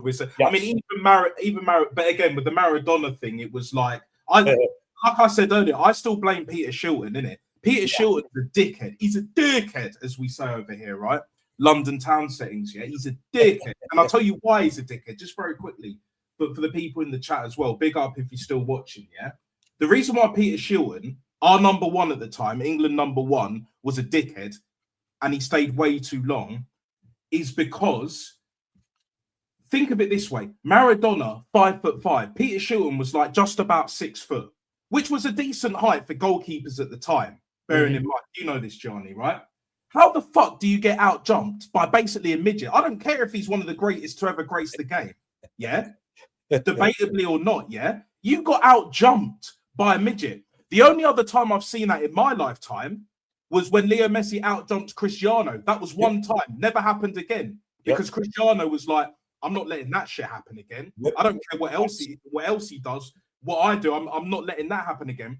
But Peter Shilton, it destroyed him. Do you know what I'm saying? And then when we faced fucking Germany, well, West Germany at the time, didn't get anywhere near the penalties, bruv. He went the right way for a few of them. They were right in the corner. He got nowhere near them, bruv. Nowhere near. He couldn't do it anymore. But that's history. It is what it is. Like when it comes to like Lautaro Martinez, for me, going to Barca, it just smacks of just a better, more polished, more hyped version of Martin Braithwaite. Do you know what I'm saying? Just technically, he's just not good enough. Do you know what I'm saying? You look at Lewandowski. Was it 37 old 38 Lewandowski? His levels technically. Oh yeah, Martinez, and he's still scoring the odd goals here and there. Do you know what I'm saying? Even the warm-ups. Do you know how many clips I've seen of Lewandowski recently? Just in the warm-ups for Barca, bruv. It's nowhere near the same with Ronaldinho, don't get me wrong, but at least he's trying to keep that shit alive. Oh, yeah, no, he's class, shit. But the point is, he's still got the tech, bruv. He's always had the tech. Whereas Lautaro Martinez, like, he's very wasteful, but when you get him in certain positions and when you have the likes of Leo Messi, Angel Di Maria, etc., he actually looks pretty good. Yeah, oh yeah. You take that away from him, which is why Argentina will... I don't think they'll collapse, but even without Leo Messi, for argument's sake, they're not going to retain the World Cup. Is because you can't rely on the Lautaro Martinez to carry the shoulders of any nation. Yeah. Never mind Argentina. He's just not that guy, bro. And let's be real, there's an argument to say that Icardi's better than him. Probably a better finisher in certain aspects. Oh yeah. If you put Icardi when he was scoring his goals when Inter was dog shit and it was all on his shoulders because Perisic wasn't scoring goals and Candreva didn't work out the way that he was supposed to Inter and everything else. If you put Icardi on this team, if you put Icardi on this team, Icardi scores just as much, if not more. Especially when you consider under Conte, if you had Icardi playing up top as just the finisher next to Romelu Lukaku at that time, Icardi's bagging crazy amounts of goals for this Inter team. That's the thing. I think he's very similar in his style of play to Icardi. Not great technically, decent and okay at hold up. Not decent, okay at hold up. But he's just a guy that just happens, if he's in the box with Lautaro, he's going to score. And when you take into consideration that you'll have Rafinha, Fermin Lopez, Dani Olmo, and Yamal being the guy if Lautaro went to Barcelona, he's going to score a shit ton of... He's going to be a better goal scorer than fucking Ferran Torres is. Oh, yeah. Better than Ferran Torres. And that all them players that you mentioned will make him look good. My issue with Lautaro Martinez is he thinks he's Kun Aguero. That's my biggest issue. Exactly. Exactly. On that level. You're nowhere near that level, bro. You're not even Batistuta level. And I big up Waffled on you. I saw Batistuta late, bit like Dennis Bergkamp. I saw him late for Argentina, and I don't know if he was still at Fiorentina and Roma. Like with O2, yeah. Like, that was Rome. Yeah, that was Rome. Yeah, no, he was still class in it. But I didn't see him as much, but I saw him late. But even then, I knew the quality was there. Like Lautaro Martinez is nowhere near. And even the interview that Gabby Batistuta did, yeah, he doesn't rate many strikers in it. Kane, Lewandowski, he was struggling after that. I saw that with Rio. Mm-hmm. He was struggling, and he's right, bruv. He's right. He's right. He's First of all, Just to be on his level, you got to be a bad motherfucker. Just to be on Batistuta's level, you got to be a bad motherfucker. Yeah. That dude was class. Cold, bruv. Cold. And he was like, I didn't like the dribbling aspect when I was playing at Serie A because they used to hack the ankles. Look, and I hear it. But he was like, for me, like just touch whatever and then just slap. Yep. And he was comparing himself to his time in his prime, and then Ronaldo, where it's just like he can dribble because that's what he does, in it. Do you know what I'm saying? It's just something else. And he's absolutely correct. Whereas Lautaro Martinez thinks he's of that ilk of Gabby Batistuta, Kun Aguero. Yeah, do you know what I'm saying? Like even fucking Diego Milito, bro. You're not at that level, bro. No, you're not. You're nowhere near that level, bro. This is why I have an issue with certain players like Madueke. Like literally, we went from Bukayo Saka before his ass was ran into the ground, Freddie Ljungberg, Overmars, even Bobby Perez on the other side. Reyes could play out wide as well. I know he was more central, but he could play out wide as well. And he ended up doing that for Sevilla. RIP. Alexis Sanchez, even the Ox, bro. The Ox, even now, is better than Noni goddamn fucking Madueke, bro. Yeah, that's for damn sure. This is, and he thinks he's Ronaldinho, bro. Take that fucking Bandulu headband off your big ass bomber claw head and know where you're at. You're not, to be honest, you're not even really that much better than Gittins, bro. And Garnacho. That's your level. And you play or Sancho for that matter. What, Jadon Sancho? Yeah. Oh, I don't know about Jadon Sancho because on the ball I rate him, but he just hasn't delivered. You know what, Eric? You know what? For argument's sake, because I would actually take a chance on him because I still think there's a player there. Oh, of course. I would look at Sancho for Napoli.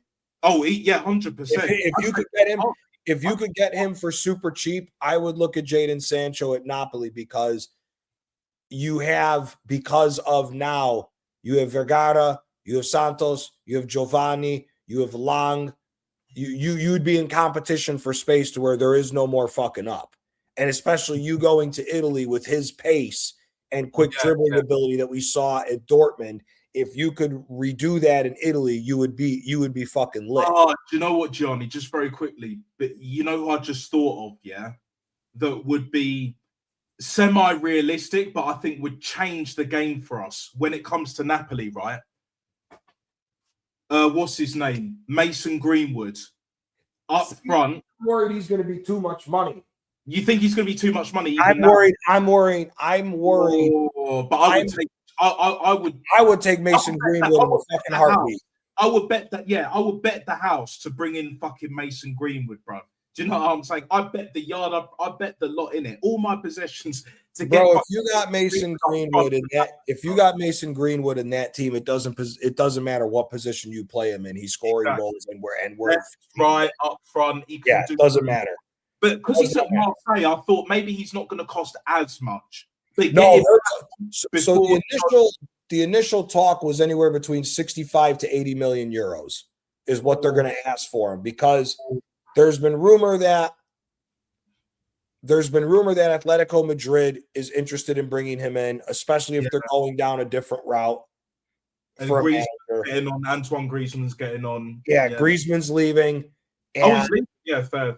Yeah, Griezmann's going to Orlando City, I believe. Right, he's going Florida. Fair. So he's going Nani and Kaka route, innit? Fair play. Yeah. But again, if say Simeone wins the Copa del Rey and he stays on for his last year of his contract, if you mean to tell me that the front line for Atletico is going to be Lookman on the left, Simeone on the right, and then you got Julian Alvarez and Mason Greenwood up top, you got a fucking problem. You got a fucking problem. And then let's say we go Sorloth as well, unless he decides to leave or whatever. I think he leaves because he wants to start. That's why I was saying for me, Balogun is a shout because there is a player in Balogun, especially with a good manager. I would look at both Balogun and Sorloth for Napoli. Once you move, I would love them to play together as well, like both up front. Yep. And they're different types of strikers. They're different sizes as well. Sorloth does the hold-up play, whereas Balogun, he's more like Jermaine Defoe, innit? Yep. He'll get the ball, he's good enough technically, and he knows where the back of the net is. And he's got some pace about him too. Yeah, he's got a bit of pace as well. You know, whereas we didn't utilize that because Lego Head thought Eddie Nketiah, the fucking King of Zamunda, was it, bruv. On $100,000 a week. Do you know what I'm saying?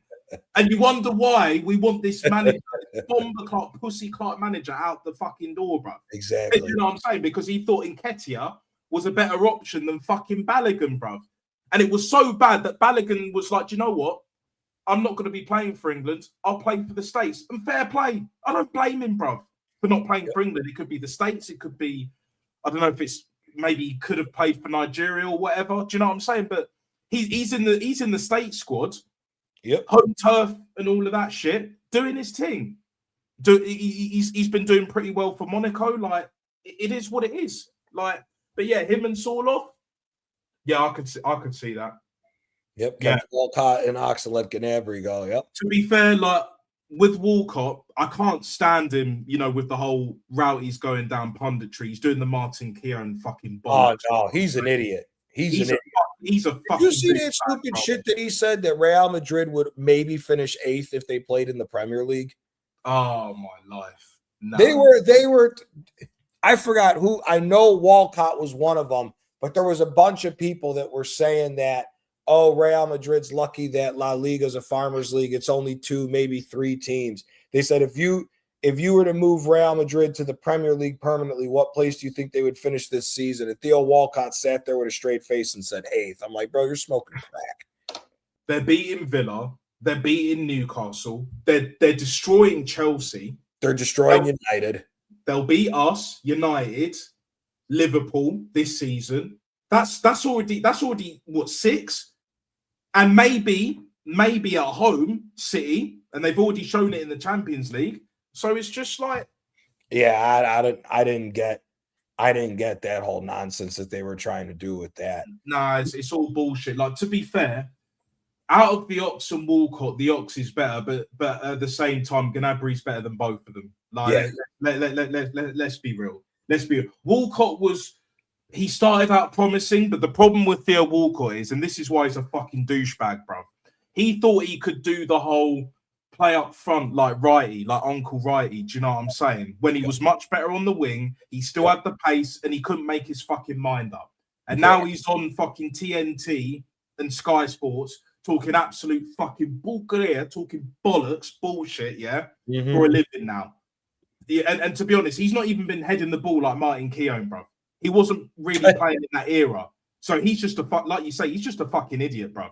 Whereas Martin Keown is more of a dementia, his head's gone bullshit. And he's a moron. He's a fucking moron. Fucking idiot. Martin Keown, fuck. I'm at a loss for words for what needs. There may not be a word created yet in the dictionary for Martin Keown with some of the stupid shit he said so far this year. You can't even suck off a process or anything that much to be doing what Martin Keown's doing. That's some next level bullshit. What Martin Keown's doing, bro. That is insane. Ray Parler's been doing it. Righty has done it. Like, and again, this is why I want this manager gone at the end of the season, regardless. To be honest, I'm at the point now, if we win the Champions League by an absolute miracle, which I know it's not going to happen, but let's say for argument's sake he does, right? I'd still want him gone because I know next season he's going to do even worse damage to all the players, especially that like Ethan won't play, Miles Lewis-Skelly won't play, and Max Dowman won't play as much. Do you know what I mean? It's going to be an absolute shit show. But bro, they won't even be here. I'm telling you right now. Yeah, Ethan Nwaneri and Miles Lewis-Skelly are both going to get sold in this offseason. I am 100% in belief of this, that they're going to be sold in the offseason. I do not think that Skelly or Nwaneri have a shot under Arteta. I think he's going to sell them.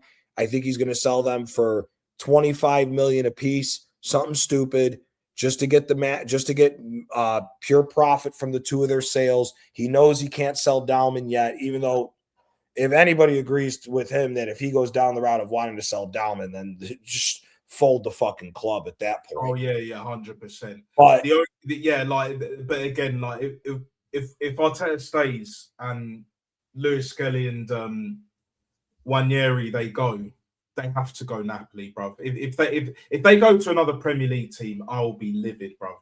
I will be absolutely. And that's the thing I said. I don't want. They're talking about Skelly going to United. I don't want him sold to you. Oh no. I wasn't happy when Heaven and the other guy went to fucking United. Yep. Especially, do you know what I'm saying? Like, we allowed them. This would never have happened back in the day. Never. Oh. But it's again.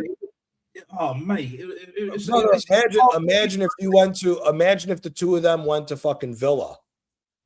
Oh. Unai Emery would have. Unai Emery would fucking love them. With what he needs at that team. Unbelievable. But again, all the usual suspects. There's too many to name, but we know who they are. People, they've allowed this shit.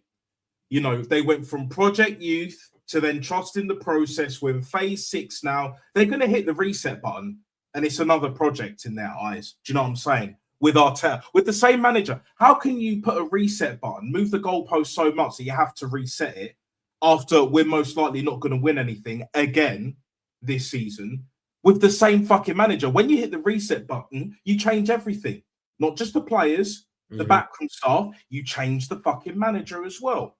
You know, you were talking earlier about with Napoli, like if De Sanctis decides to go down and reset the team, do you know what I'm saying? Like, you know, build the club up even more, start building a dynasty, like with no Michele. I don't know who we've got as head of scout at the moment, but so far it's still been Michele's number 2.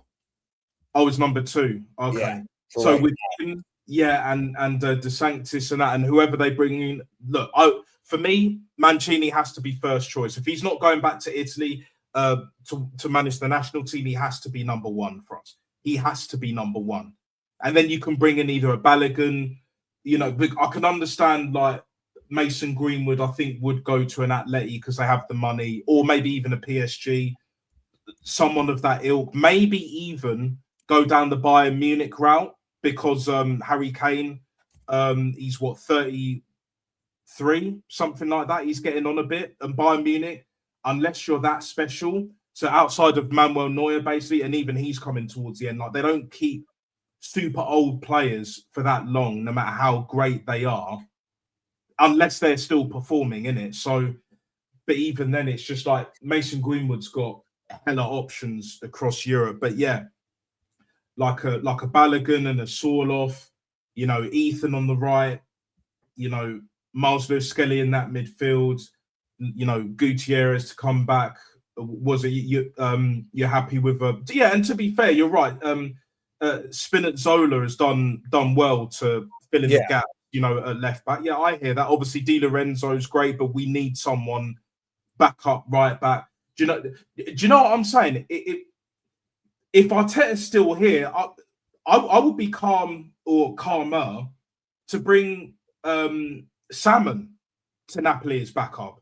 Do you know what I'm saying? Have the kids as backup on a loan spell. Yeah, that would work. I think that would work for him. Yeah, basically, I think all the Arsenal players should be getting games.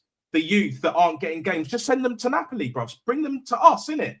Bring them to Napoli with the Michele links and all of that. Yeah, we need to be doing deals with them, not fucking Chelsea, bro. Getting their scrubs for money laundering. Fuck off with that shit. If you're not going to keep MLS, if you're not going to keep Ethan, if you're not going to keep Nichols or Salmon and all the other youth players, that's fine. Setford, our third choice. Even I don't know if we still have Carl Hein on our books, but even Carl Hein as a backup for Napoli, I'd be happy with that as a backup.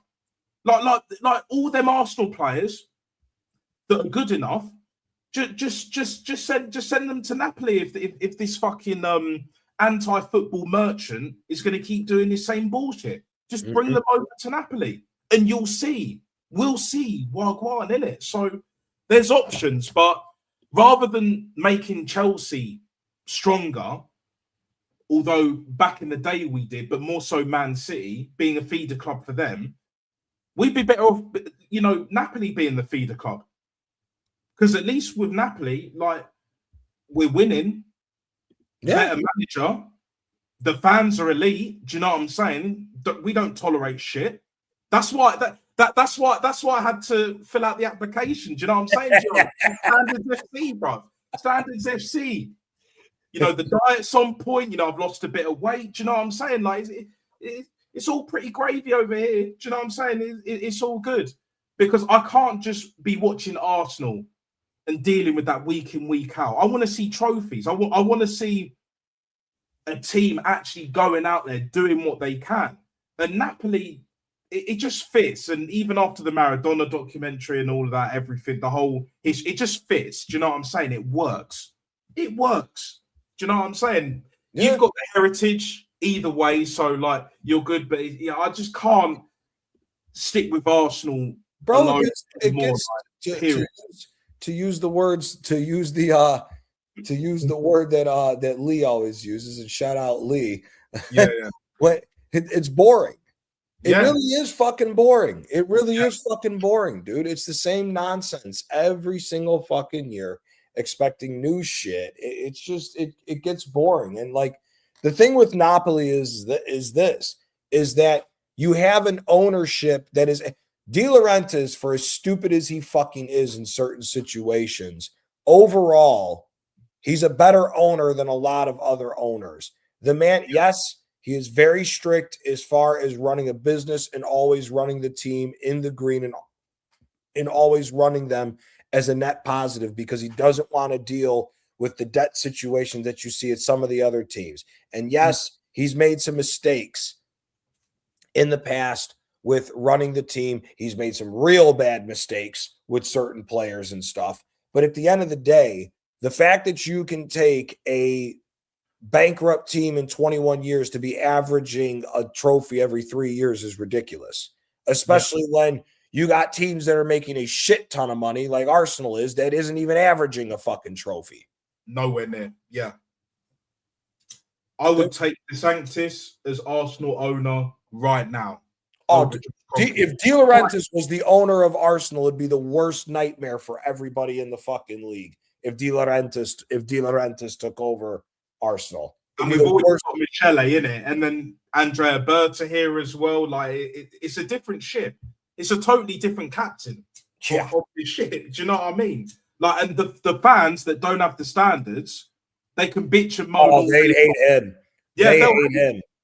They'll hate him. They can do all them protests, whatever. When we start winning, they're gonna shut their mouths like little bitches. Because that's how you got to deal with bitches, isn't it? They would hate. All you want, shut the fuck up. We're winning. Yeah. Be happy. Do you know what I'm saying? Just be happy. Do you know we're gonna say the same shit that they've been saying to us? Just be happy. Yep. Look where he's taken us. Do you know what I'm saying? Trust the process. Yep. You know what I mean? Like, exactly. I can't wait. That's what I'm saying, man. It's a whole fucking situation over there with that just doesn't make any damn sense whatsoever. So, yeah, man, it's just the same old shit with Arsenal. It's just the same old shit with Arsenal. But listen, man, the good thing is this. The good thing as far as when it comes to City A is it's unpredictable. Whether the league is not as the same level as what it used to be, it's neither here nor there with that. You got an awesome situation where you got 4 teams slugging it out for the 4th spot, and they're all slugging out for who's getting the best spot in Europe. It could potentially be a merry-go-round of managers in the offseason. Allegri could be leaving Milan. Kivu, if they blow it, would get sacked from Inter. Lazio, you don't know what the situation is going to happen with as far as the ultras and them protesting Latito's ownership. There's a lot of shit going on in Serie A. As far as with England, I mean, listen, I generally think out of the last 7 games that we have, we need to win 4 of them in order for us to get over the line. Yes, the point difference is what it is. 4 of them we got to do. My worry is that the next 4 are all teams that are still fighting for Europe, with one of them being our direct title contender. And I'm just worried that at the state that we are in, I mean, tomorrow is going to say a lot about where this team's at, because for me, tomorrow is going to tell us exactly who's injured and who isn't, because I'm shocked that Gabriel Magalhaes has been made available for the game. I am shocked by that. I am shocked at the fact that there was saying that Rice is available, which worries the hell out of me. Mm. And there's just so many things that worries me with Arsenal going forward that, boy, if we get smoked tomorrow by Sporting Lisbon, it is not going to help the cause as far as going forward to win the league. I think if we go 3 games in a row, which isn't out of the realm of possibility, because is shout out to Aaron Talks Arsenal, as he always says every single time. Yeah. Arsenal don't just drop 1 games. They drop clumps of games when they go through that run of bad form. My worry is that if we drop to Sporting, we lose to Sporting, and then if you go on and you continue that and you lose to Bournemouth, the heads are going to be down going into that City game. And if we get smoked by City, that could be the catalyst to where we bottle the whole fucking thing. Oh, we'll definitely, Gianni, get smoked by City. Like, you know, the way things are going, like you said, the state that we're in, well, more so the state of the players, like the fact that, you know, Arteta's still doing his Lego head things with the injections and all that other bullshit. Yeah. It's like we're going to see Arteta in the dugout, scratching his chin like Unai Emery. Do you know what I'm saying? When it was time to go for him, when it was right at the end, we're going to see the same shit. And tomorrow, we've all predicted a loss, whether it's 2-0, 3-0. We know the writing's on the wall. And the fact that I can't remember who said it. It might have been Carl. Big up Carl. It's Arteta's worst month. Like historically, you know me, pattern recognition 101. It's not just our worst month for Arsenal. It's Arteta's worst month. And with players running to the ground, yeah, like Timber hasn't been seen for weeks. Do you know what I'm saying? So we know he's definitely injured, yeah. Hincapie's not been seen, so we know he's injured. Bukayo Saka can barely walk, never mind jog or run. Declan Rice, you know, Gabriel, you know, with his knee, the same knee, by the way, like it's not looking good. And just the fact that people still try and defend this garbage, like for me, like you can't even say that you don't have an agenda if you're backing this bullshit, because the football is diabolical. The manager can't change shit. The way we play, like our defense is crumbling. If our attack has been as stinky as it is, but we find a way to win, but our defense is still solid, whoever we put at the back, right? I would hear it a little bit more, just a little bit.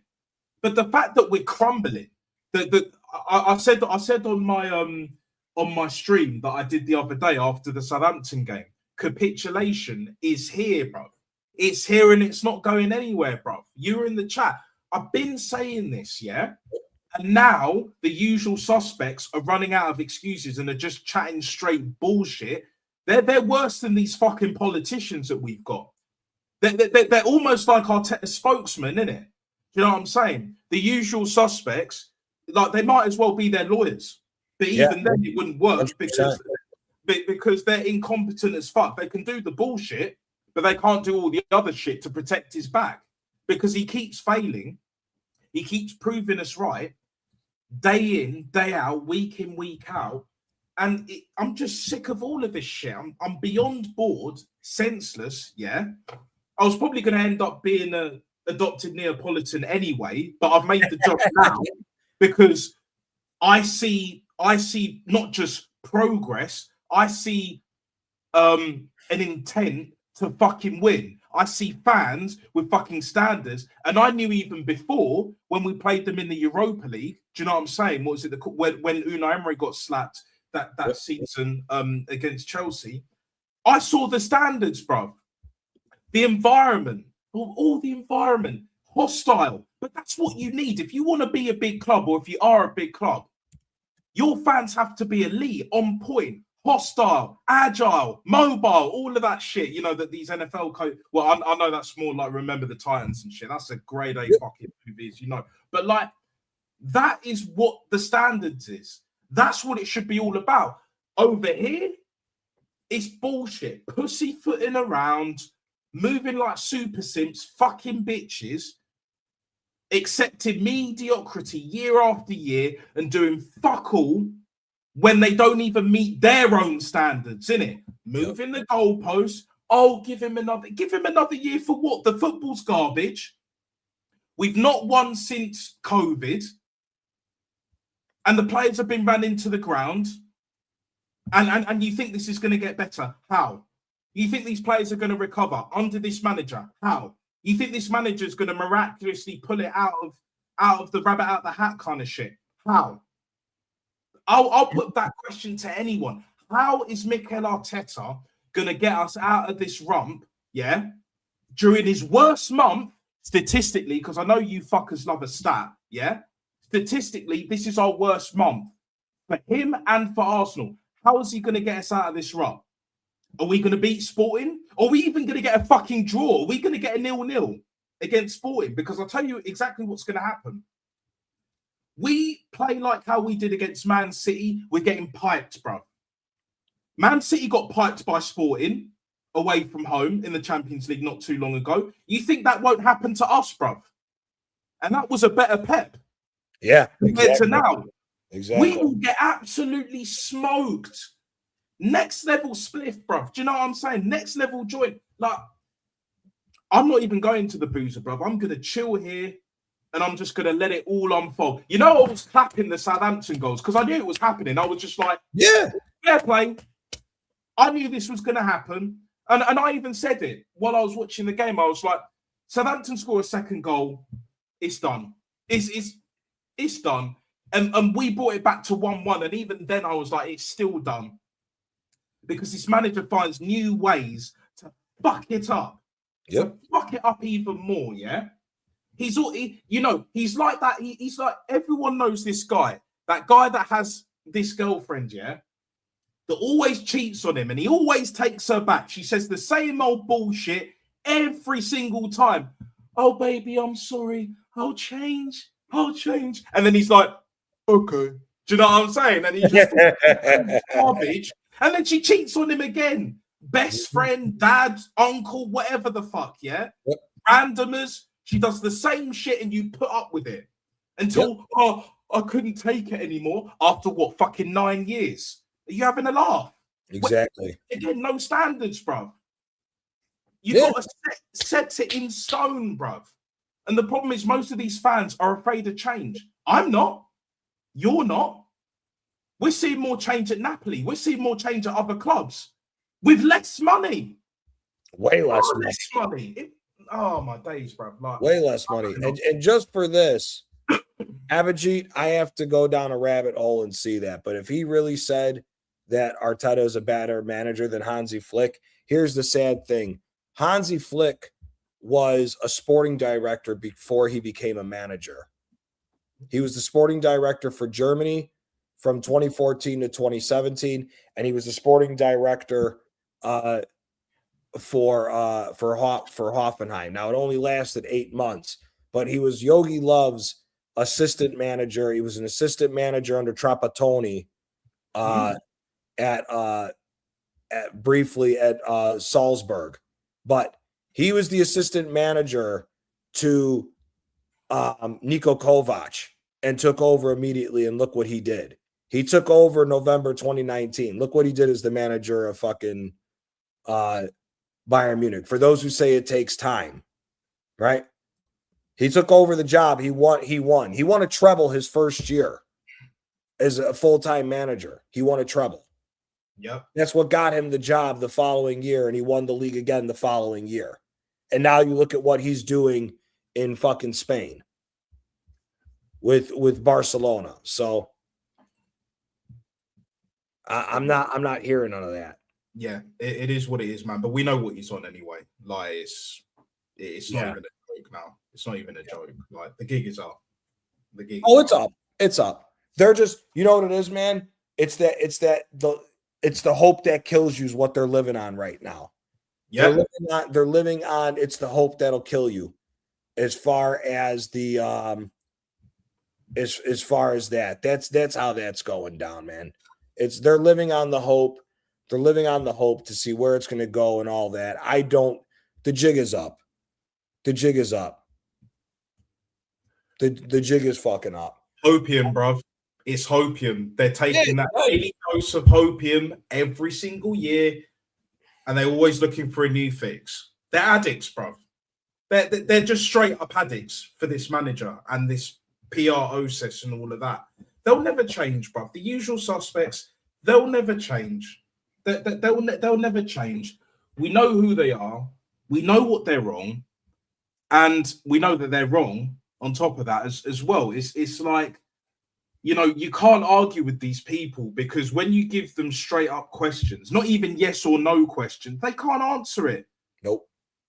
Like because the other stream that Antonio was talking about, I watched a bit of that.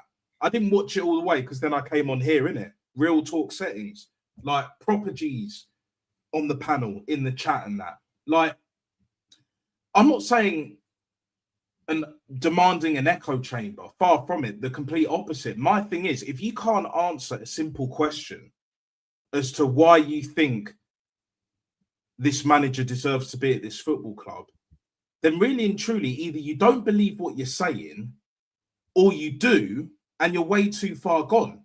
And the problem is, we've got the latter at this football club. Whereas with Napoli, this shit don't fly at all. No one's giving a rookie manager a top job and more money than everyone else in the league. So it won't be $1 billion in 6 years, but let's say, for argument's sake, it will be like 200, 300 mil in Serie A. Do you know what I'm saying? In the space of 5 years. No one's buying that.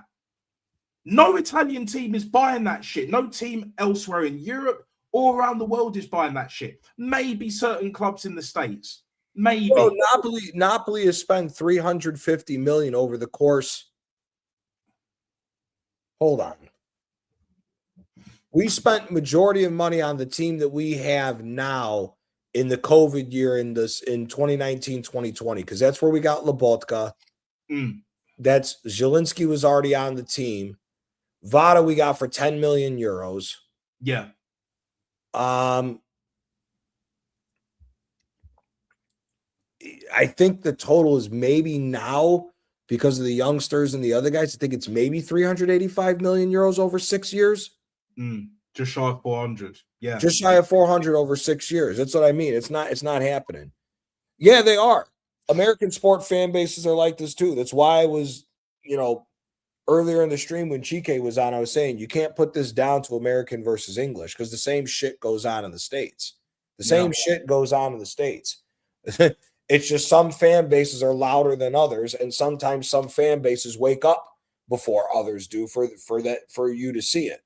Yeah, and not enough chanting of, I think it was Seattle Sounders, fight and win. Do you know what I'm saying? It's just different cultures. We're not singing like that. I'm not gonna lie. I'm gonna be real. Yeah, our chants are better, but our standards are just on the ground, innit? Like if our chants were, at least for me personally, up there with the standards, it would be a different ball game. But we had that. We had that back in the day. At one point, we don't have that now. We haven't had that for the longest. What makes it difficult when you're comparing the two, what automatically sets it differently apart when you're comparing the American sports and their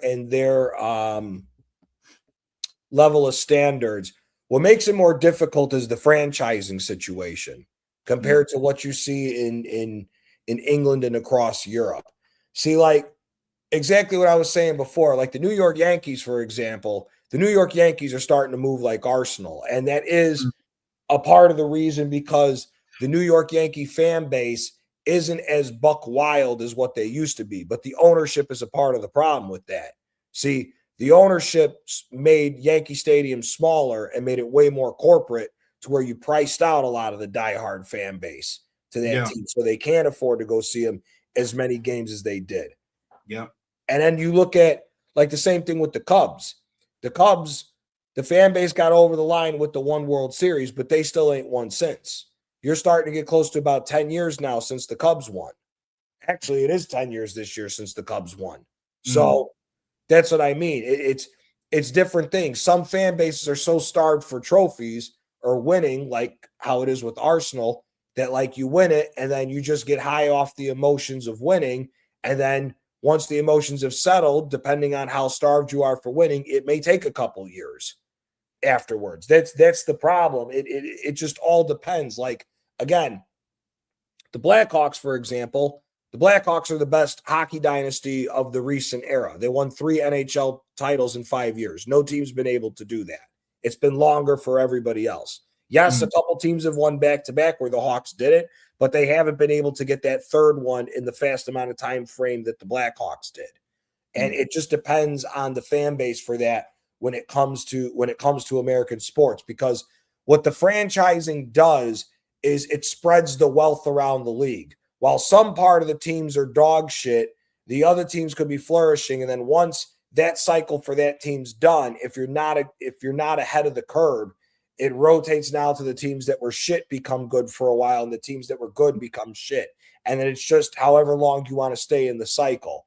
That's the big difference, I would say, between the American sports and everything else. Now, our chants are fucking stupid. Our chants are fucking stupid over here. I like what they do in Europe as far as all that. Now, yeah. You can't singing, compare. the singing and everything. Yeah, no, it's not. I'm gonna be real. I'm not. I don't discriminate or anything like that. But I just call a spade, innit? Like when it comes to franchising, the way you do certain things is better than the way, especially in England, the way we do things. But when it comes to, it's not even all fan bases, but certain. I just put Seattle Sounders as an example. You know the one I'm talking about, the fight and all of that shit. Like we don't have them chants over here, and definitely across the rest of Europe. It's just different. It's a different vibe. You know, being Neapolitan, Italian, and then you got the Spanish, the Portuguese, the German, and even the French as well. It's just different. It's just different. Like, you know, different cultures, like different mindset as well. The problem is, at least with England, like the Premier League, not just because of the American owners, but because of the way we're set up on top of that, they want, like the Premier League is the Super League, but they want to franchise it similar to American sports because it makes so much money, and they see what you guys are doing over there, you know, with the NFL, with baseball, with NBA. Did I mention NHL? Like, you know, all the sport, even lacrosse, look at the math. It doesn't make sense. It doesn't make sense. You got one guy. You got one guy that's promoted, dude. I can't even tell you. The Super Bowl only gets 145 million people at the most, 150 million at the most, and that's the biggest thing. The best Premier League game gets maybe 750 million every weekend, and they hype that up, and it's like, okay, it's the world sport, but here's the flip side of it. How do you have that many more viewers watching that game, but you ain't making the same amount of money the NFL is? And the NFL is the biggest sport and more exclusive in the US than it is anywhere else. Yeah. So it's like, that's the thing. That's part of the reason why I don't like how the Premier League's been ran, because it's like, one, you got all these, not even that. Let me take it a step even further. I don't like the trash talking of American owners. Now, do American owners deserve it? 110 fucking %. But at the same time, again, as I always say, if you don't want the American owners, then take the American money out of the Premier League. Then what happens? It's a whole different reality of what the league is. It's a whole different reality of what the league is. I accept that. Here's my thing, Johnny. I would swap Kroenke with even an Omani sheikh or another billionaire in Pakistan. But if it means we make less money as a league or whatever, I would accept that. I'm not as long as the football's better. Yeah, if the football's better, but we lose a bit of money or whatever, not that it's going to make that much of a dent, I would accept that. I'm not a hypocrite.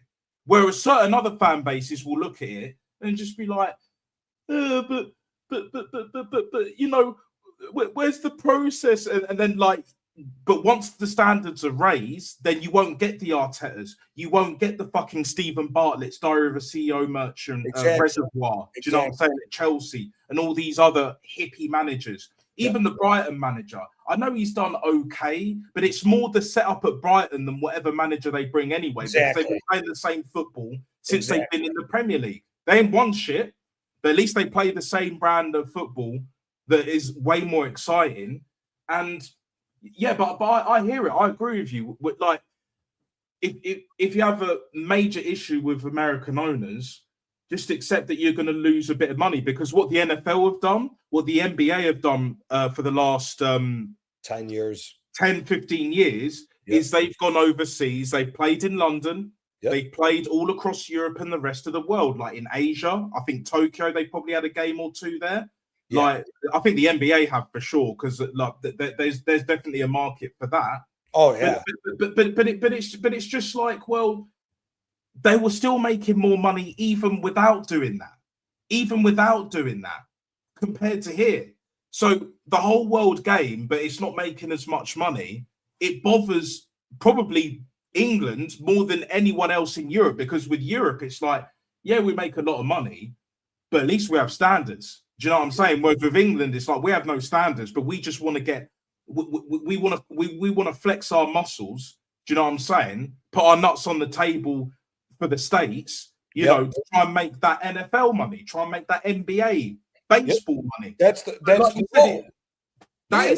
Yeah. That's the goal for the Premier League. Again, if you don't think there's going to be Premier League games getting played in America soon, that's going to happen. Oh, 100%. That's going to happen. They already done that with La Liga, bro. They already done that playing in Saudi. There's going to be Premier League games in Saudi. There'll be Premier League games in the States for damn sure. The Supercoppa d'Italia, the Supercoppa d'Italia is played in fucking Saudi Arabia every year. Yeah, yeah. Same thing with the Supercoppa del Rey. The Supercoppa del Rey is played in Saudi every year as well. It's already happening, you know. That's why they're trying to finesse and get more money out of it. But again, like we said earlier, it's down to the fan base. Until the Arsenal fan base gets back to basics and realize that there is power in numbers and start walking out on the stadiums, start screwing the ownership on money, there is a way to do it. The problem is that it takes forever for the first clump of fans to start doing it. Hopefully that it ends up working, but like I said, as of right now, it's not really where it is. And the hope, again, like you said, the hopium is what kills you.